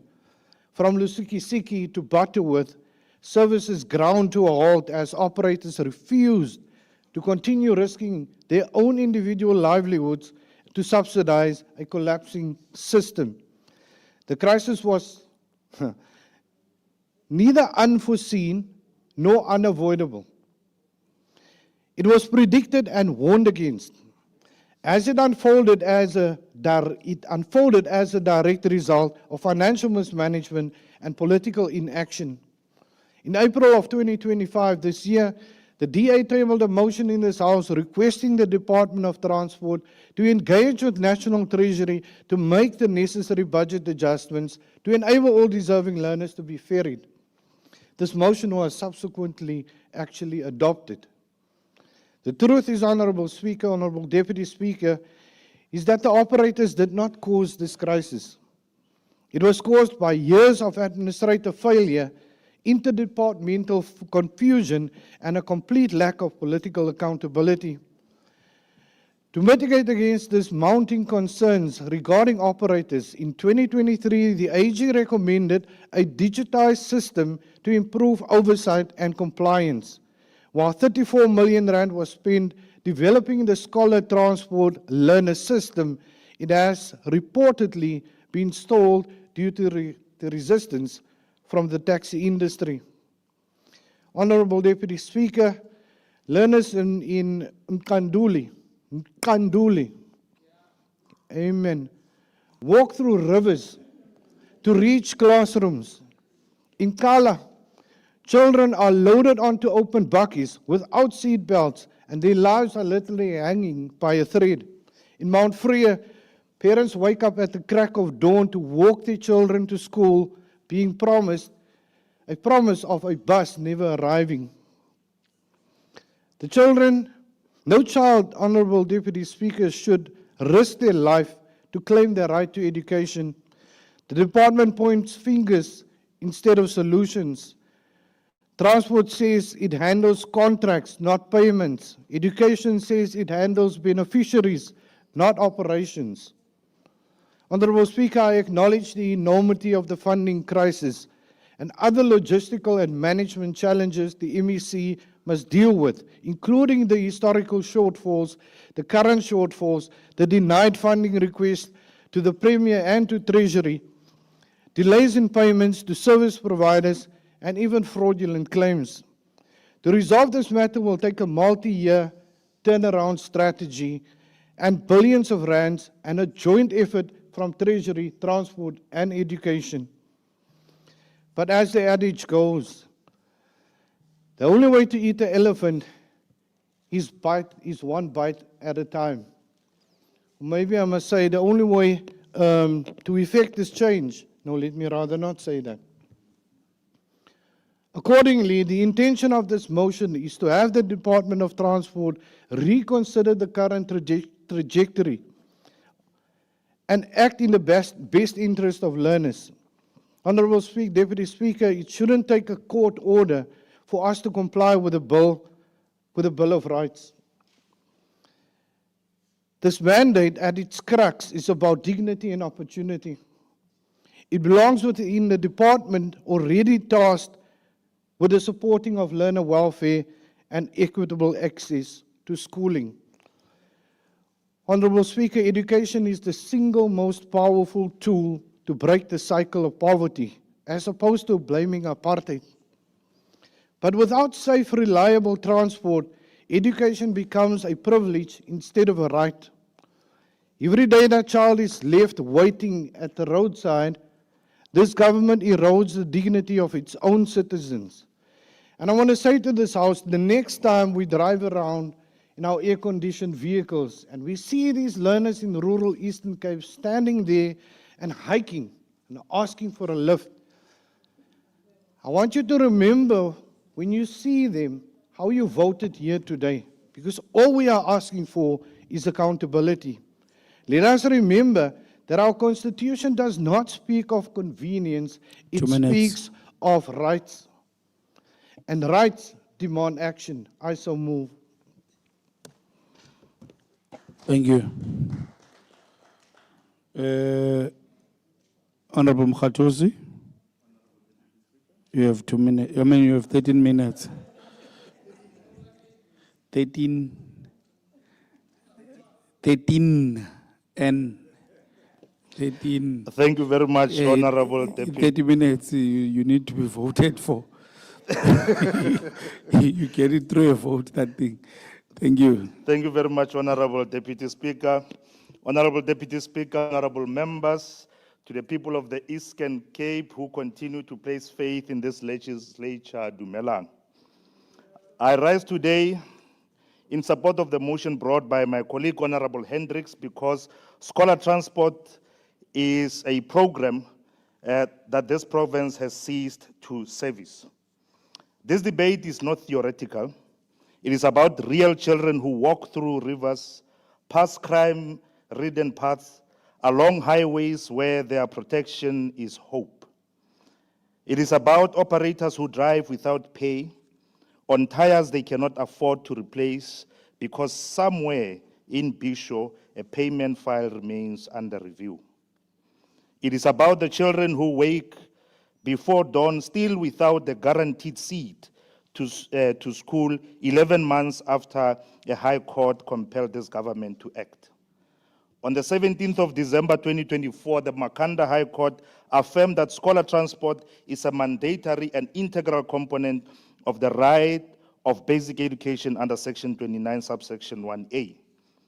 The order directed education and transport to ensure that all qualifying learners are provided with transport for 2025, finalize applications by January, and report monthly on progress. That order still stands today. Honorable Deputy Speaker, at the heart of our scholar transport model lies a fragile relationship between government and the taxi industry.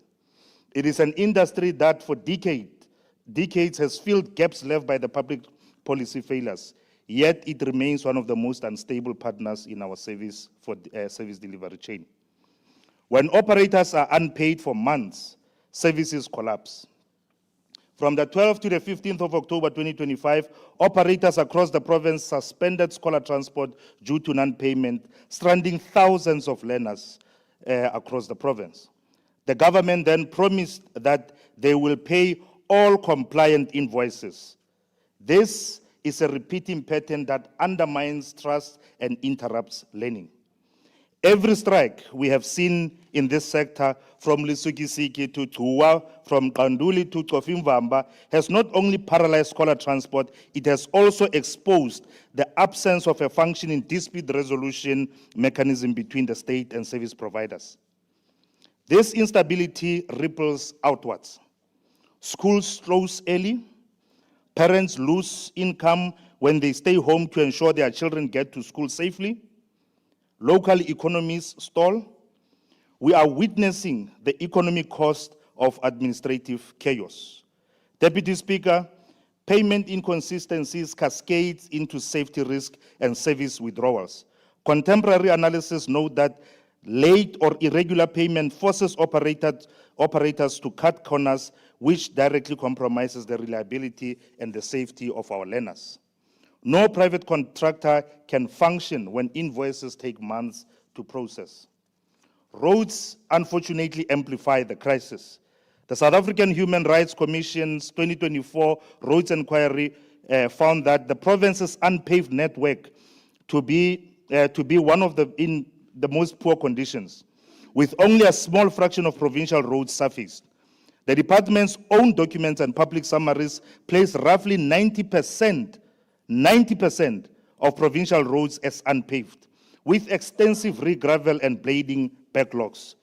Every pothole shortens a vehicle life, and it increases fuel burn and raises the likelihood that a vehicle will not arrive. Road conditions directly determine the lifespan of tires, shocks, and brakes. The department's own compliance records show that 590 of the 2,438 vehicles were flagged as non-roadworthy. 590 out of 2,438 vehicles were flagged as non-roadworthy. Many of those failures could have been prevented with proper road maintenance. This means that the Department of Transport is not just failing in payments, it is failing in its core mandate, maintaining the very infrastructure on which scholar transport depends. The scholar transport budget cannot operate in isolation from road maintenance budget. If the 72 million rands route network around Lusikisiki remains ungraded, it does not matter how much we spend on fuel, buses will continue to break before they arrive. School regionalization has multiplied the demand without matched transport provision. The court papers and civil society summaries records tens and thousands of qualifying learners who were still excluded in 2024, a situation the court found unconstitutional. Rationalization without guaranteed routes pushes children further from school and deeper into risk. The court order price tag must be faced honestly. Earlier this year, the Democratic Alliance rejected the Department of Transport's budget, not because we opposed scholar transport, but because it failed to address the very funding shortfall for transporting learners. Scholar transport was only allocated 794 million rands, less than the 815 million rands received the year before, while the department was instructed to promote efficiencies through digital system and new rate cards. Working on a rough estimate, around 110,000 learners being transported, although with real numbers, much of this is lower. And if you look at the budget implication, a ballpark of 7,200 per learner per year, which means to transport 166,000 qualifying learners will require about 1.95 billion rands. Using a more conservative 9,000 rand per learner to account for longer rural routes and harsher road conditions, the department will require about 1.5 billion rands. This house should demand an audited costing table from the Department of Education and Transport, but the conclusion is clear.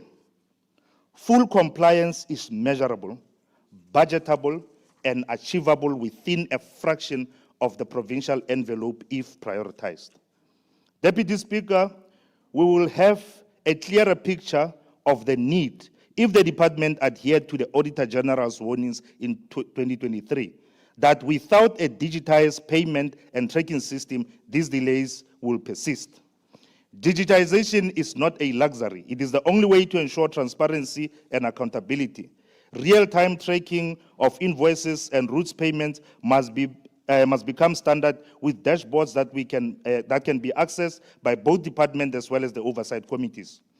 Until then, our scholar transport program will continue to operate in arrears, financially and morally. The cost of not doing so is lives lost.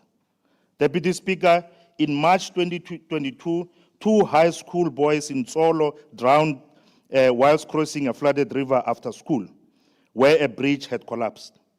In October 2023, 2 learners drowned in separate river crossings in Nqeleni on their way home.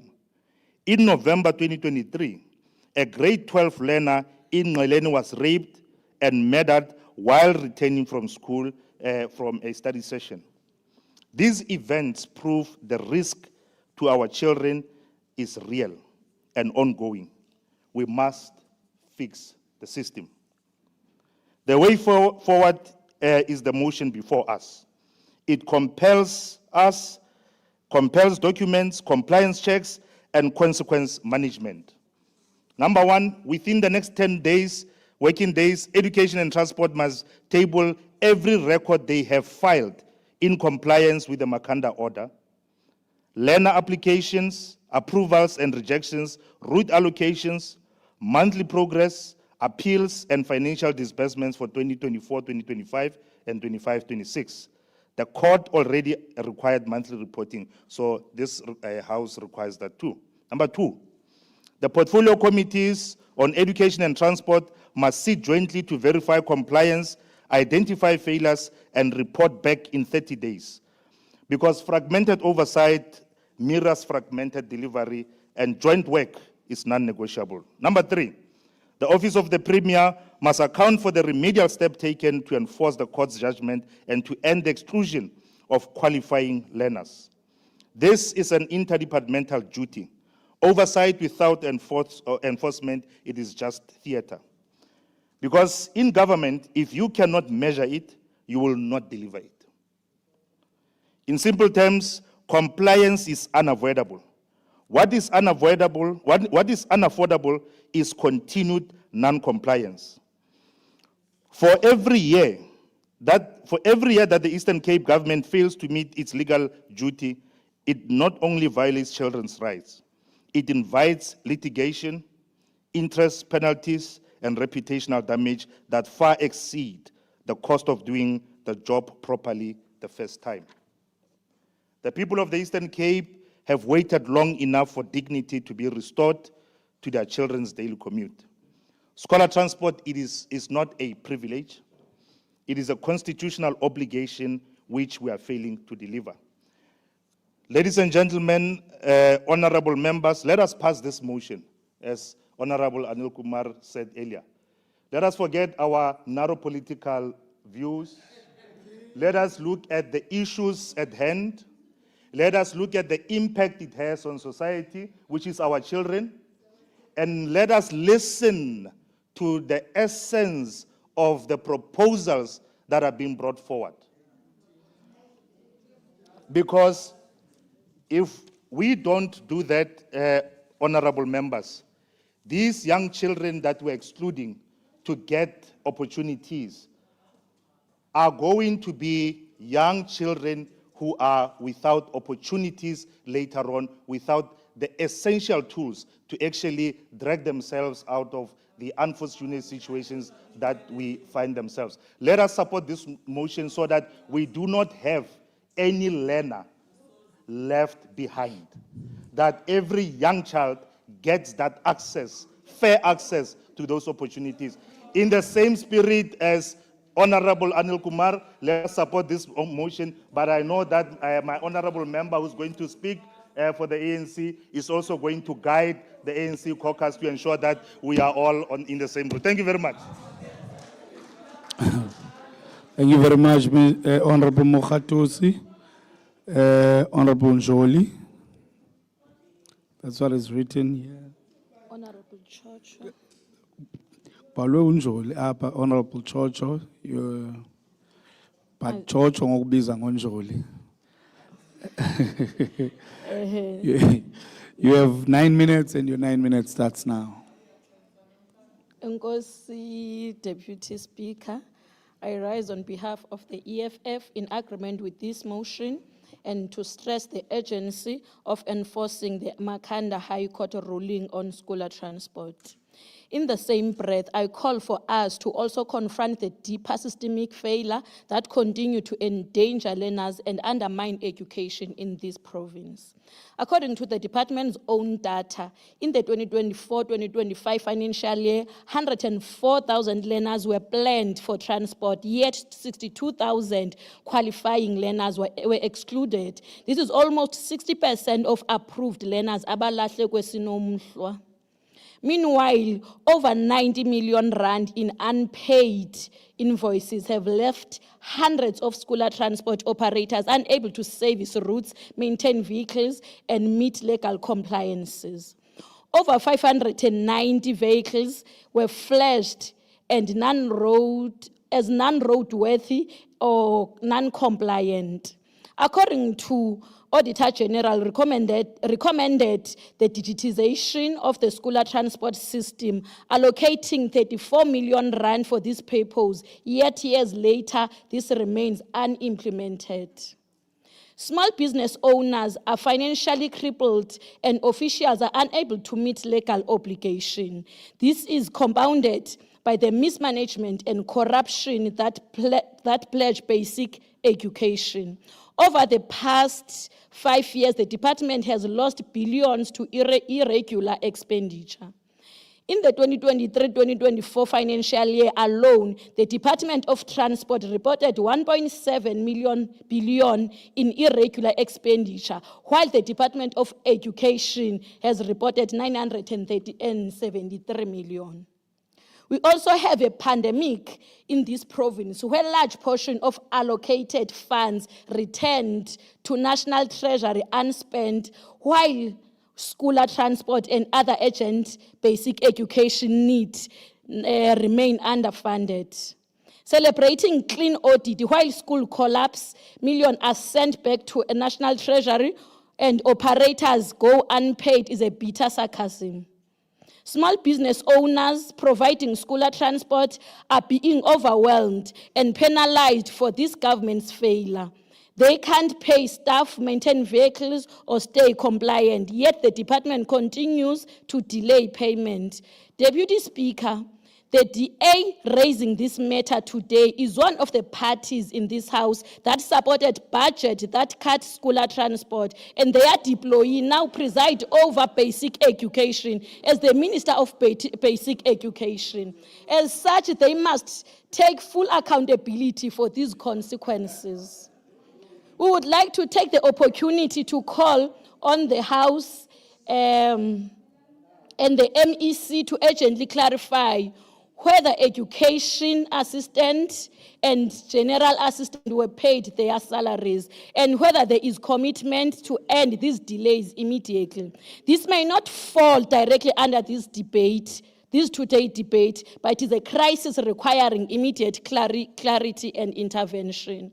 In addition to the intervention outlined in this motion, the EFF called for the following urgent measures. Number one, establishment of provincial school transport emergency oversight unit with authority to enforce High Court order and report weekly to this House. Number two, conducting a full audit and safety certification of all school transport vehicles, ensuring no learner travels in an unsafe vehicle. Number three, recover and ring-fence all mismanaged or unspent funds from basic education to ensure sufficient funding for school transport and safe school operation. Number four, ensure timely payment for all operators with penalties for official failing to meet obligation. Number five, launch a rapid response monitoring system to track implementation of route allocation, application, and vehicle compliance with publicly accessible updates. Honorable Deputy Speaker, until these urgent steps are taken, the Makanda High Court ruling will remain a paper victory while learners, operators, and family continue to suffer. Debates and report without action achieve nothing. Thank you. Thank you very much, Honorable Chocho. Honorable Zinti. You have Thank you, 5 Honorable Deputy Speaker. Honorable Deputy Speaker, I rise not only as a member of this House, I rise as a mother, as a community leader, and as someone who has been with my own eyes, who have seen with my own eyes the hardship faced by our children in rural schools. When the High Court delivered its judgment on 17th December 2024, it gave hope to thousands of learners across the Eastern Cape. It confirmed what we already knew in our hearts, that a child's right to education means nothing if that child cannot reach the classroom safely and on time. Honorable Deputy Speaker, almost a year later, the reality is still heartbreaking. From Matatiele to Ngaleni, from Losigi to Butterworth, we continue to see children waiting by the roadside of transport for transport that never arrives. We hear of parents who must walk kilometers with their children just to make sure that they reach school alive and safe. Just this month, October 25, operators across the province suspended their services because the Department of Transport failed to pay them. The single failure left tens of thousands of learners stranded. It disrupted schooling and shattered families' daily routines. This was not an act of protest, it was the result of government neglect. Honorable Deputy Speaker, the court order was not an opinion, it was a binding instruction to this government to act urgently, transparently, and responsibly. When the departments delays payments, when they fail to maintain proper records, or when they keep quiet about how many learners remain without transport, that is not just administrative failure. It is a betrayal of the court, of the Constitution, and of our children. This resolution gives this House a chance to restore trust, to show that we, as the elected representatives of the people, are listening. The UDM support it fully because it demands accountability, but also because it gives this legislature the power to track progress and intervene where government is falling short. However, honorable members, what we need now is political will. We need leadership that acts with urgency, not excuses.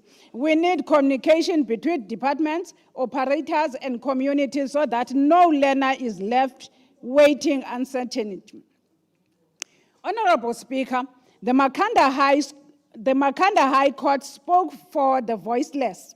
Now it is our turn to give that Honorable judgment life Zindi. through Honorable decisive Zindi. action. Honorable Fihlan. I think, Honorable Speaker, the Honorable Member is political wit. I'm not sure if she was correct, or that was correct, on the political wit, that we need political wit. Honorable Zindi, did you say honorable? I'm sorry. Ubophulaphula kakuhle uwill nowid into ehlukileyo mhlawumbe ucinga intsangu. Oh, you say it's will, not Honorable weed. Deputy Speaker, the Makhanda High Court spoke for the voiceless. Now it is our turn to give to give that judgment life through decisive action. The time for reports and promises has passed. The time for delivery is now. For the UDM, this issue is not about scoring political points. It is about protecting the dignity of the poor and ensuring that justice reaches every rural road and every small school in our province. The UDM stands firmly behind this resolution and commits to hold the department accountable until full compliance is achieved. Let us turn the words of the court into action and the promise of education into a daily reality. I thank you. Thank you, Honorable Zindi. I now call upon the African National Congress, Honorable Tebekana. We have 20 minutes, Honorable Tebekana. Thank you, Deputy Speaker, Honorable Deputy Speaker, Deputy Acting Whip of the Majority Party and the institution at large, Acting Premier and the members of the Executive Council, HODs and top management that are still present, comrades and compatriots, distinguished guests and fellow South Africans both here and in the esteemed House, and those joining through our various media platforms. I rise deeply with humility to convey my warm, heartfelt revolutionary greetings to everyone present. Honorable Speaker, the ruling party acknowledges and welcomes the motion that has been tabled before the House, as it underscores a matter of undeniable importance: the right of our children to safe, reliable scholar transport. However, Deputy Speaker, while the motion highlights legitimate concerns, it regrettably ignores the significant and measurable progress already being made by the carrying government to comply with the implementation of the Makhanda High Court judgment of the 17th of December 2024.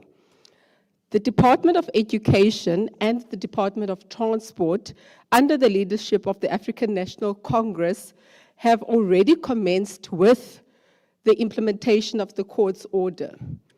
This government did not wait for political grandstanding or opposition motion to act. It acted decisively and immediately in line with its constitutional moral duty to the people of the Eastern Cape. Honorable Speaker, to understand that scholar transport challenges, we must locate it within the historical spatial legacy of the apartheid, where laws such as Group Area Act deliberately engineered distance between Black communities and centers of economic and educational opportunities. Many of our schools remain far from where the majority of our historically disadvantaged learners lives, in rural, peri-urbans, and formerly neglected areas. What we confront today is therefore not a mere administrative failure, no, but the enduring impact of structural inequality and apartheid spatial planning, which was purposefully designed to disadvantage the majority and favor the white minority. This government, under the leadership of the African National Congress, remains steadfast in its mission to undo these injustices by ensuring that no child is denied access to education due to geographical spread or poverty marginalization. Our Constitution, Deputy Speaker, as stipulated by Honorable Makhotosi, who has stated, Section 29(1)(a), ensures that every child has the right to basic education, which is immediate entitlement that cannot be implemented gradually. However, the African National Congress government has already recognized that scholar transport is not a privilege. It is an essential enabler of that right. When the Makhanda High Court confirmed this in December 2024, it did not expose the government's negligence. It reaffirmed what this government has long known, funded, and implemented through the targeted learner transported programs, particularly in rural, underserved communities. Honorable Speaker, the ANC government did not appeal the court's judgment. Instead, it acted immediately and responsibly. The ANC fully supports the effort of both the Department of Transport as well as the Department of Education in working tirelessly to comply with the court order, as well as to enhance the program of effectiveness and reach whilst adhering to the court's decision. Deputy Speaker, allow me to place on record concrete evidence of compliance and progress made thus far, taking cognizance of the joint action plan that was developed between the Department of Transport and the Department of Education with clear milestones, timelines for the implementation of the court ruling. First, both the Department of Education and the Department of Transport continue to submit regular implementation updates to the court as a form of demonstrating transparency and accountability. Second, the department has engaged constructively with the Kula legal team, the LRC, and there is no contempt of court application showing substantial compliance. Third, efficiency gains have allowed an additional 14,554 learners to be transported, bringing relief for many families. Fourth, the total number of learners in 2025-2026 will be 105,755, supported by an allocation budget of 815 million. Third, a multi-departmental task team has been established to advise Cabinet on substantial funding solution. Sixth, the Department of Transport has audited all service providers in ensuring roadworthiness and proper payment systems, while digitization of the learner transport systems funded at 34 million is underway. Seventh, the refurbishment of hostel is being explored as a medium-term solution to reduce long distance for learners led by the Department of Education. This is not a behavior of a government in denial or in defiance, Deputy Speaker. It is the conduct of a government acting responsibly, transparently, and progressively within the fiscal and operational constraints.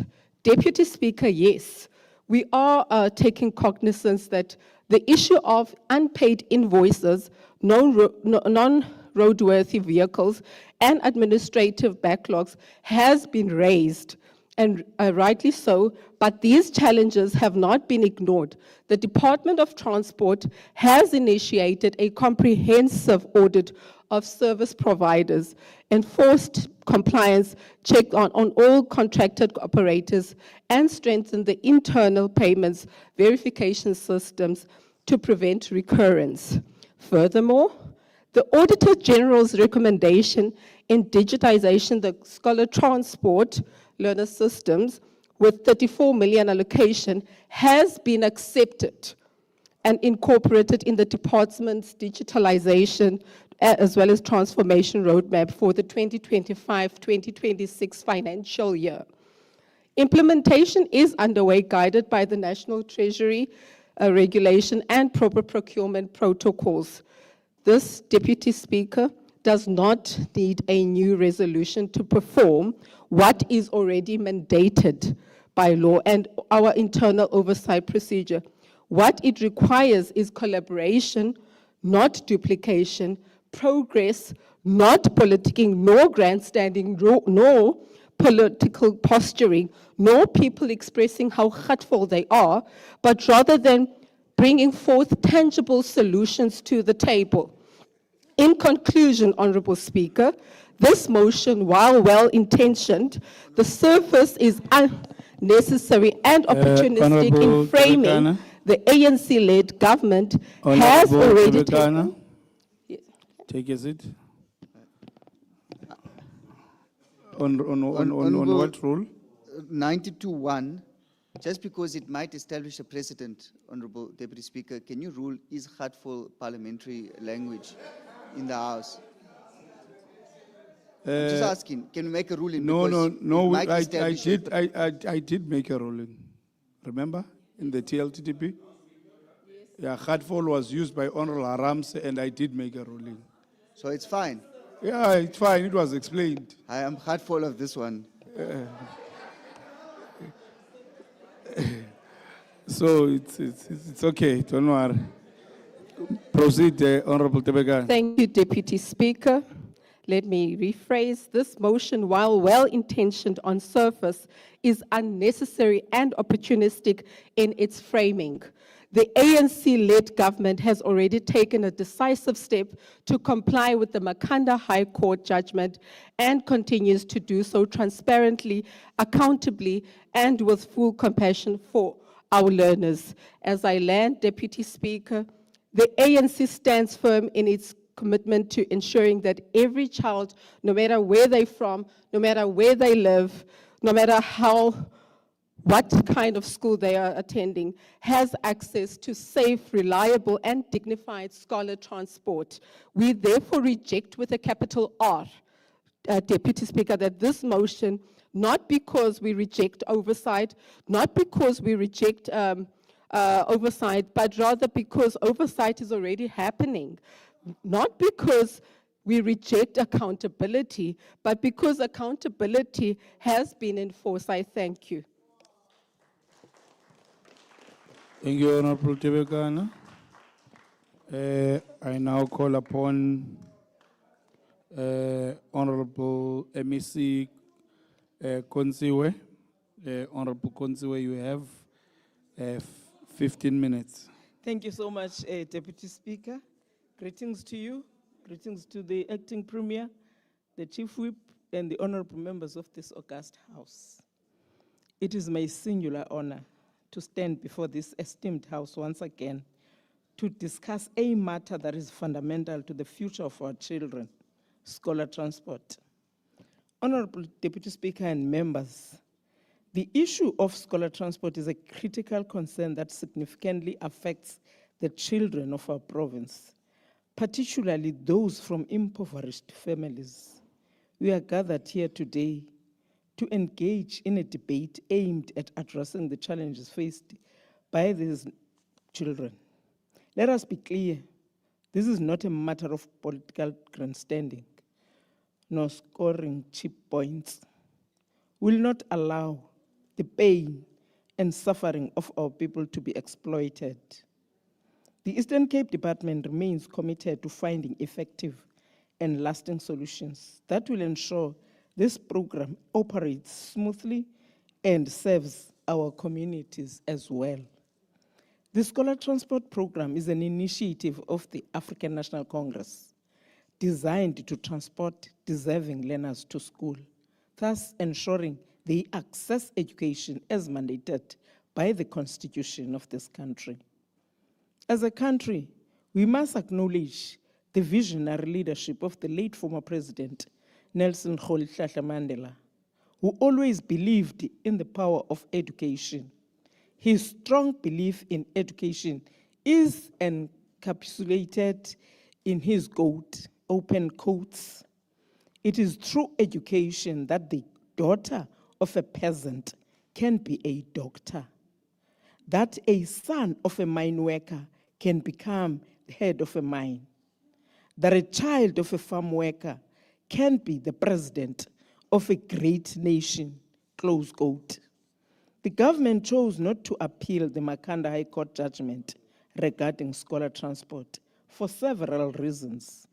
Currently, the department is working hard to ensure effective implementation of this judgment, despite financial challenges that come with the process. So far, we have taken the following steps to comply with the judgment of the court. 1, an action plan with milestones was jointly developed by the Department of Education and the Department of Transport.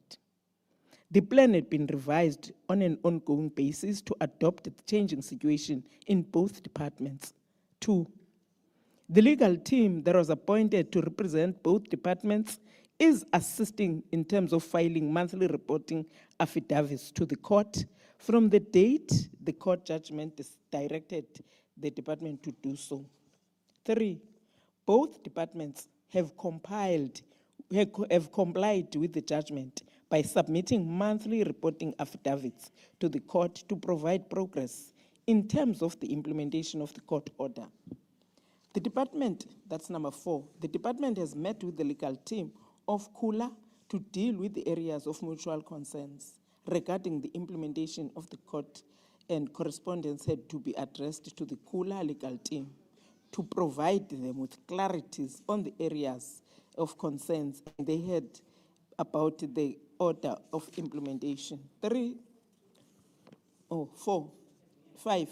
In the result, there is no contempt of court application by Kula legal team, and demonstrate that since the handing down of the judgment, the department has complied with the court order substantially.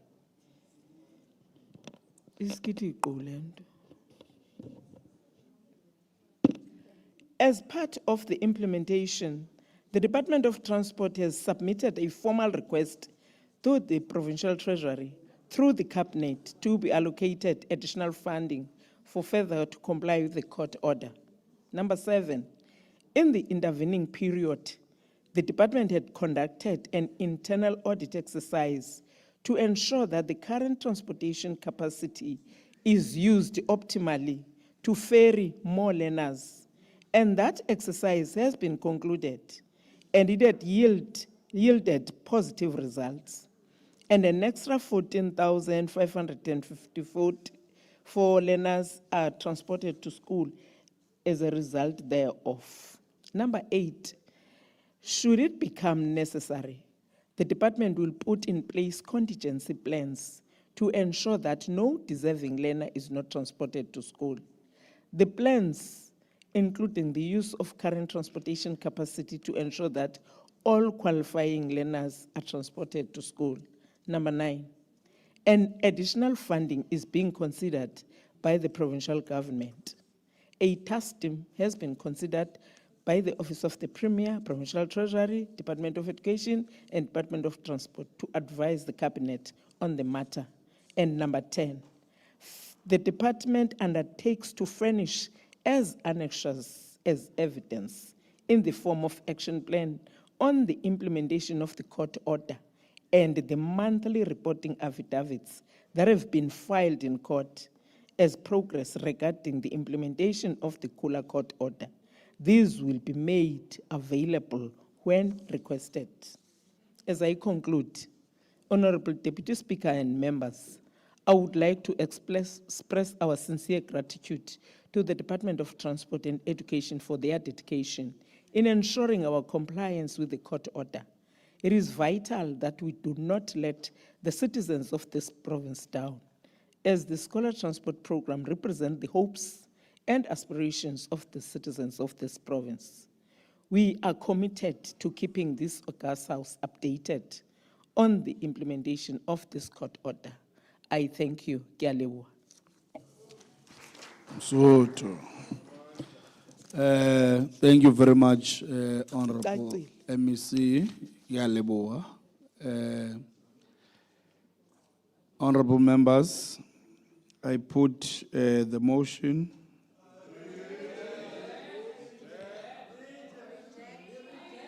Wait. Are there any objections? The motion has been rejected.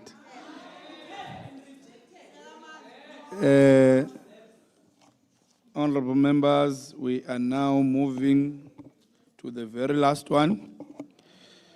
I will ask the secretary to read the sixth subject matter for discussion. Draft resolution, Mr. H. Muller, Way Bridge Project.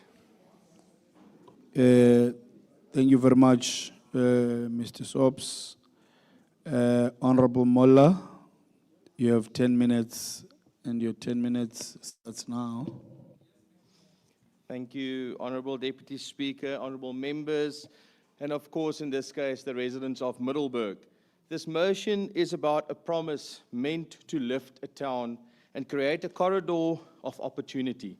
Instead, it has become a project that has strangled local businesses, their access, and sent dust into homes and shops, and turned the once safe route into a danger zone.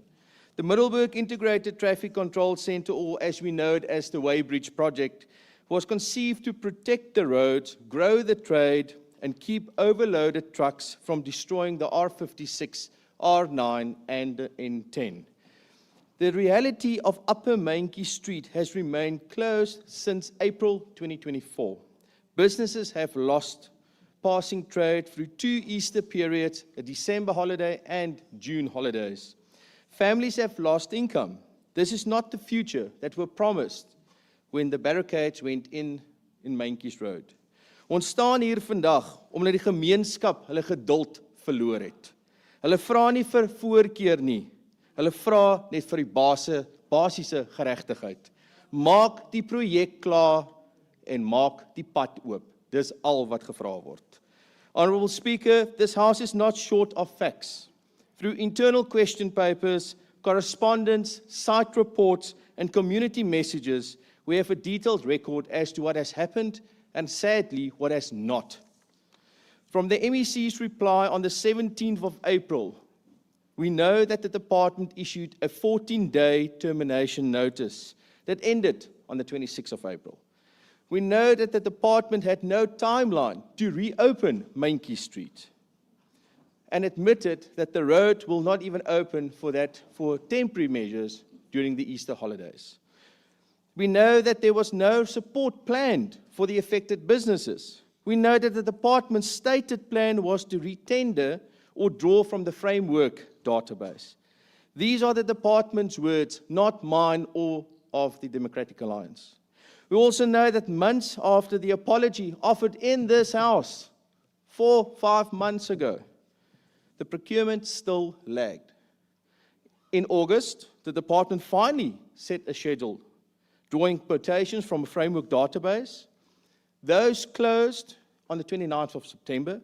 Evaluation was done on the 15th of October, and an appointment was made on the 22nd of October. And then we said, or it was said to us, that hopefully by the 5th of November, the work will start. But as it goes, proof is in the pudding. Seeing is believing. We are promised a 6-month completion period here. Beyond the formal replies, we have been inundated with testimonies. Workers reported unpaid wages. We also know far more about the original contract here and the appointment. The lead contractor was remotely, sadly, what the public was promised to be. Company registrations did not check out. Addresses were false. A letter of good standing has lapsed. Subcontractors who worked in good faith was never paid.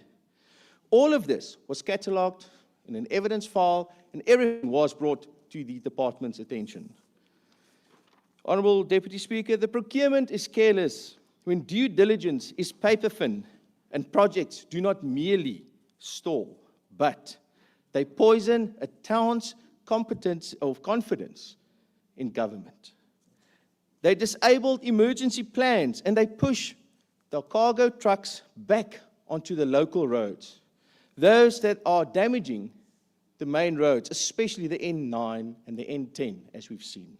This was escalated to the MEC on 7 July with specific requests to enforce of weighbridge restrictor penalties for overloaders, assistance to the municipality on their bylaw enforcements and signages, rail revitalization partnerships, and a transport road condition monitoring framework.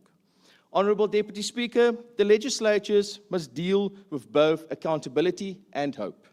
We must trace the failure and build a workable path forward. And I want to repeat, build a workable path forward for the people of the Eastern Cape. So today we ask the House to adopt this motion. We are not asking for much, Deputy Speaker. We are asking simply for accountability. We are asking for the MEC for Transport to urgently table an updated status report on the Middelburg Weighbridge project in this House. The status report must include a clear and detailed timeline for when Upper Mainkies Road will be graded, repaired, and resurfaced. The report must also provide a full explanation for the delay in the scheduled resurfacing initially that was promised in January 2025. Honourable Deputy Speaker, given the time that has lapsed since the notice of motion which I tabled on the 31st of July 2025, and noting that the events have progressed, we ask this House requires that the status report include the following: that determination report for the regional contractor, procurement schedule with the firm dates for the replacement, appointment, and commencement, evidence of any blacklist referral to the National Treasury database, and a plan and timetable for recognition, or I do beg your pardon, reconciliation and settlement of bona fide subcontractor claims. These documents must be supplied in full so that this House and the people of Middelburg can verify the progress and hold the officials to account. Deputy Speaker, the DA's plan to turbocharge the economy is clear when it comes to the role of network of infrastructure.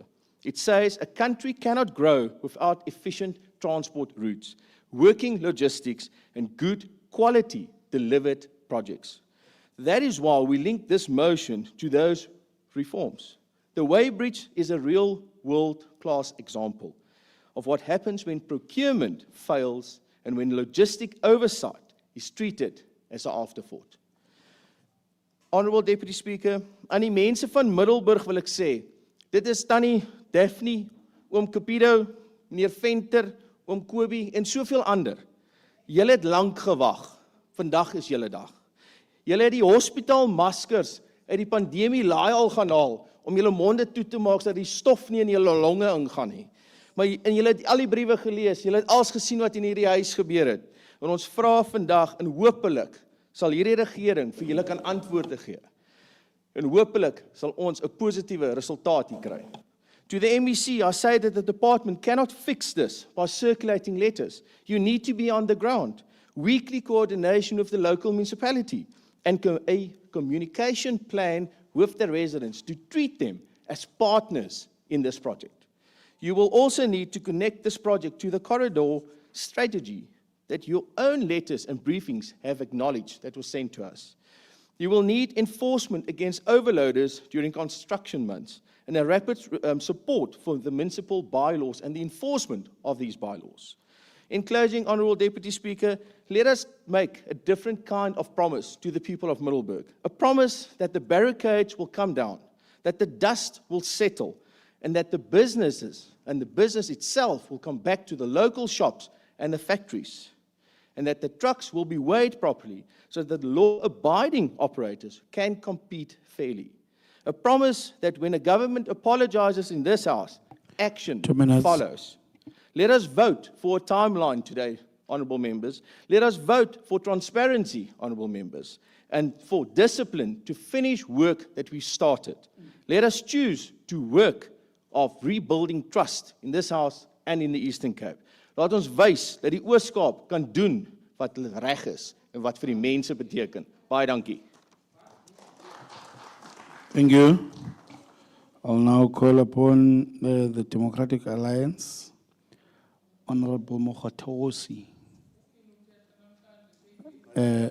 You have 13 minutes, and your 13 minutes starts now. Thank you very much, Honorable Deputy Speaker, Honorable Deputy Speaker, Honorable Members, Honorable Makubela, HOD Dumelang. We are in support of the Weybridge motion as tabled by Honorable Muller, in particular the ongoing closure of Upper Menkes. Honorable Deputy Speaker, this is not just a construction delay or localized inconvenience. It actually reflects far more profound the systemic collapse of project management and accountability, which I think we have over the past few months. HOD mentioned that we need project management to be strengthened in the Department of Transport.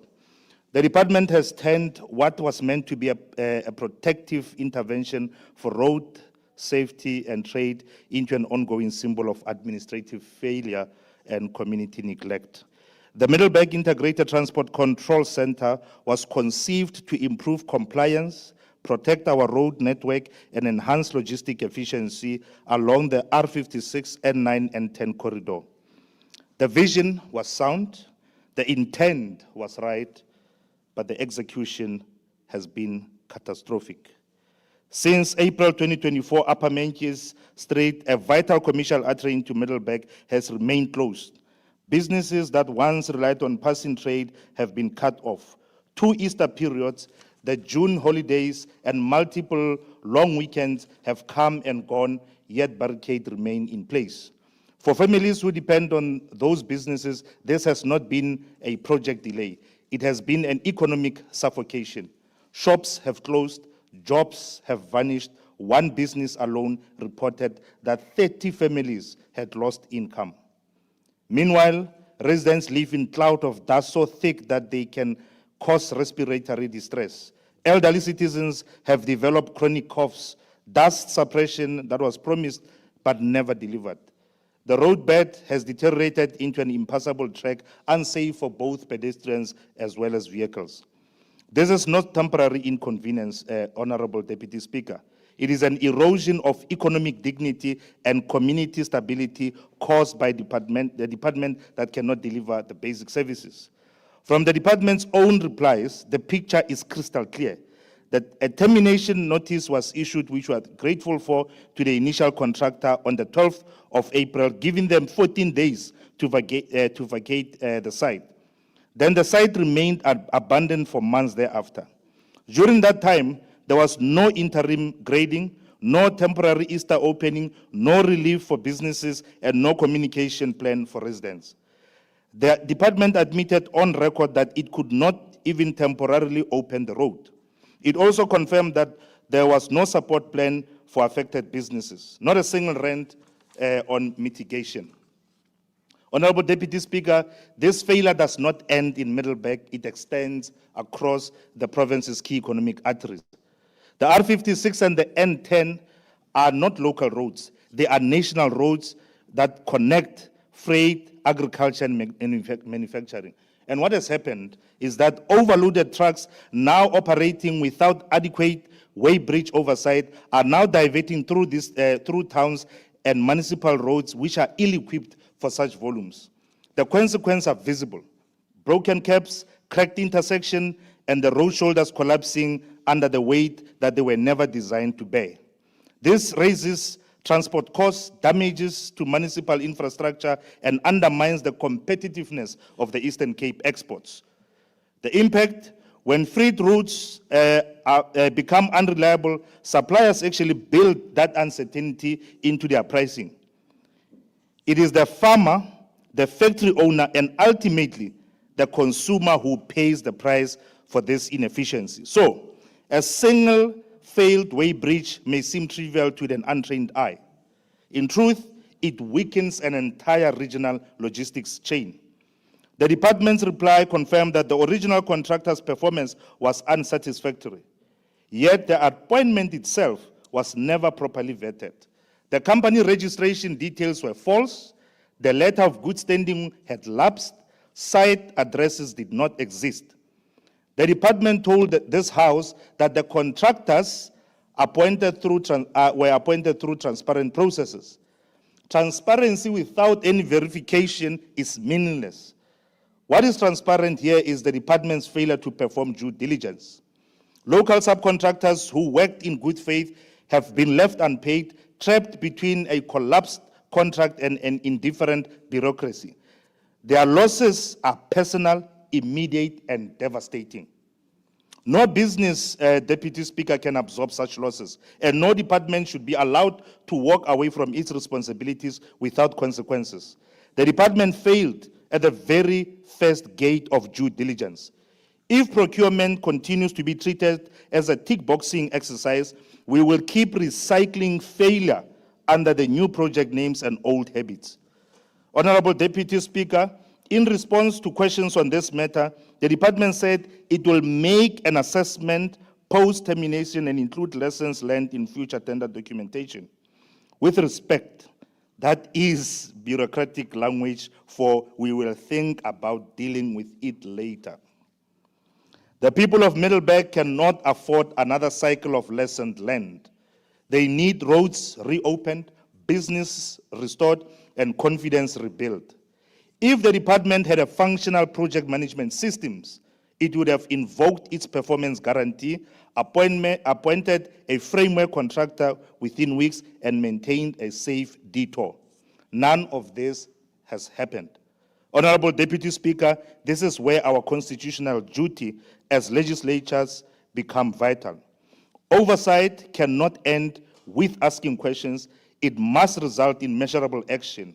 This is why this motion calls for a comprehensive, updated status report from the MEC of Transport so that his department can be held accountable. This report must not only become another paper exercise, it must include the following: the full termination report for the initial contractor. 2, a detailed procurement schedule with firm auditable timelines. 3, proof of blacklisting referral to the National Treasury database. Number 4, a reconciliation and payment plan for bona fide subcontractors. Number 5, a site-based completion schedule with milestones and accountability markers. In short, it must tell the public exactly who is responsible, what has been done, and when is the road going to reopen. If the department cannot table such a report within 30 days, then we must question whether it still has operational control over its projects. The Middleburg Way Bridge should be treated as a case study in what must change. Behind all the documentation and policy, there is a human cost that cannot be ignored. Community members have told us that they are tired of being patient, they are tired of being polite while they are down with us. They no longer believe the government when it says soon. To those residents, I say, your frustration is justified. You have been patient for too long. The apology issued in this House earlier this year must now be followed by tangible action. Words will not reopen Menchi Street. Work will. Honorable Deputy Speaker, this is also an intergovernmental dimension. There's also an intergovernmental dimension to this problem. The Department of Transport cannot fix it alone. Inquba Yatemba municipality is responsible for local bylaws and signage. Public Works controls many of the contractors' frameworks. Provincial Treasury governs the procurement policies. Yet none of these entities have coordinated effectively. Honorable Deputy Speaker, the DA's plan to turbocharge the economy identifies infrastructure reliability as the cornerstone of economic growth. Every way bridge, every kilometer resurface road, every properly maintained detour contributes to investor confidence and public safety. That is why this motion is more than about Middleburg. It is about demonstrating that this legislature has the will to hold departments accountable. Honorable Deputy Speaker, oversight without consequence, like I said earlier, it is just theater. Let us make it policy. Let us demand delivery. When the barricades come down, when the dust finally settles, when families can reopen their shops and breathe a cleaner air, that will not be a victory for one political party. It will be a victory for competence, for accountability, and for the people that we serve. Let this be the moment when we stop normalizing delay and start insisting on service delivery. Honorable Makubela, over to you.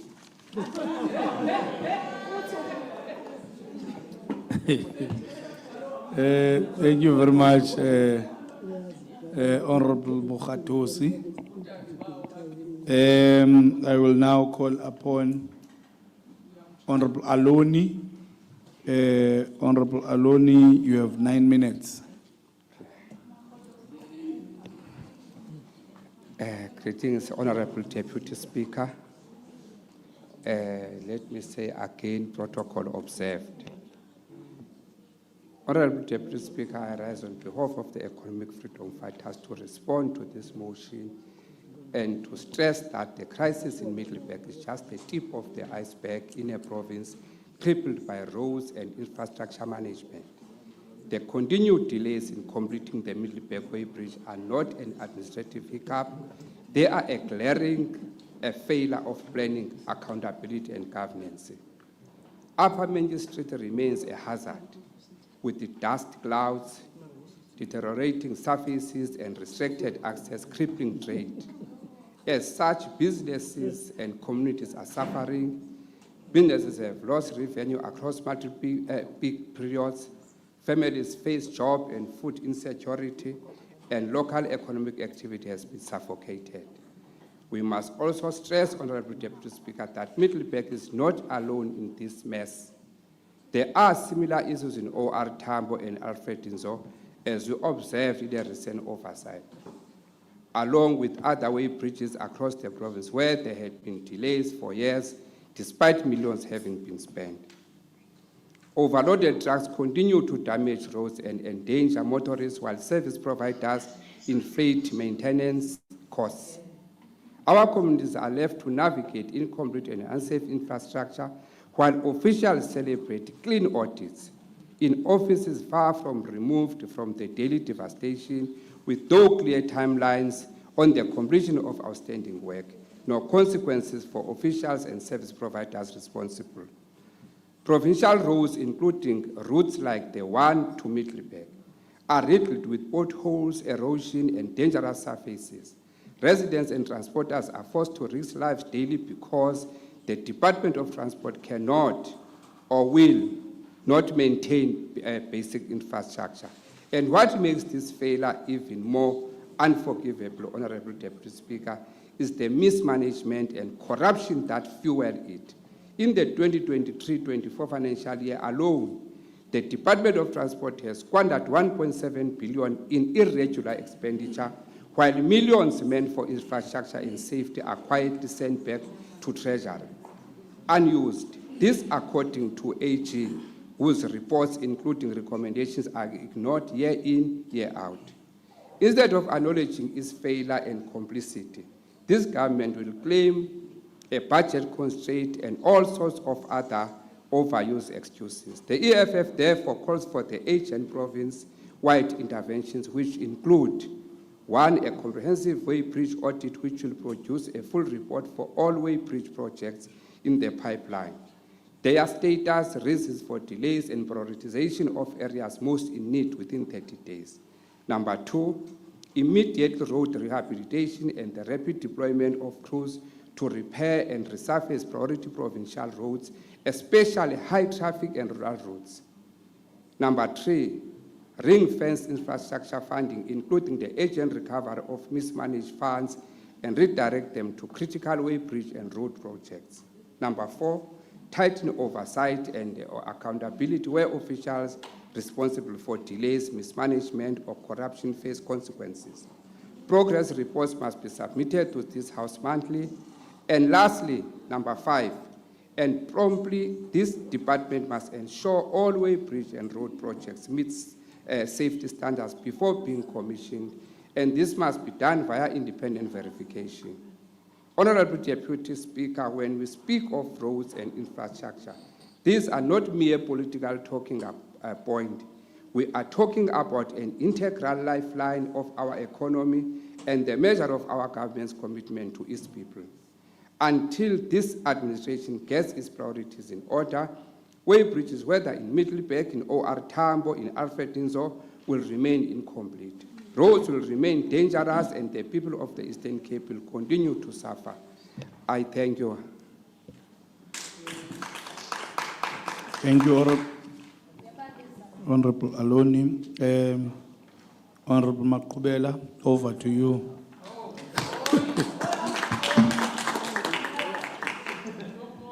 Honorable Deputy Speaker, Honorable Acting Chief Whip of the Majority Party and the institution, Honorable Acting Premier and Honorable members of the Executive Council, Honorable members of the Eastern Cape Provincial Legislature, HODs, I can see the HOD from the Department of Transport is still here, and top management of various departments in absentia, comrades and compatriots, distinguished guests, and fellow South Africans, both here in this esteemed house and those joining us through various media platforms. I stand before you with deep humility and extend my sincere and heartfelt revolutionary greetings. It is a privilege to rise on behalf of the African National Congress in this august house to respond to the motion brought by the honorable member regarding the continued closure of Mengi Street and the progress of the Middleburg Way Bridge project. Let me begin by affirming that the concerns raised are indeed legitimate and reflect the real frustrations of the people of Middleburg, frustrations we fully understand and do not take lightly. As the governing party, we remain deeply concerned to ensuring that service delivery challenges are confronted with transparency, accountability, and above all, urgency. Honorable Deputy Speaker, the Middleburg Integrated Traffic Control Center is part of a broader provincial strategy to safeguard our road infrastructure, manage heavy vehicle loads, enhance traffic law enforcement, and further improve public safety across the Eastern Cape. The site was identified as far back as 2014 under the Eastern Cape Freight Strategy, alongside similar initiatives near Gqeberha and Komani. The intention has always been to strengthen our transport network in a way that promotes long-term economic growth and protects the livelihoods of our people. Unfortunately, as outlined in the Department of Transport's official report, this project has faced the unforeseen challenges, many of which were beyond the department's direct control. The termination of the initial contractor, Khoza Trading, became unavoidable due to poor performance, persistent cash flow challenges, and repeated non-compliance. While such decisions are never easy, they were taken to safeguard the integrity of public funds and ensure that the work, when completed, meets the required standard. The Department of Transport under ANC government has since taken decisive corrective measures.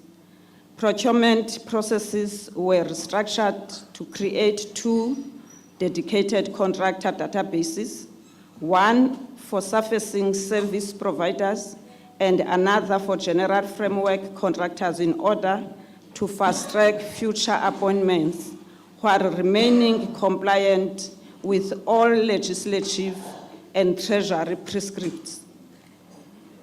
These honorable members, it is an important safeguard against the recurrence of similar problems in other infrastructure projects.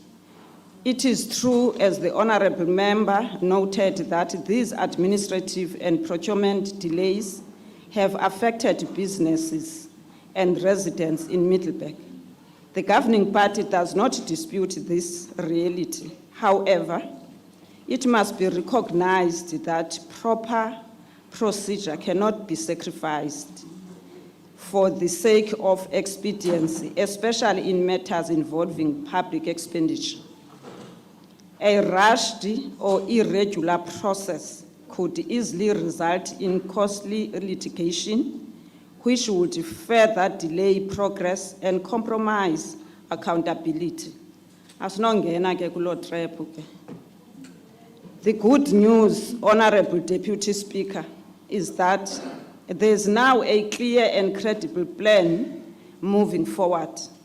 According to the department's detailed timeline, 1, the bid specifications for the completion of Menjis Street will be presented by the end of October, and we urge the department to meet this deadline. 2, quotations will be requested by early November. 3, evaluation and adjudication will be completed by December.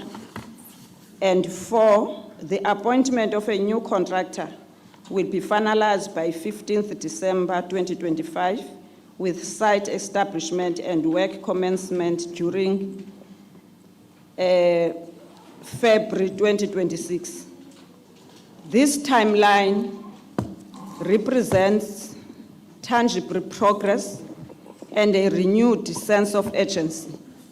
It also reflects department's willingness under this current government to be held accountable and to communicate openly with this House and the people of Middleburg.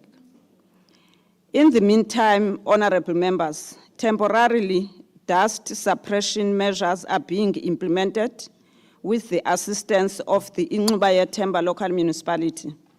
And we further support that the department is exploring additional support through water trucks under its planned hire contracts to protect residents from health and safety hazards during the construction break. In conclusion, Honorable Deputy Speaker, the ANC acknowledges the challenges that have affected the progress of the Middleburg project and appreciate that the Department of Transport has taken responsibility and introduced corrective measures. We are encouraged that the project will now proceed under strengthening oversight with a clear implementation plan and renewed determination to see it through. The ANC remains committed to ensuring that the people of Middleburg receive the infrastructure and services they have long been promised. We reaffirm our resolve to lead with accountability, to deliver tangible results, and to restore public confidence through honest and effective governance.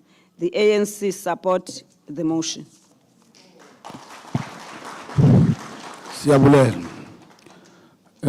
I will now call upon the MEC, Honorable Nomkonzi.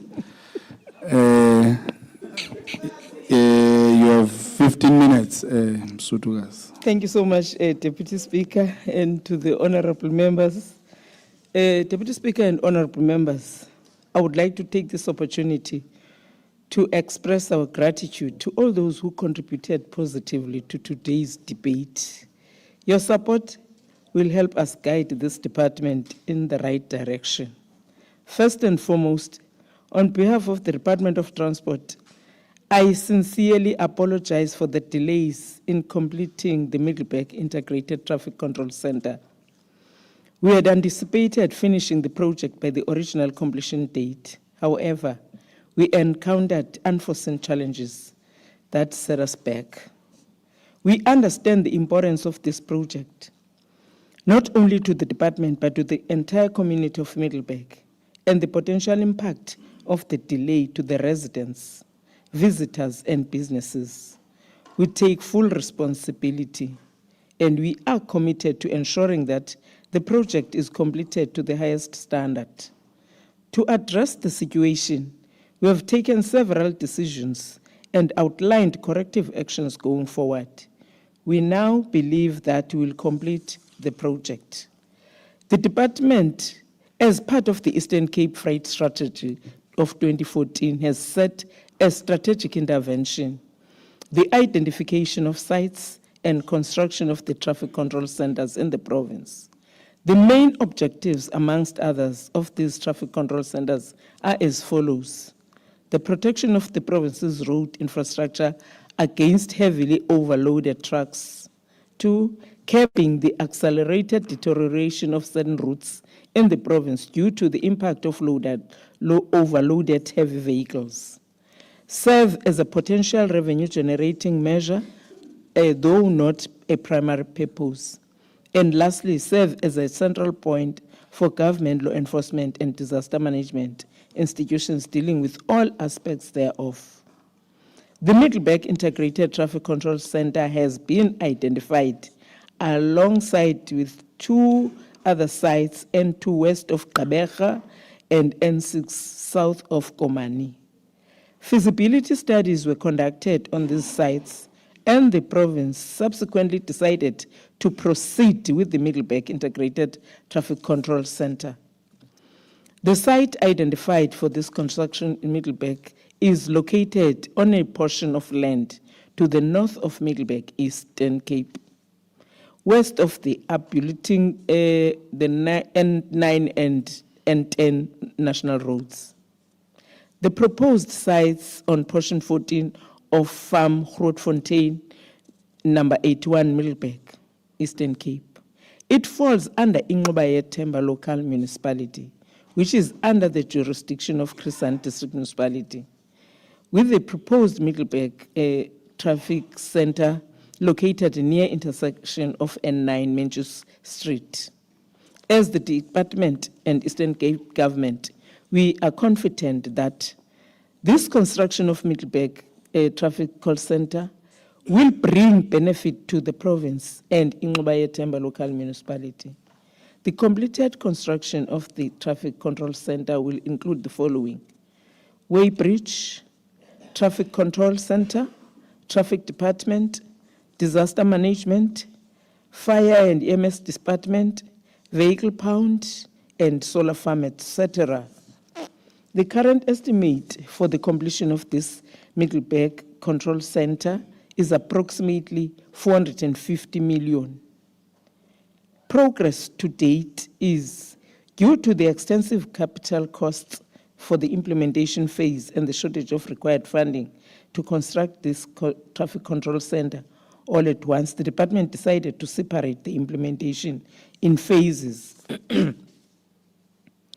Then the phases are upgrade the Menke Street, electricity works, and construction of the buildings. Due to safety considerations, the department subsequently decided to curtail the scope of work to phase 1A, which includes the upgrading of N9 and N10, as well as Menke Street, and omitted N9 and 10 portion. Thus, the current scope of works for phase A1 will only contain the completion of Menke Street, and the current timeline for the department for the completion of the main street is as follows: presentation to the department bid specification committee on the 28th of October. B, request quotations from surfacing contractor database by the 5th of November. Closing request for quotations by the 12th of November. Bid evaluation of request quotations of 26th November. Bid adjudication of request quotations 10th December. Appointment of contractor 15th December. Introduction of contractor 15th January 2026. And commencement of the contract 3rd of February. In conclusion, the department is currently assisted by the Inqobayethemba local municipality to maintain dust suppression on the Menke Street. This is done on alternative days during the week. We are currently assessing the use of water trucks from its plant hire contract in order to maintain the dust suppression during the December construction break until the new service provider is appointed. The department would like to thank the people of Ingobaya Temba and Krisani and the people of the Eastern Cape for their understanding and patience during this time. Bayatanki, Kyalebua, and Koskakul. Thank you very much, Msuturazi. Honorable members. Oh, let's wait for her. She still has time, so she can.